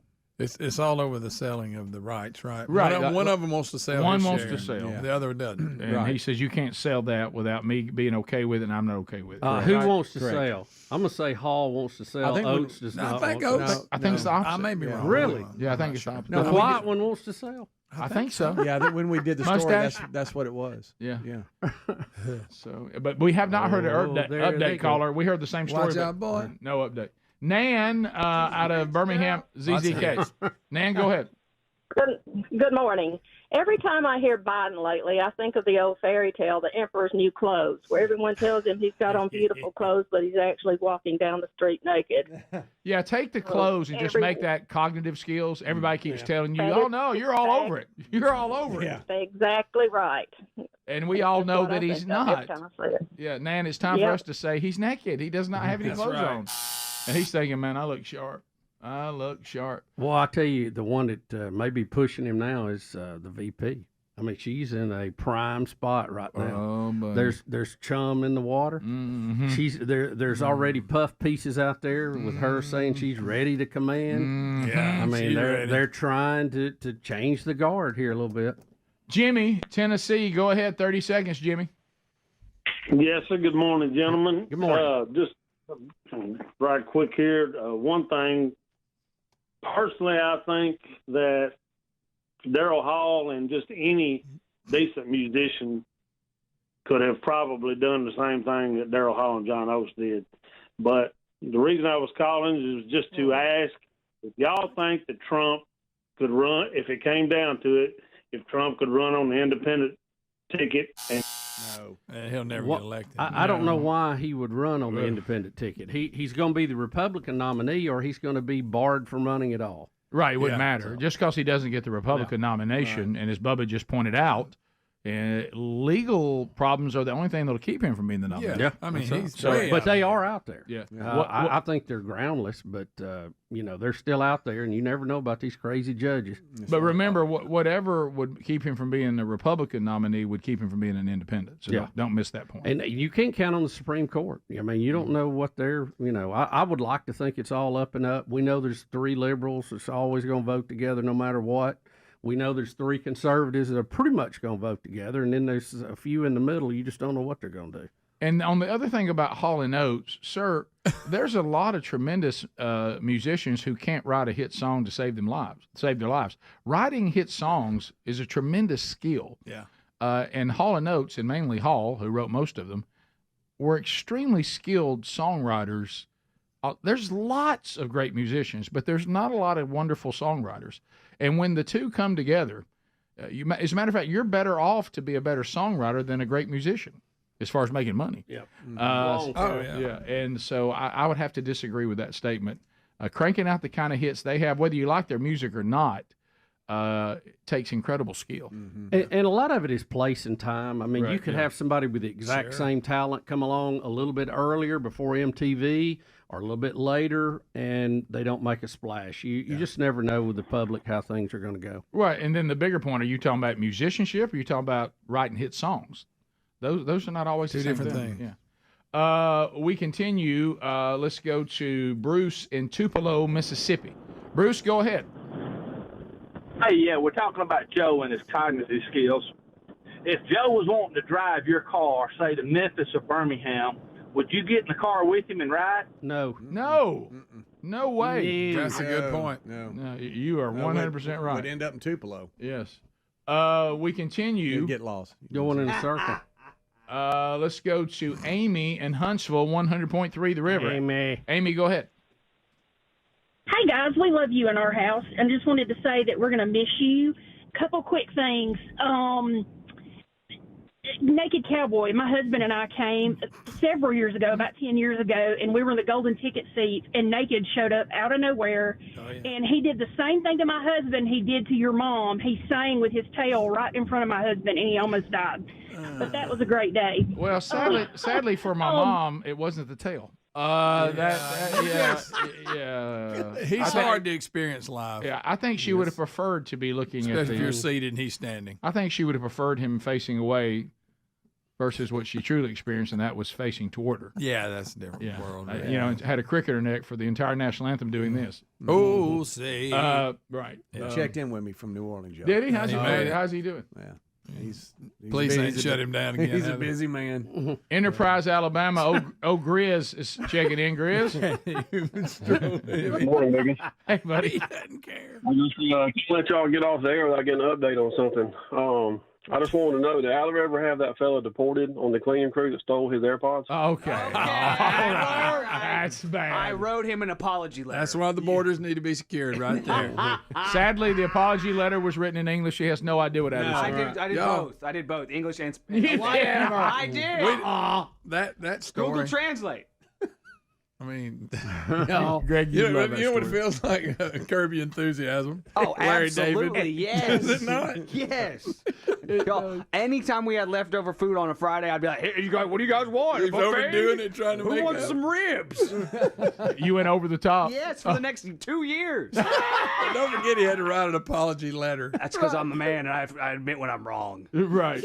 I admit when I do something Basically wrong. accuse the guy stealing from him. If you're a man, you have to admit you're wrong when you ain't even wrong. That's right. That's true. Isn't that true? Let's go to Baker in Kentucky. Baker, welcome to Rick and Bubba. Go ahead. Good morning, fellas. Hey, y'all remember that movie Dave back in like 93, 94 where they switched out the president and stuff? Yep, sure do. What's the chances they do that, come up in March when he addresses the nation and he fakes some kind of illness in front of all of us and they do the old switcheroo right then? That would be smart. Yeah, Walter could fill in. Yeah. He's showing signs of an illness now. I We think just we'd keep be him able in to there. tell because Walter is a little sharper than the president. Right. Well, that's true. Plus that guy that's always standing by him. Yeah, people always send me like, is he wearing a mask here? Is this a body double here? I'm like, no, he's performing so poorly. There's no way this is a body double. Nobody would book that body double. No. We'll be back. More Rick and Bubba coming up right after this. Rick and Bubba, Rick and Bubba. He claimed that he suffered from social anxiety disorder, and he wanted to be able to bring his alcohol or beer on public transit. Well, now that's in New legit. York. Yeah, that's great. But I tell Bubba in the break, it would be like me saying He wants to knock the edge off. it would be like me saying I want somehow for y'all to make this catamaran evening cruise to work for me, but I want you to know I am absolutely paranoid about water. Well, maybe Probably not a good choice. Maybe I can't do the boat thing. I mean, maybe I just can't do that. But what we have now is if I have an issue about something, I don't want to be told that there's anything that I can't do. Everybody has to make this work for me, and you know, because that's the narcissism that rules. I've now become a little god, and everybody needs to. I worship me, and I want you to worship me as well. Yeah. And you can't really do that in a society. Here's Sabrina out of Mississippi. This is the attorney we were looking for. Sabrina, go ahead. Hey, Rick. Hey. One of the things I wanted to point out was that under the federal law, a service animal can only be two kinds of animals, a dog or a miniature horse. I know that sounds crazy. Well, I thought you were going to say monkey. I truly thought you were going to say Reese's monkey. I thought you were going to say cat. Yeah. Well, I'm telling you, cats will not be an emotional support animal or service for anybody. Could you imagine a cat trying to lead you if you couldn't see? I mean, it'd lead you right into the road. If you went to your cat and says, "Can you be a comfort or service animal to me?" The cat, if he could speak or she could speak, would say, "Have you lost your mind?" It's like, get lost. You serve me. I do not serve you. That's right. So anyway, I didn't know miniature horse. I didn't think that's what you were going to say. That's true. I'm an attorney for one of the universities in Mississippi, and we deal with this all the time with students in housing situations, in the dorms and things. We've had boa constrictors, all sorts of animals. But for a true service animal is one that's an extension of yourself and can accompany you wherever you go, whether it's into the classroom or whatever. An emotional support animal, those are limited to just housing situations. They cannot go to classrooms and things like that. Where everybody else would have to deal with it. But I have to ask you this. Exactly. So let me get to the miniature horse here. Maybe they're not much bigger than dogs. But I mean, I'm on the plane, and a service dog is there with me, and he's taking up some room. But a miniature horse, not to be in the aisle, has got a really. He won't fit on the seat. He's longer than all of our foot space. Am I now propping on the miniature horse's rear end? Are my feet up there? I mean, how does this work? I don't know. And actually, we've never seen one on our campus, but they are out there. So wow. Oh, they're out there. What if you went to? And What if you? Go ahead.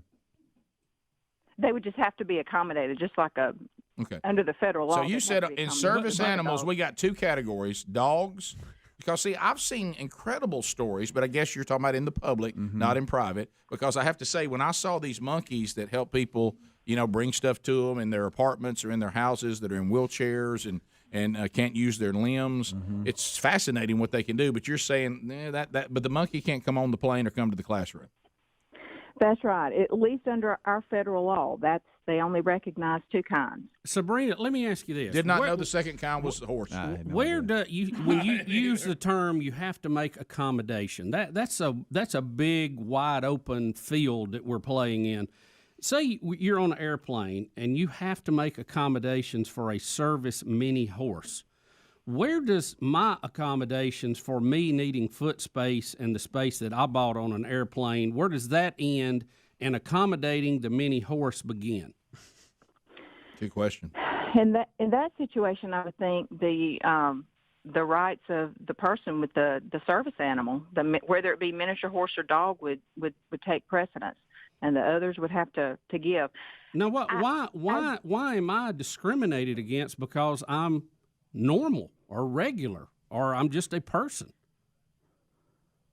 I don't know that you're discriminated against. We're just making accommodations for those who have disabilities. No, I understand that, but if his horse has to be over in my leg space, I am being discriminated. I'm not getting my normal space. Would it be then maybe accommodation means no one else would be in that row? Affected by it. Yeah, you just wouldn't put people in that. Nobody can sit there. Yeah. That seat's not available because of that situation. Someone actually called in, and I wish they would call back. They said they actually have one, and there are spaces on planes for these animals. So, in other words, you wouldn't be in that situation. Bubba wouldn't be affected by it. I wouldn't. Because they wouldn't put you We'd just there. be able to see it. Yeah. That's it. But what if the horse takes a dump? Well, you got a problem.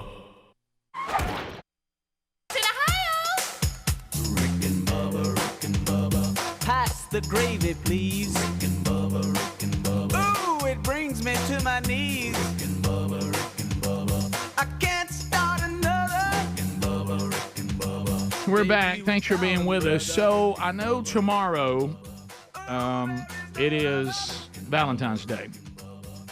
I know, and that brings a lot of angst.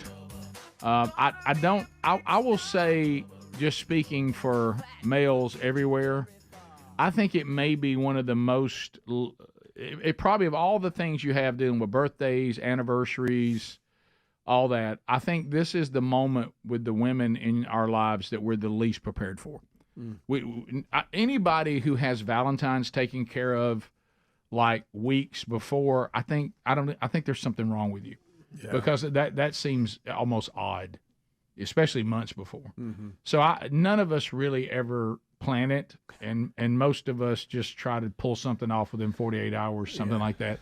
And then Speedy, you and I kind of have a unique situation because we have special days for our wives that are really, really close to Valentine's. You have a birthday with your wife. I have an anniversary with my wife, and I have already sent Sherry flowers just a few days ago. So, and of course, you know, I'm struggling with she says, let's don't even get out in the mob. Let's just have steaks at home, you and me on Valentine's Day. You're my Valentine. I'm your Valentine. Okay. Now, I'm not dumb enough to fall for that. Yeah. Okay. But I have attempted to lump in the anniversary with the Valentine's Day. But now, because of this weird, bizarre world we keep talking about in which we now live, did you know, Bubba, and this is going to break your heart because of how romantic you are. Yeah. Do you realize there's an anti-Valentine's movement that is picking up momentum, and it's not like people like Greg that are just annoyed with it? You could you could almost allow that a little bit, Greg. You can't be part of this movement because you know what it's about, and this is so a 180 from who you are. I mean, we all pay the price for this. It's because people get their feelings hurt. Get their feelings hurt. They won't. Oh, like when we were kids, and you had your little shoebox you bring, and that certain girl wouldn't put one in there. And you're like, oh, wow. So they're saying that there's too much potential. There's too much potential to hurt people, to harm them. I don't know why they thrown terrorize in here. How am I getting terrorized? Oh, everybody's terrorized now by everything. And traumatized. They're saying that it decimates children's self-esteem in classrooms. People part of it, guys. People online cannot handle that they're not being included. The people can't handle the rejection of Valentine's, so we're going. Well, we should I'm just all get, for Valentine's. Let's just do away with everything. This just turns you on toward Valentine's. I'm by the way, the biggest proponent for Valentine's there is. Right. That's ridiculous. Are we really? Hey, are we honestly? Hey, you're gonna get your little feelings hurt at some point. That's part of it. I know we've talked about this before. You ain't got a chance with that particular one. You think you do? Bubba, can you imagine if we started the campaign right now? Let's rid people's individual lives of every single thing that might hurt their feelings. Yeah, it's going to be tough. Going to be real tough. I mean, you can't do that. Valentine's is rough on ugly people. It is. Greg, now. I mean, it's rough on them. I get that, but I mean, it's been that way for a million years. Well, it may be, Greg, that you're not ugly. Maybe you got personality flaws, and people don't desire being around. That falls under the same. You know, maybe it's some of those. That's just the way they are. Things which I've never let go. To me, that's right up there with. I don't mean to offend you, but I'm sorry. Just because you said that doesn't mean you know. You're saying but the offensive thing. The crazier they are. But this thing of that's just the way they are, and then you're supposed to somehow let that go. Yeah. Well, that's why I don't like them because they're that way. I'm basing my opinion on the way they are. Right, but this thing of how silly is that? People get their feelings hurt, so nobody can have Valentine's. Yeah, well, that's just that's the new thing. Will you be my Valentine notes? Yes or no? Right. Sent across the classroom. Meet me at the locker. They'll get over it when China takes over. Oh, you went there. Yeah. You think they'll have Valentine's Day? I can remember childhood trauma. Oh, around Valentine's Day, but I think it helped me toughen up a little bit. Sure. Had some good ones. Had some that wasn't so good. Right. Hey, toughen up, Buttercup. Yep. You know. Yep. Yeah. Look on your face. Yeah. I went over to my little Valentine bag and looked in there. Yeah. Now, shoebox. For me, and y'all see this has continued in my adult life with acquaintances and friendships, is I also fell victim many times not understanding that the little girl who came to class, her parents bought these Valentine's cards, and I'm reading more into what it says. Mm-hmm. Oh, okay. Yeah. You know, just because she says she's goofy for you and it's got Goofy from Walt Disney on it. It doesn't mean she wants you to propose. Right, and I didn't read that well. Right. You thought, well, she's goofy for Yeah, I thought, man, she is goofy for me. You always wanted one that said, will you be my Valentine? You always wanted that one. Oh, yeah. Yeah, yes, no, maybe. Yeah. Right. But I love you doesn't always mean love you. And look, I've been there. I've been. Look, I was a chubby kid. Okay, I had a very small window of my life that I wasn't fat. Very small window. Okay, and so you would incorrectly just think, because and it wouldn't help. You'd seen a few after school movies too, where the fat kid had done well. Oh, yeah. You know, Yeah. and you start buying into this is it. He helped her with her homework and said that she loved him. Right. It's happening. It's my year. Greg, it's happening. I bet I'll get invited to the birthday party. No. You know, and then you realize that's just some card that are. See, I didn't know that when you're a stupid little kid with a bit of chub. no idea. You don't know that. I mean, you don't know that these were in some bag. It wasn't. You know, you remember the big bag of them? Yes. Oh, you yeah. didn't know that somebody's parent was literally driving home, and the little girl in the back says, "Mommy, I got to have Valentine's cards for people tomorrow." And the parents like, "Oh, why didn't you let me know that?" And they whip into the drugstore and walk out with a bag full of Walt Disney Valentine cards. You think they put a lot of work in it? You think this little girl picked it out just for you? Just for you. You can't believe that her mom just wrote your name on it. You don't true. You don't know that. You think You think this is it. Yes. You start picturing things like Rick, finally it's out. Yeah. I bet I'll be invited to her birthday party. You start thinking crazy stuff like that. Finally, she feels the way I do. There it is. Oh, I got the candy heart that says "Be Mine" on it. Oh, yeah. And then you look to the left, and so does Joe. I know. It says "Be Mine" also. and you're Yeah, like, be mine too. Is that another goofy card? 3 rows over? Yeah. You can't be goofy about two people. She's goofy about Two everybody. times? Yeah, 2 times. She's Sure. goofy about everybody. two-timing woman. and you but didn't that help you with the disappointments of life? Yeah. Sure. I mean, if you can't handle the Be Goofy card was not bought just for you, then you're not going to be able to handle some very important things ahead. Well, look, this all started years ago. We're going to get more and more mental illness, Yes. and more. I'm sick and tired of raising a generation of people that can't cope. I know. It's And this is- infiltrated sports, and then it went into like, well, you can't have, straight A's because somebody doesn't make an somebody A, else's. Yeah. and now it's into Valentine's. Let's just cancel Valentine's. No, we're not going to cancel Valentine's. no. What we're going to do is suck it up, Buttercup, and we're going to learn to persevere through Valentine's. Do like me and the rest of the losers, stand there today on the last day and try to find a car. Right, And yeah. they're all picked over. Right. Of course, Lisa said she wanted, we've been remodeling the house. She said for Valentine's she wanted a couple of front doors and some work around the fireplace. I can't stand in line the day before and pull that off. I'm sorry. No, that's probably no, not going to happen. That's tough. You know, if you want some candy, I can do that. Yeah. Oh, Rick, that's cool. You got a really big giant card. You must have really put a thought in that. Nobody wanted that one. Yeah. That's all it was. That's all it was left. Sorry about I was on that. the card aisle yesterday, and this one place, I've never seen this. They had a female helper there helping guys go, now, what are you looking for? How's your wife? Oh, no, that's what type smart. of personality? Okay, go right over here and look at this there. But guys were like, thank you so much. I've never seen that before. They should hold a bunch of cards back, and then the day before the last day, put them out then. Because, you got a mad rush of people that'll buy because, they end up with nothing. Well, how about this? What's wrong with looking and saying, nobody ever invites me anywhere on Valentine's Day? Whatever happened to the concept of it might be you? Maybe the whole world's not mean. Maybe you need to work on yourself. Yeah. Maybe nobody likes you because you're a jerk. Greg. Rick and Bubba, Rick and Bubba. So a couple things. I know that a lot of you are probably like us. You're asking the question when our very own Scott Dawson saw on the requirements of Kanye West's Sunday service 38,000 stems of flowers. When Kanye and all the Sunday service people move to the next stop, what happens to 38,000 flowers?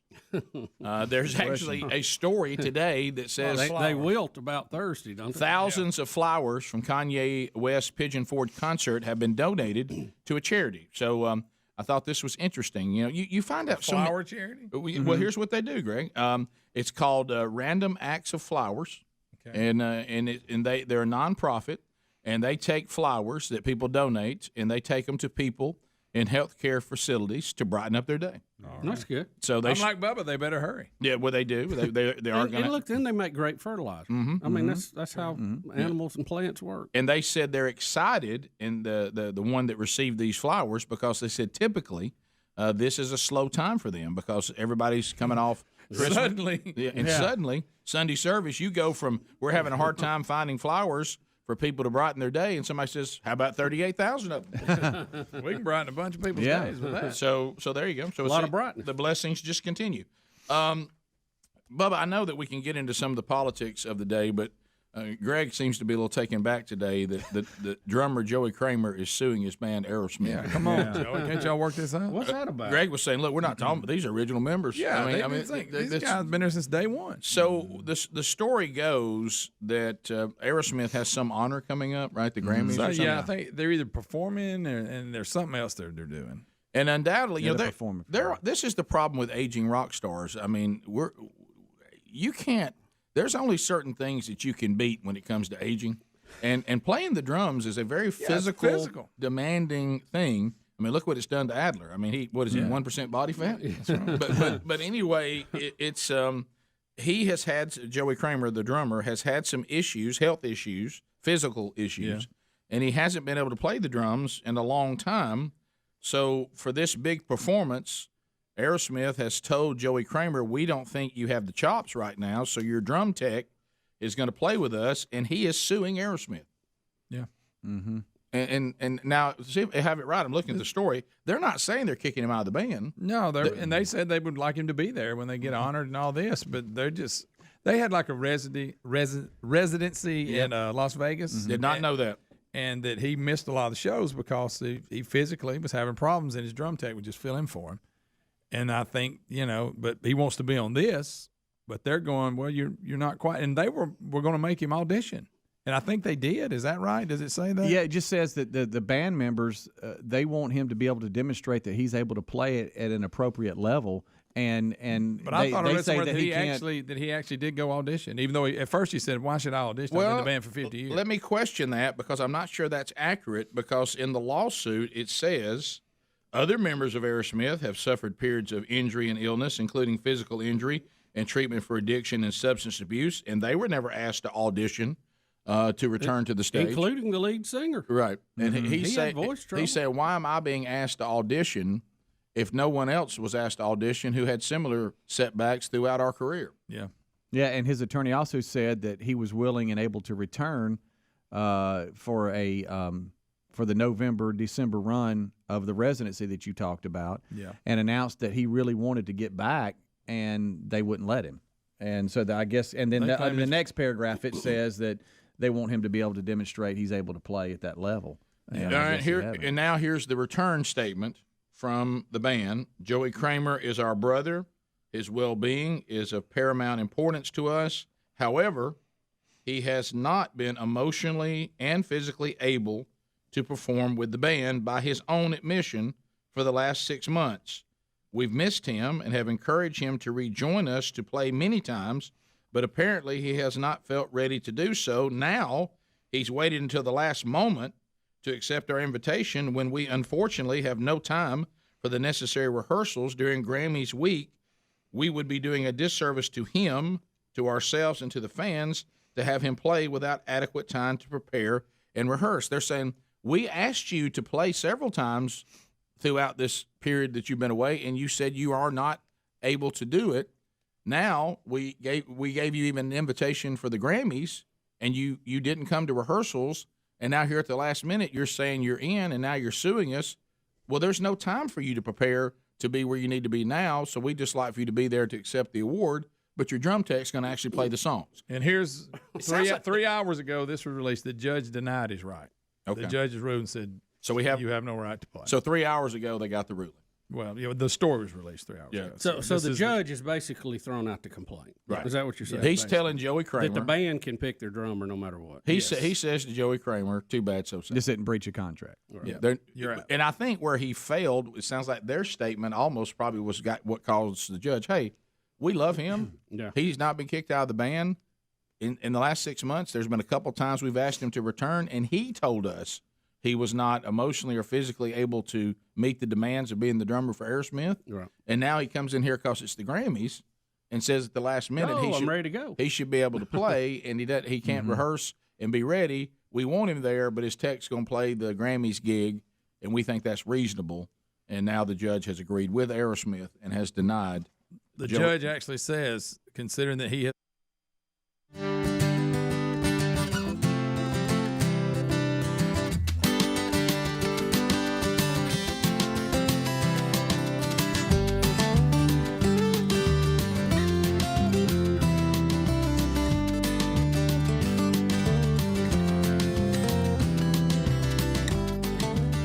who never was around, but she grew up tall and she grew up right with them Indiana boys on them Indiana nights. Yeah. From the Big Boy Studio, out on the bleeding edge of technology, another hour of the Rick and Bubba Show. Thank you for being with us. The gang all here today. Speedy, the real Greg Burgess, Helmsy, Eddie Van Adler. Welcome back, Bill Bubba Bussey. Rick, glad to be here, and thank all of you for joining us. We only ask for 5 hours each and every day. Thank you very much. I want to tell the guys out there you're welcome. Number of emails in the break. Thank you guys for reminding me tomorrow was Valentine's Day. So yeah, go ahead and make the move on that. Some stories we haven't got to. Bubba, Jeff Bezos will save over $600 million in taxes by simply moving to Miami. Yeah, I guess they're talking about state taxes. Yeah, Florida doesn't have one. Now, he's also going to make up for it in paying property taxes. Oh, yeah, they're going to get you. Don't think you got anything. Yes.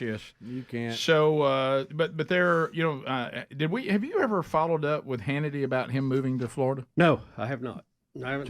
I want to compliment both of you on that. You have not overdone having his new number. I know. Well, I'm proud of. We're trying to be good stewards of it, but I know he announced that he was really late to the game. Limbaugh did that a long time ago when he moved there. So Bezos $600 million in taxes, but like you said, they're not letting us know about property taxes because the state government, all governments, are going to get you somehow. Well, I would imagine with California being high too, that's probably a wash. Mm-hmm. So he may actually save a little money on that. Right. And now if he needs to. If he was coming to say our state, he would save a whole lot on property tax, but still have a little bit of state. So yeah, it's all, it kind of washes out. You might save a nickel here, nickel there. For him, that'd be $1 million.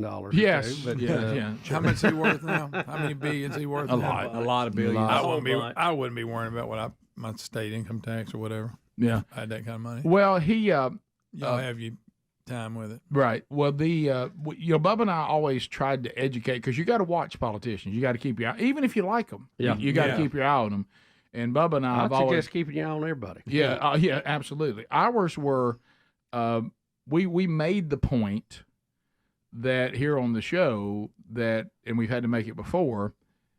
People love to do what Bubba was talking about and try to play some kind of, little violin about how horrible Alabamians are for liking low property taxes, and they'll always bring up, the what they're paying, like in Florida, how high the property taxes are there, right? And then Bubba and I always counter and say, but they don't have state income tax. So what you're proposing is in Alabama we pay higher property taxes and higher income taxes, right? Right. Yeah, you want us to pay state income tax and high property. Yeah. No, it is higher in Florida, but they don't have state income tax. You have to include that in your little presentation. Yeah, you got to look at the net bottom line, right, which a lot of times it doesn't make headlines or clickbait, but it's actually the truth. Mm-hmm. Yeah. So Tiger Woods is done with, as Bubba says, Nike. Or Nike, but he's announcing new Sunday red. Yeah, he's known for wearing red on Sundays. Okay, but he got dressed like him one time. Yeah, he started his new clothing line that has a tailor-made feel to it. They're connected with TaylorMade, so he launched his own. TaylorMade does have good golf clubs. Okay, so I don't know if that's just something he wanted to move to or what. Well, no, he's been using TaylorMade golf clubs. I'm just saying, like apparel-wise, he always had a Nike endorsement, and that ran out, and he started his own. Did he not use Nike clubs and all that? A long time ago. No, they got out of it. Right. But so he's going to start. The bottom line is on the TaylorMade clothing, they're going to have a Tiger Woods line. Correct. That's the bottom line. Sunday red. Yeah, I got you. Sunday red. He's grinning in that picture. He's happy about it. Yeah, I bet he is. Yeah, I bet he is. Look at him. I will say this. That little tiger right there. There's a lot of money in the top of the golf world. Yeah, I've never taken up the golf thing, as we've mentioned, but I'm gonna tell you what, I'm in love with the golf clothing. Yeah, it's good stuff. Yeah, the golf clothing is so comfortable. I've fallen in love with it, and I love to wear it. And it's almost like you're getting away with sweatpants without anybody knowing it. Yeah, very comfortable. Are you gonna jump into Sunday red? I might. You might. Hey, if it feels good. I don't know. You know. I'm not big on that emblem they got. You don't like the tiger? It's weird looking. Is it too strange? If it's too weird, then I won't. Oh, okay. It looks like a tiger skeleton. Yeah, kind of, sort of. Okay, yeah. I got you. Kind of, sort of.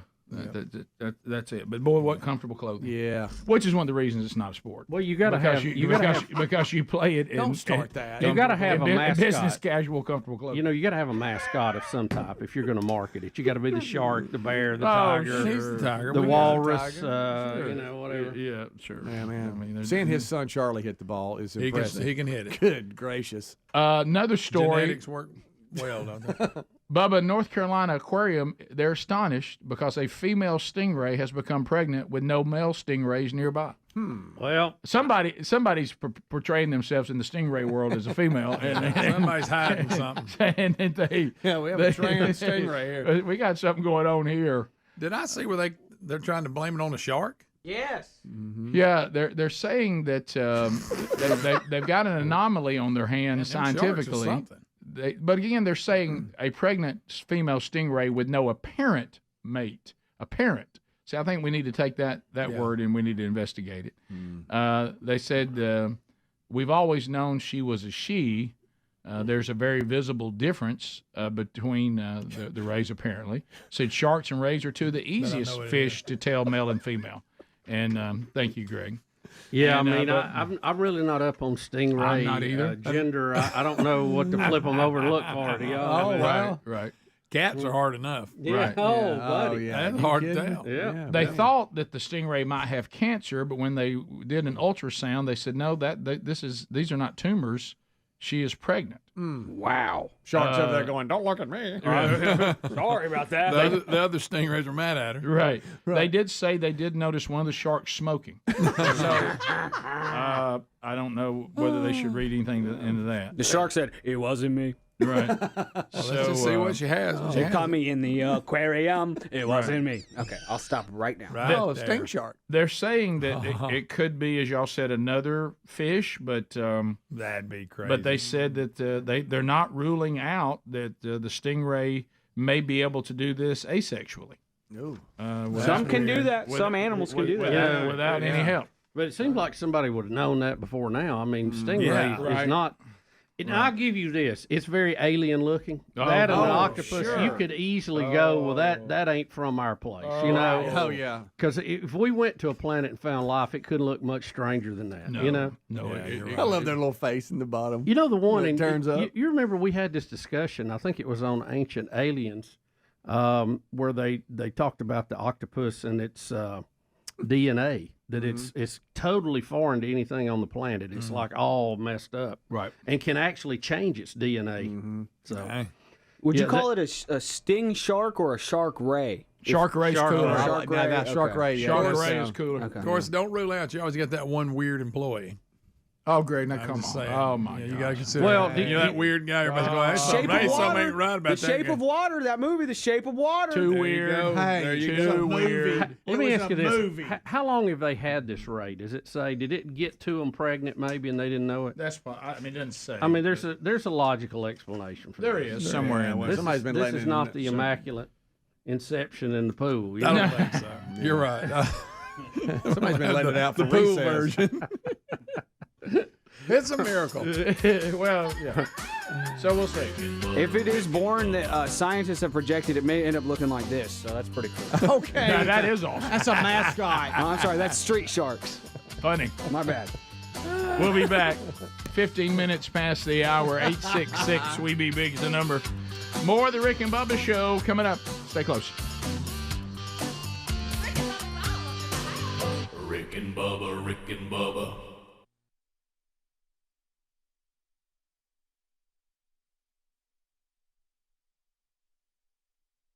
Played with the band in 6 months and is available for rehearsal time before the upcoming performances. He has not shown a realistic alternative course of action sufficient to protect his band's business interests. In other words, the fact you haven't shown up and you haven't played, I mean, they're not in breach by not letting you play. Really, you know what the judge is saying? The way they're treating you on this is reasonable. They have a standard and they've got a business they're running, and you have not been able to achieve the standard required to give the band what the quality for the fans and for their business that is required. So denied. So I get you think Joey will come to the Grammys at all now? You think Joey will be a little mad? I bet he'll pout. Well, if he is, have they said no way you? When is the Grammys? This weekend, I think. Mm-hmm. So can he still not prove he's up to speed between now and then? That's just not enough time. Well, I think I heard somebody talking about it yesterday. They're going to be playing like, everybody goes, oh, my goodness, it ain't like you don't know the songs. He's been in the band 50 years. But I think they're playing like a medley. Mhm. So you would kind of want to practice the that. transition. A medley. I know. I know, I'm Greg. totally against it. You know, and that may be I heard somebody say that. When I went backstage at the Grammys to represent the show, you remember that? I forgot all about how many years ago was that? Yeah. I got to hear Aerosmith do their sound check, and it was like just me and a couple other How people. cool was that? That was so awesome. Sat down and had a moment. I was like, this is neat. Joey Kramer denied. Aerosmith, the judge says you're being reasonable. Request denied. Out of here. We'll be back. More Rick and Bubba next. Rick and Bubba, Rick and Bubba. This is something we've been talking about, and it looks like it took a step closer. Major League Baseball will test computer umps at spring training.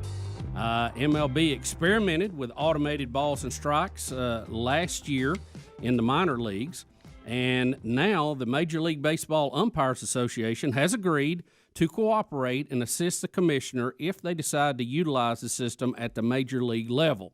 He says we'll be running the automated balls and strike system in the test mode, but it will not actually be used to call balls and strikes in spring training games. It will be available in 9 spring training facilities for later use during the Florida State League season. I assume that's another minor league deal. Plate umpires will hear the computerized ball strike calls via an earpiece, and then the human ump will decide on check, swings, and other plays. No. So we're moving a step closer to having, because the game is so fast now. It also No, that's outside. Cleaning up some of this. There's No. also Yes, got the corner. There was a side of me that wanted to see like a stormtrooper back there calling balls and strikes, right. or the robot off Lost in Space. Yeah. Hey, Bubba. No, that's outside. Also in the story a little bit down, it says that Yes. the players are going to be wearing earpieces too, so they computer can tip the pitches so they know what's coming. Instead of the drum like the Astros did, they're just going to wear earpieces. They said they've people- actually discovered that the Astros already have the software. Right. Look, I saw another story today. How many people are still caught up in this? It seems like every day there's another 2 or 3 getting hung up in that deal. Have a seat.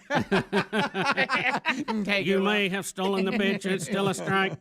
What if the computer's got like some umpires do? A lot of umpires I've noticed, if it's a ball, they say nothing. Yeah. All of a sudden the guy's like, does that mean it's a ball? Yeah. What do you got? I got nothing in my ears. Is it a ball? And the computer, I only respond to yes. Hi. Have a seat. It's on the corner. But these guys are such at a high level now. And you talk about a game of inches. When they're throwing those breaking balls on the outside part of the plate, that's a tough call for a human or a computer. won't be long till we'll say the computer. No, man, no. We'll argue with the computer too. They're arguing with it in tennis now. It's Hawkeye. That's not right. Somebody hacked it. Somebody hacked it or something. The Russians hacked it. All right. How about this? That Hawkeye system's pretty good though. Is it a version of that what they're using for baseball? But you still have players that they'll challenge a call and then they're like, that can't be right. That's not right. Oh, I know. Computer's off. Yeah, we're going to argue with whatever's decided. Because I think that's just part of And it life. could be off in certain situations. It may not be functioning. I'm a computer, Greg.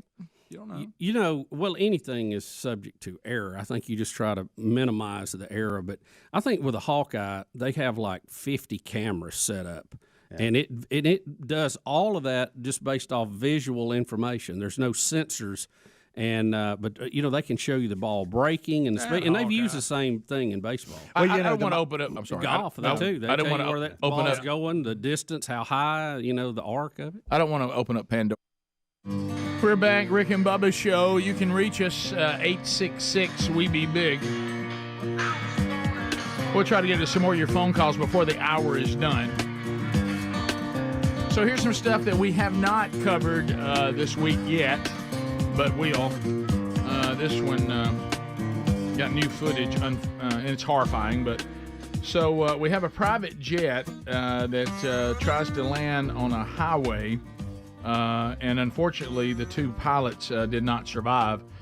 There's new footage of this, and Adler says he has footage after this that they were survivors that were in the plane that actually did survive. Really? Is that true, or survivors just were in traffic? Were they in the plane? Or are they in the plane? Oh, okay. Passengers survived. The two pilots did not survive. Wow. This is dash cam footage of the crash. It does not have audio, but it is stunning to see. I mean, that's a big one. That's a big plane. Oh, yeah. Two jets. And he's trying to two land engines. in between cars. Yeah, and he hit the little fence that like blocks sound from neighborhoods and stuff. It looks like a concrete barricade. Yeah, He almost had it. He did. He did. Man, you almost But go. he just run out of room. You know, I understand the pilot doing this, but I feel bad for the people on the highway because now you're going to have fatalities not only in the plane but the highway. Yeah, he was trying to miss them. Shouldn't those guys try to land over in a field somewhere? Well, I don't know that he did. had a choice. Yeah. I guess he was just trying to get it down, and he did avoid the traffic. But man, wow! And he went, to his credit, he went on the right side of the highway. He didn't come into traffic. He landed with traffic. right? Yeah. My goodness, though. That's a what would you call that? What are those engines called? Turbo? Not a turboprop, a straight up one. Straight up jet engine. That's a jet. Jet engine, yeah. That's a jet. Yeah. Learjet. Yeah. And so he coming down. Oh man. Ugh.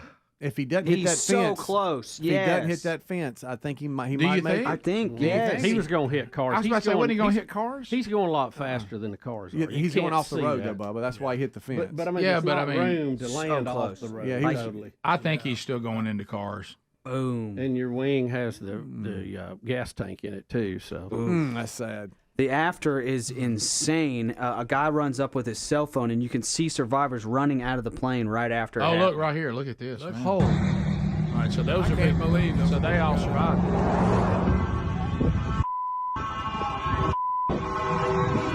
Is there anybody else in there? Are they alive? I need to come borrow your phone.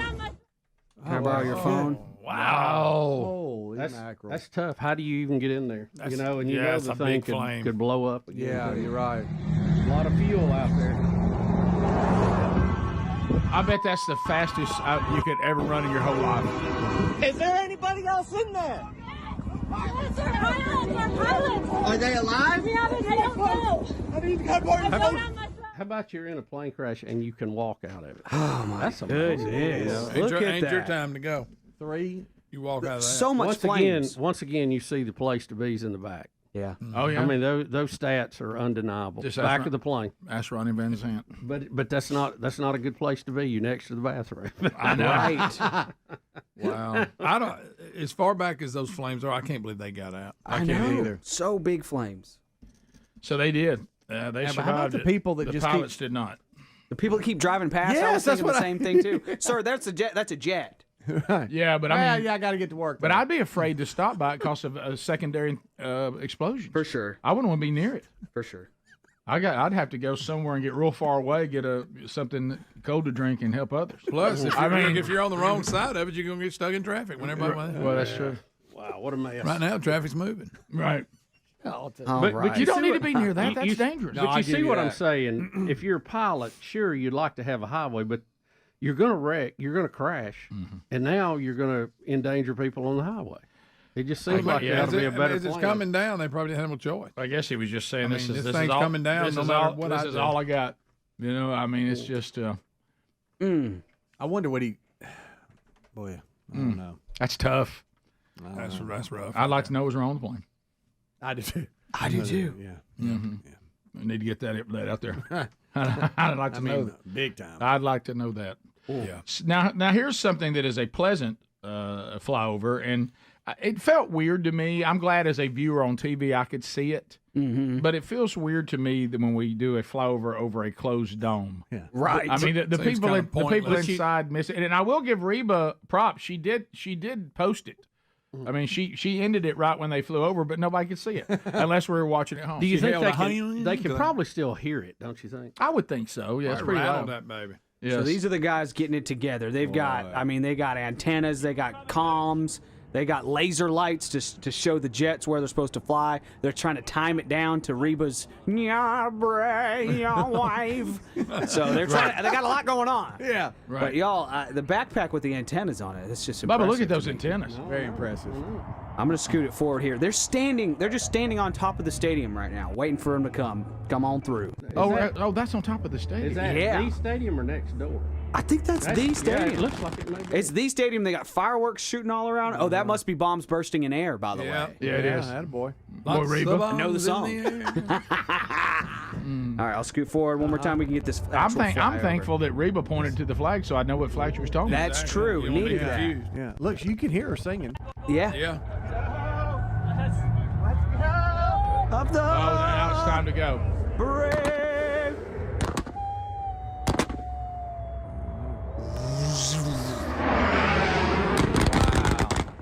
Timing not so critical when you're in a dome. I know. All right, so I'm gonna draft with Rick for a minute. Yeah. What's the point? I agree. And here's the thing: if you tell me that the military has, and this group, whoever it was who was this? I'm not that sure. Did it? So is that Air Force? Okay, if you tell me they Thunderbirds. have an amount of training missions that they have to go through and hours, and that's part of it, awesome. I'll get it. But if we're just doing this for the Super Bowl, what's the point? Yeah, you can't see it. America. The viewing audience at home, we could see it. Does that help? Mm-hmm. The people in the stadium couldn't. Did we see it? Did they show the Yeah, shot? I saw it. Yeah. They probably showed it in. Yeah, they showed it on the screen inside. That's helpful. Not the same. Not And the they same. they felt it and heard it. I guarantee. Yeah, oh, yeah. It rocks the stadium. Yeah. when Now you get something coming you're out. right. The jumbotron showing it on the screen as it's coming across. It's not as good. It's Taylor not as Swift good, couldn't but I believe get it. it. Now, if I'm trying to cut on the budget, I'm just saying. yeah, I mean, I bet that's an expensive little trick. but I got to, in my mind, I got to go. This was a training exercise. They needed the hours. Sure. Okay. Otherwise, it's a complete waste of time and our tax dollars. Here's check out this laser light gun they have, just shining like who knows how far away, so they can see where to go. You'd love to have one of those, wouldn't you? That'd be great. That is so neat. I think we can do it, Adler. Here's the Korean call of the Hardman touchdown in overtime. I love to hear when the other countries are doing it. I think we have time. I think we can do north or south? This Assuming is south. Korean. I think it's South. gonna be North. south. North Yeah. is not going to allow. Yeah, I don't think anything they being can. close to the They Super don't get Bowl. to do it. Yeah, Which they Kim Jong Un probably wouldn't show There it. it is. All right, here you go. 해트릭 마운스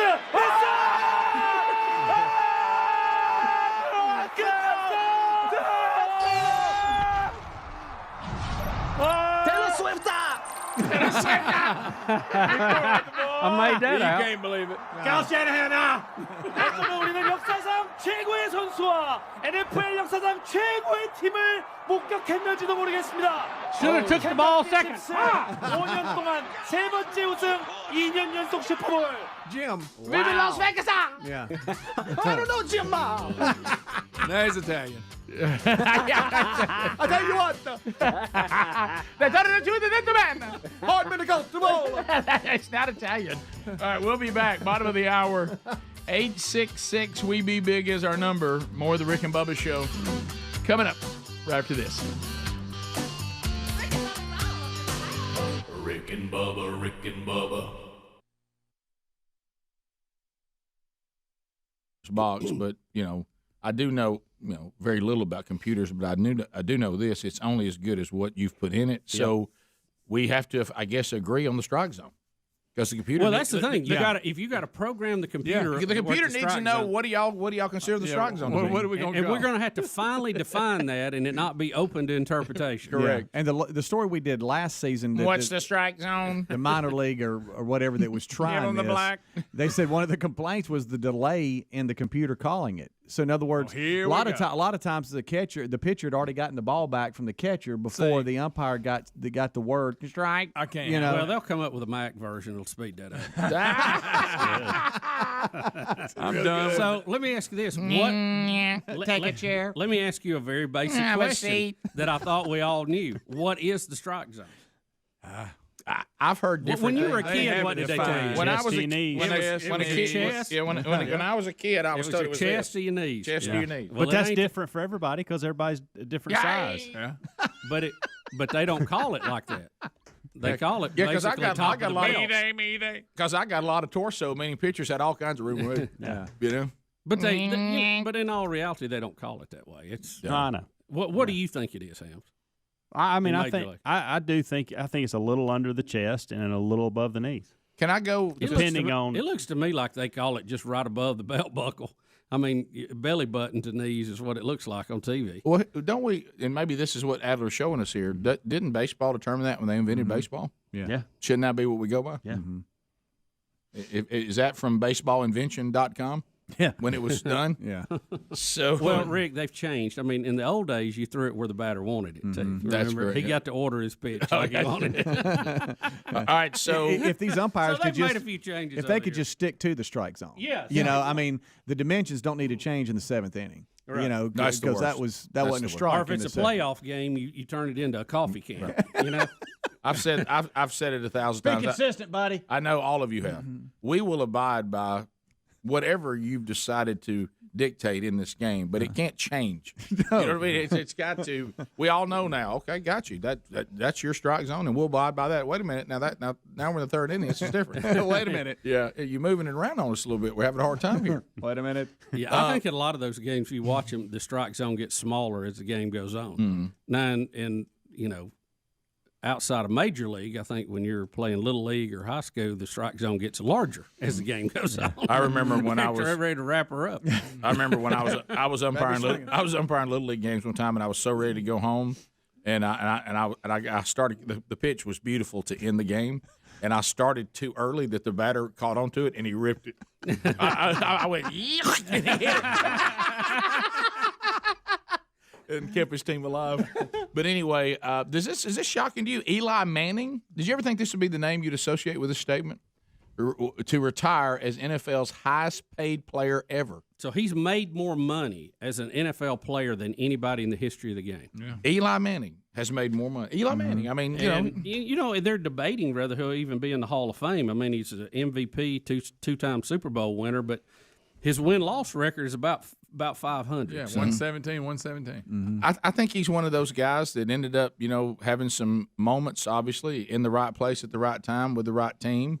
And the wrong place at the wrong time with the wrong team. Yeah. I hate to say this. Did we really credit Eli Manning with that magnificent throw that stopped the Patriots' perfect season when the guy makes a catch that Now we credit him with keeping the play alive. Yeah, because remember they had it. He does get scrambled that. out. Yeah, but he basically threw that up for grabs, and the guy went up and made an incredible play. But I remember where we to were when that quarterback in the NFL that long No. is amazing. To do it in New York, But do where we you're think under it's even really more simple? scrutiny? It's real simple. Do we think Eli Manning is an elite NFL quarterback?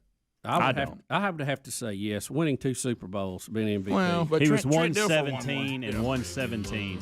He played 500 ball Well, as a starter. but we have people in the Hall of Fame that like Walter Payton and stuff that never played, or Barry Sanders who didn't play on. Yeah, great but look at teams. their stats though. Oh, I know, but I think 2-time Super Bowl. I just winner, can't believe he MVP. played 16 years. I'm old. The fact you can play 16 years Impressive. means you're pretty good. Yeah. Oh yeah. Yeah. And We'll be they back. keep paying you that money. Bottom of the hour. Rick and Bubba, Rick and Bubba.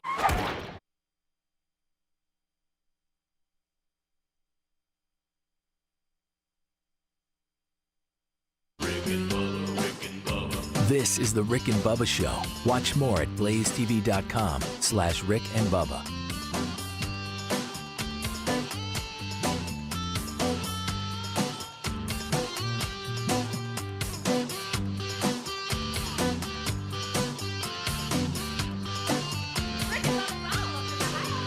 Rick and Bubba, Rick and Bubba.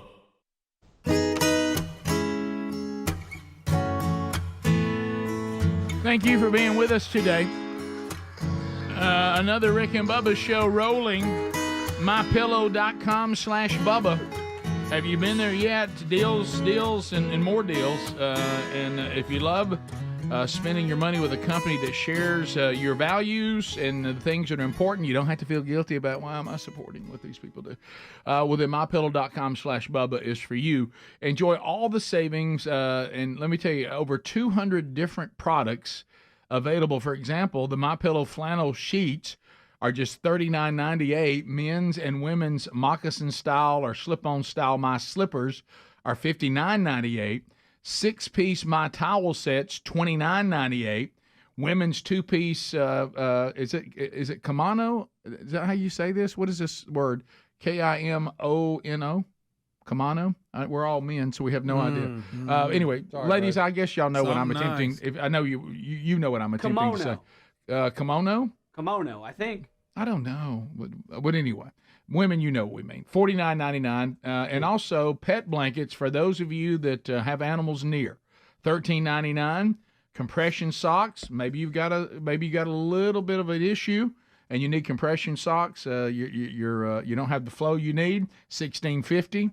Got some T-shirts. $16.99. These are men's church. Women's pajama gift sets, $29.99. The list just goes on and on. So why don't you go to mypillow.com/Bubba, mypillow.com/Bubba, or go to rickandbubba.com under the sponsors button, and you'll find all the information there.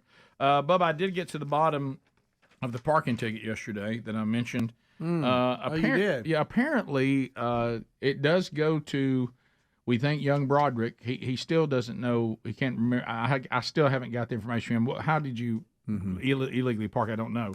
But apparently what they sent out for you to pay it did not have the number on it that it needed, or it did, but it was not sitting in the spot. There's case number, which you would think that would come up, and then there's ticket number, and ticket number was down at the very bottom, but in the square that it said to contact, it had case number, and case number never would work. So finally, I got somebody on the phone with me, and I said, "Give me, what number am I looking for here?" And finally, we found it. Oh, so there you go. So it was not a scam. So it wasn't a scam. Yeah. And so that was good news. How do you know that phone call wasn't a scam? Well, that's true. The whole thing's a scam. Who are we kidding? Throw it all away. Yeah. Throw it away. Yeah. And Greg, I see you got a new haircut today. Yeah. It ain't nothing out of the ordinary, though. Well, I'm just saying. Ain't like that peeled top you got the other way. Yeah. So what point do you, with your current hair situation, do you say got to get a haircut? When it starts, I know curling Bubba, he'll up start right. going, and when he thinks it's too long, When it starts curling up right here on the sideburn. Right. And are you a strictly walk into a barbershop guy? I go over here to one of the super cuts or one of the cuts. So what does that what do you call it? Is that a barbershop? I just walk in and no, they do hair salon. Do men and women go in there? Yeah, You you know, have a little it's a everything. chain. Mostly men. Greg, I've don't get mad about it. I'm just trying to understand Look, with what this you hair, call those. you don't. It's not required a lot of. You don't have to be that great at it. So just go in. Whoever's available, I sit down. Yeah, Rick, you know your brother. He's got him a routine, and so he goes. But to they are. I'm lucky haircut. that actually the ones that do it actually do it really well. Yeah. I would have cleaned it up. Yeah, I didn't mean it the way it sounded. I just left So that part basically, out. if you don't know what you're doing, that's where you go. Huh? Yeah, no, I'm just saying. Random chair, or you got Little a chair to you no always training. go to? Nah, whoever's available. Whoever's. There we go again. So random chair. Just any chair. Whoever's Well, you available. got to be Usually one of two careful people. now We go to the because same spot. You, Oh, it's only two people. You Yeah. go in and Every now and then they rotate also one way. take people online. Do they? So people, if you're looking at the big board, the one that has the Oh, scoreboard in yeah. it.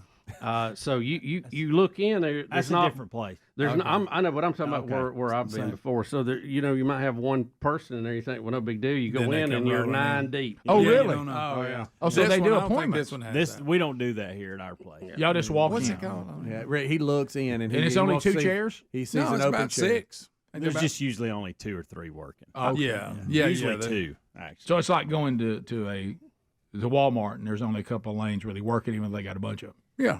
Pretty much. Yeah, I It's miss. really all they need. And Helms, we go around the same time. I'll be going, yeah, Helms was in here. And I said, yeah. So y'all's hair's growing at the same rate. I get mine cut once a month, whether they need it or not. Okay. So, and he, Well, you need to or and not. he, You same way That's with your what I've bass? gone to, And he and ro- it and he is better rotates in long there term. about the But, same but I time. miss my last one. Yeah. So, Yeah, I was about to say, what? Yours? I don't have a set time. I should go quicker than I do. Okay. But you, Y'all have seen it. well, I can't really tell when it needs it. What I'm saying is, yeah. so I you guess ain't had a good haircut since Ronnie Green. have you? right, Well, that's right. Ronnie was good. right. Yes, he was. He's cut my hair many a time. Do y'all find? Was it $3? Yeah. Do y'all find, because I'm always I'm willing to go to the format y'all go to because the person that cuts my hair is very good at what they do, but they're hard to book. See, I don't need that. I know. I got it. But here was the fear. You don't either. Here was the fear, and this is the only thing, is if you go in there and there's multiples, are y'all trying to tell me that there's no range of ability? Are they all pretty much as good as each other? For my hair. For what I'm trying to accomplish, every one of them. But it's easy. Yeah, but I mean, if you're, But do you not feel bad though? But here's the You thing. could work a Flowbee though, couldn't you? I see. There's women that come in there and they're asking for specific color, details. Oh, and they things do all that. So they do all that. Oh, yeah. Shave and a haircut.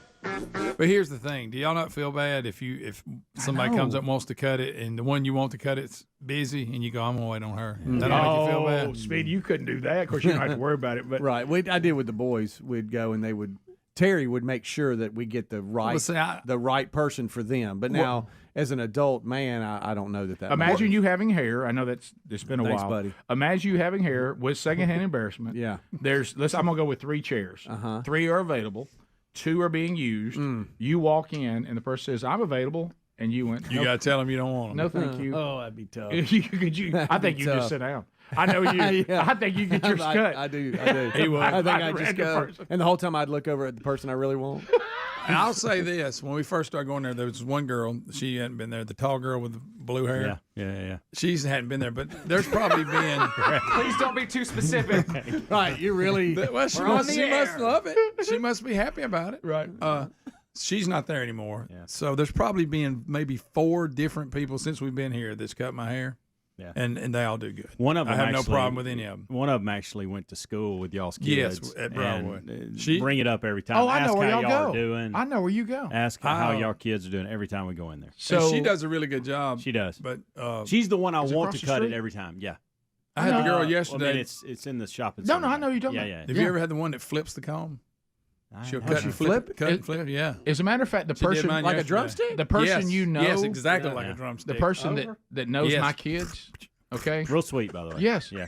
Sherry even suggested that if I am getting weary of the tough to get an appointment, She's great. Yeah. she said, "I'm sure she does a good job." Yeah, she does. She does. Yeah. Matter of fact, she's the one I would rather cut my hair over there. So would I every be? time. So I could get in an awkward though if someone else says I'm available. And I go, I'm I think you get an appointment. I think you could probably get an appointment. Okay. With her. Yeah. I just don't because I just go straight there. So after the show. convenient. Now, I Cone love Flipper. convenient. Cone Flipper does a good job. Very. She's got this move. You know how when drummers are like Tommy Lee for the Cruise doing it? She does that when she cuts your hair with the comb. Right. It's pretty cool. I'd never see it. I'd be asleep anyway. Do you remember? Hey, do you remember? Bubba goes to sleep when he gets his Oh, I haircut. do. Bubba, the I fall haircuts out are of the not that chair. long, by the way. They don't take that long. I get still, man. I'm out. Greg, now y'all, Bubba's hair's a little different, y'all. So he's still got a little bit of a flock up there. It might take a little longer with He him. had to get out of the dryer. Mm-hmm. Do you remember at the old place that No, that lady would that put you always to sleep. cut her hair? The one that you've left because Couldn't handle it. I know exactly who you're talking about. What about the other one? You couldn't handle what? I know the one you're talking Couldn't about. handle I'll tell you what? in a break, Rick. Okay. But what Couldn't about handle it. the other one that was so tatted and pierced? That's You what remember- that's what I'm talking about. Oh, but there was another one too. You went in and left a wig on You know air. what I'm talking about? Oh, yeah. Greg, your mic just as hot as it Well, can. they don't know. So I don't think anybody else looks like that, so they know. I heard Yeah, this that mentioned one. in the Hey, but kickoff that one hour. did a good job. I heard this mentioned in the kickoff hour that there are places that bald people, just not to be hassled with having to shave your head, can also sit down and have it shaved in a chair just like a haircut. You can go to some of these places and they'll shave you. I think I would do that if I were you. Really? I just like that warm towel. What do on you my every head. 3 or 4 days? No, I'm about every other day. Isn't that a Every day hassle? if I want it to be real slick. Have you seen that commercial of that one? It's a little round thing, and they do that. Yeah, it comes I- on all the time. How You many need one of times? them. Looks like a hand To sander. me, there's just nothing better than shaving it. But a blade. But some of those things might be nice to have just as a quick. Well, I've never had a good electric razor either. I've tried them. I was very intrigued by one of you, either Helms or you, that questioned Speedy. Could he remember the last time he had a haircut? Yeah, it's a long golly. time I mean, ago. things have changed in the industry. Probably been maybe 23 years ago, something like that. Wow. Right after internet was in. They've made a lot of advancements since you got your last haircut. Yeah. You wouldn't even know what they were doing. I know. I know. You'd be worried. But all the You'd be time you nervous. save by not having to go have it done. Yeah. Oh, yeah. I mean, up to the Reese could drive. Sometimes I'd have to take him, but once that happened, Did you ever it sit was in there on and his own. long to be in the chair? No. You could have been like that commercial when the Suzuki comes by or whatever it was, and you get a mullet. Oh, as it blows by. Kawasaki. Whatever, one of them. One of them skis. What? We'll be back. Kawasaki, Suzuki. Phone calls next. Rick and Bubba, Rick and Bubba.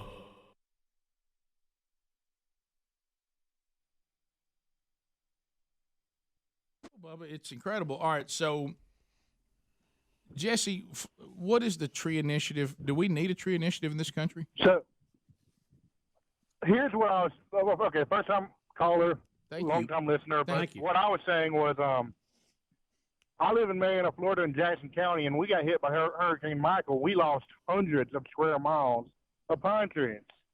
If they want to send us some pine trees to plant, that's our third biggest crop. We'll take them. Yeah, so maybe they go places where there's been a deficit, and we replace trees that were lost. Now, that makes sense, but our country from top to bottom is not in desperate need of trees. But if there's places... No. Yeah, okay. All right, thanks. I appreciate that, Jesse. Thanks for listening, by the way. All right, so that would make sense. I hope we do it that way as opposed to just some kind of feel-goodism, photo op where we plant a bunch of trees somewhere. Go there where Jesse's talking about and say, hey, they lost, hundreds of trees, so we're gonna replace those. That'd be great. All right, now let's move to this bizarre advertising campaign involving Mr. Peanut, the 104-year-old mascot of the Planters Snack Food Company. I love Mr. Peanut. I always have. Oh, yeah. They're now saying that he has died. Rick, after sacrificing himself in what appears to be a traumatic road incident. Mm-hmm. I know it sounds like a setup to a Super Bowl ad, and it is. Mm-hmm.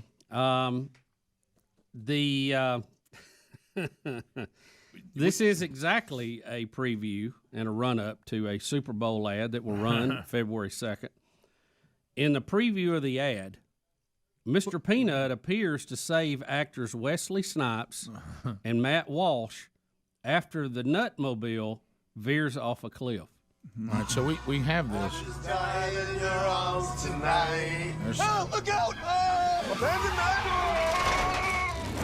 All right, so there goes the Nutmobile. We're too Go ahead and heavy. run. Matt, let go. No, you let go. Hey, Mr. Peanut, no, you don't. Don't do it, Mr. Peanut. No! And there go. Maybe he'll be all right.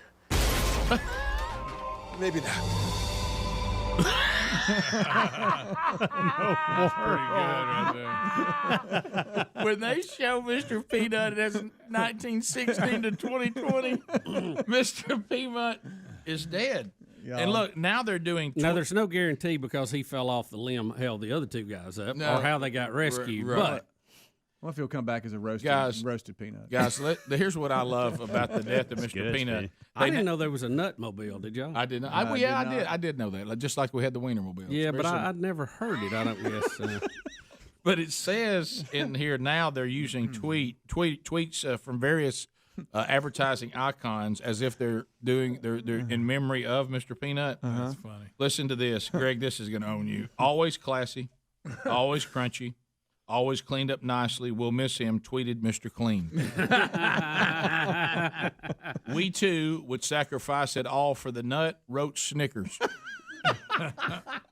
So this is, as you said, hashtag #RIPeanut.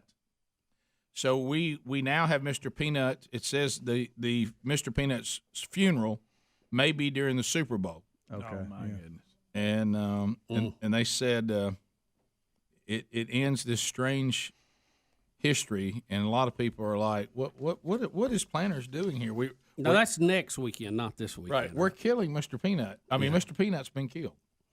Well, it's a build-up.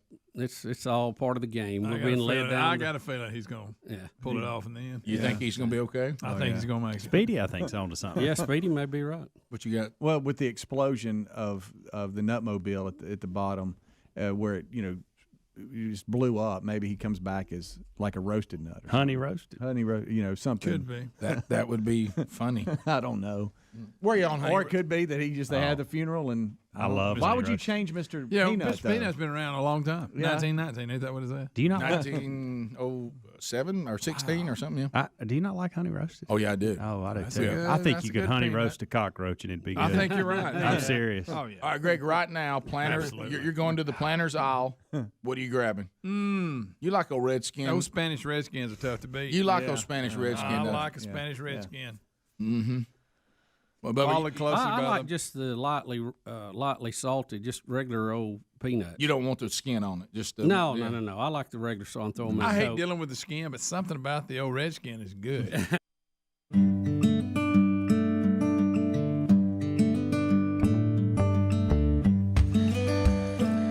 We're back, Rick and Bubba show. Phone calls coming in. We'll get to those couple of headlines, though, we still have today that we haven't gotten to. Bubba, I'm like you. I was a little bit disappointed. The headline looked a little more intriguing about the person robbing a Lowe's and Cookie Monster, but it says search for Cookie Monster clad suspect. Man, I wanted to be dressed in So those suit. I thought they were dressed totally as Cookie Monster. Just the bottoms. They just had Cookie Monster pajamas on. Yeah, and I mean that's not as good. Not as good. No. I mean, and I wanted him. I know Lowe's doesn't have cookies, so there was a lot of cookie jokes we could have done. Yeah, he's maybe he should be somewhere else. Maybe he's trying to cut down his cholesterol. Yeah. Something. Now, does it help? Is the Cape Coral, but what state is that in? Do y'all know? Sounds like Florida. Yeah. Anytime I hear those kind of names, I'm totally guessing. Or North Carolina. Yeah. Does it help any true. that I have one of the suspects kind of poking fun at everybody? I have audio from that. Does that help any? It might. I want him in a full-blown Cookie Monster suit, not just pajama bottoms. Yeah, yeah. Well, it's coming from my computer, Rick. This is just from one of the suspects here. Okay. C is for cookie. That's good enough for me. Oh, I'm sorry. My bad. My bad. I saw that one coming, but I still loved it. All right, they're in the area code 239, which is it's the southwest tip of Florida. Okay, there you go. So anyway, really, you could. Oh, you got a package on it. Oh, we got a package. Oh, I okay. missed the hand signals meeting. Oh no, you're good. We're in Providence. What was it he do?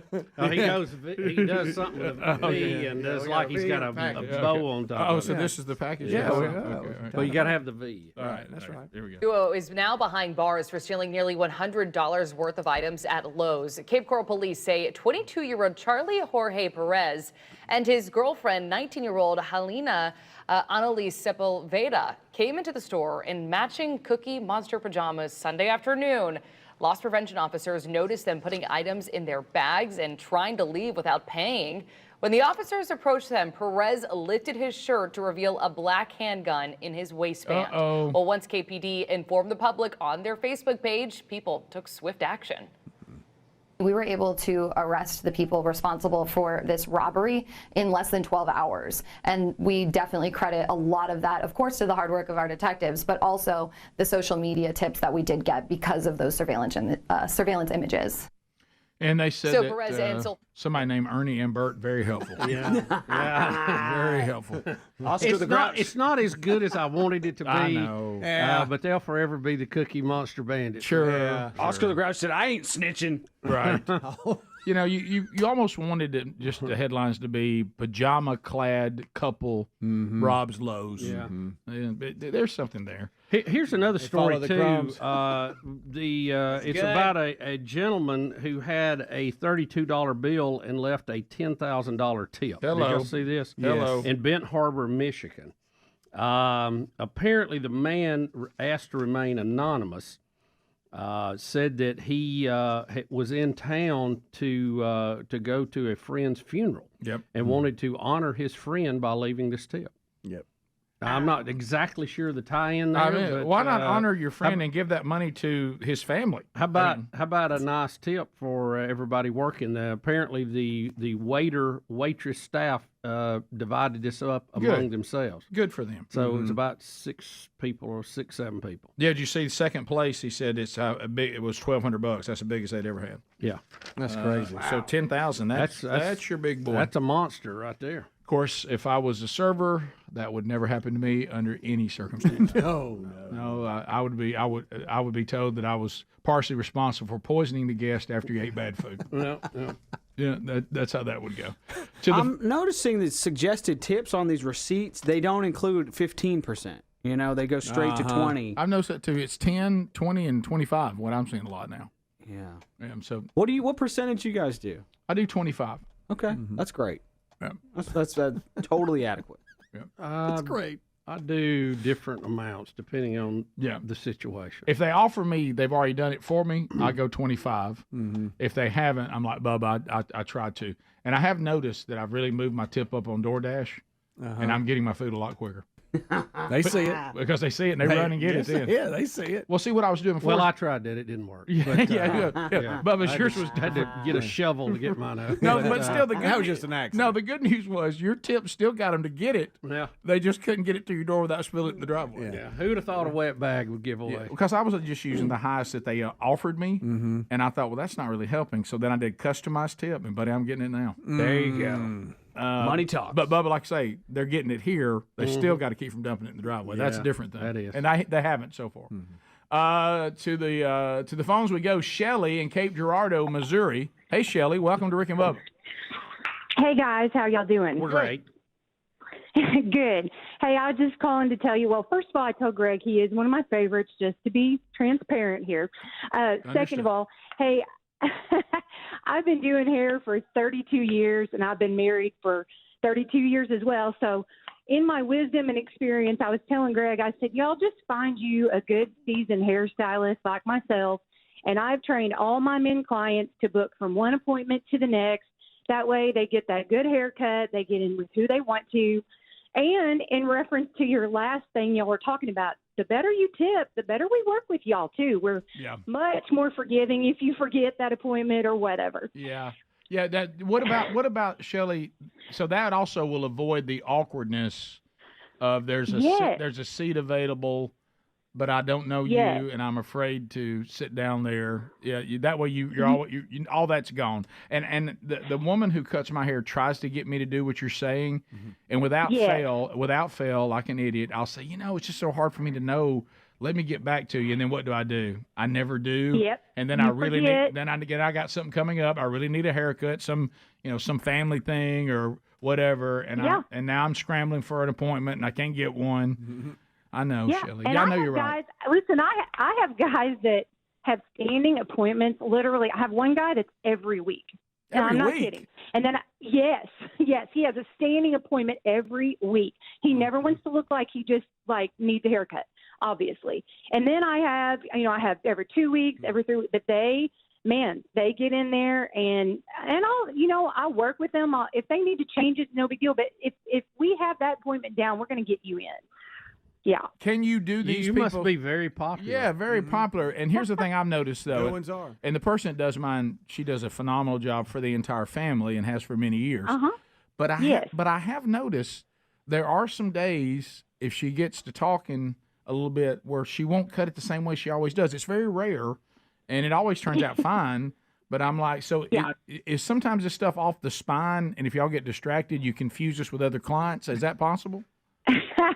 I suppose that's possible. Yeah. I mean, but you got if you notice that start to happen, just kind of, just quiet down a little bit and let her get back in the zone, because we get in the zone. And once we've done, you've done hair for 32 years like myself, it's like riding a bike. I mean, I could probably do it with my eyes blindfolded. I'm not even kidding. Yeah. That's my point. It's just like us. We do things here because doing the show every day. When things if I get in a habit of something to try to get me to do it differently, some of it you don't think about on the board and stuff like that. It's so I don't see how y'all keep up with everybody anyway. I don't either. That's a lot of folks. That's a lot of folks. But the only variation is just how short it is. It's always cut really well. I was going to ask her if she'd shave my head. I was going to ask her that. Well, you have to go to Cape Girardeau. Oh, I missed that. Yeah, but that's all right. I mean, it's a beautiful place. It is beautiful. Yeah, thanks. All right, if you're wrapping up our time together, it's been good to chat with you again. If you got more Rick and Bubba, stick around. Don't forget, any parts you missed, you can always catch the archives on the YouTube channel or the podcast channel. Rick and Bubba, Rick and Bubba.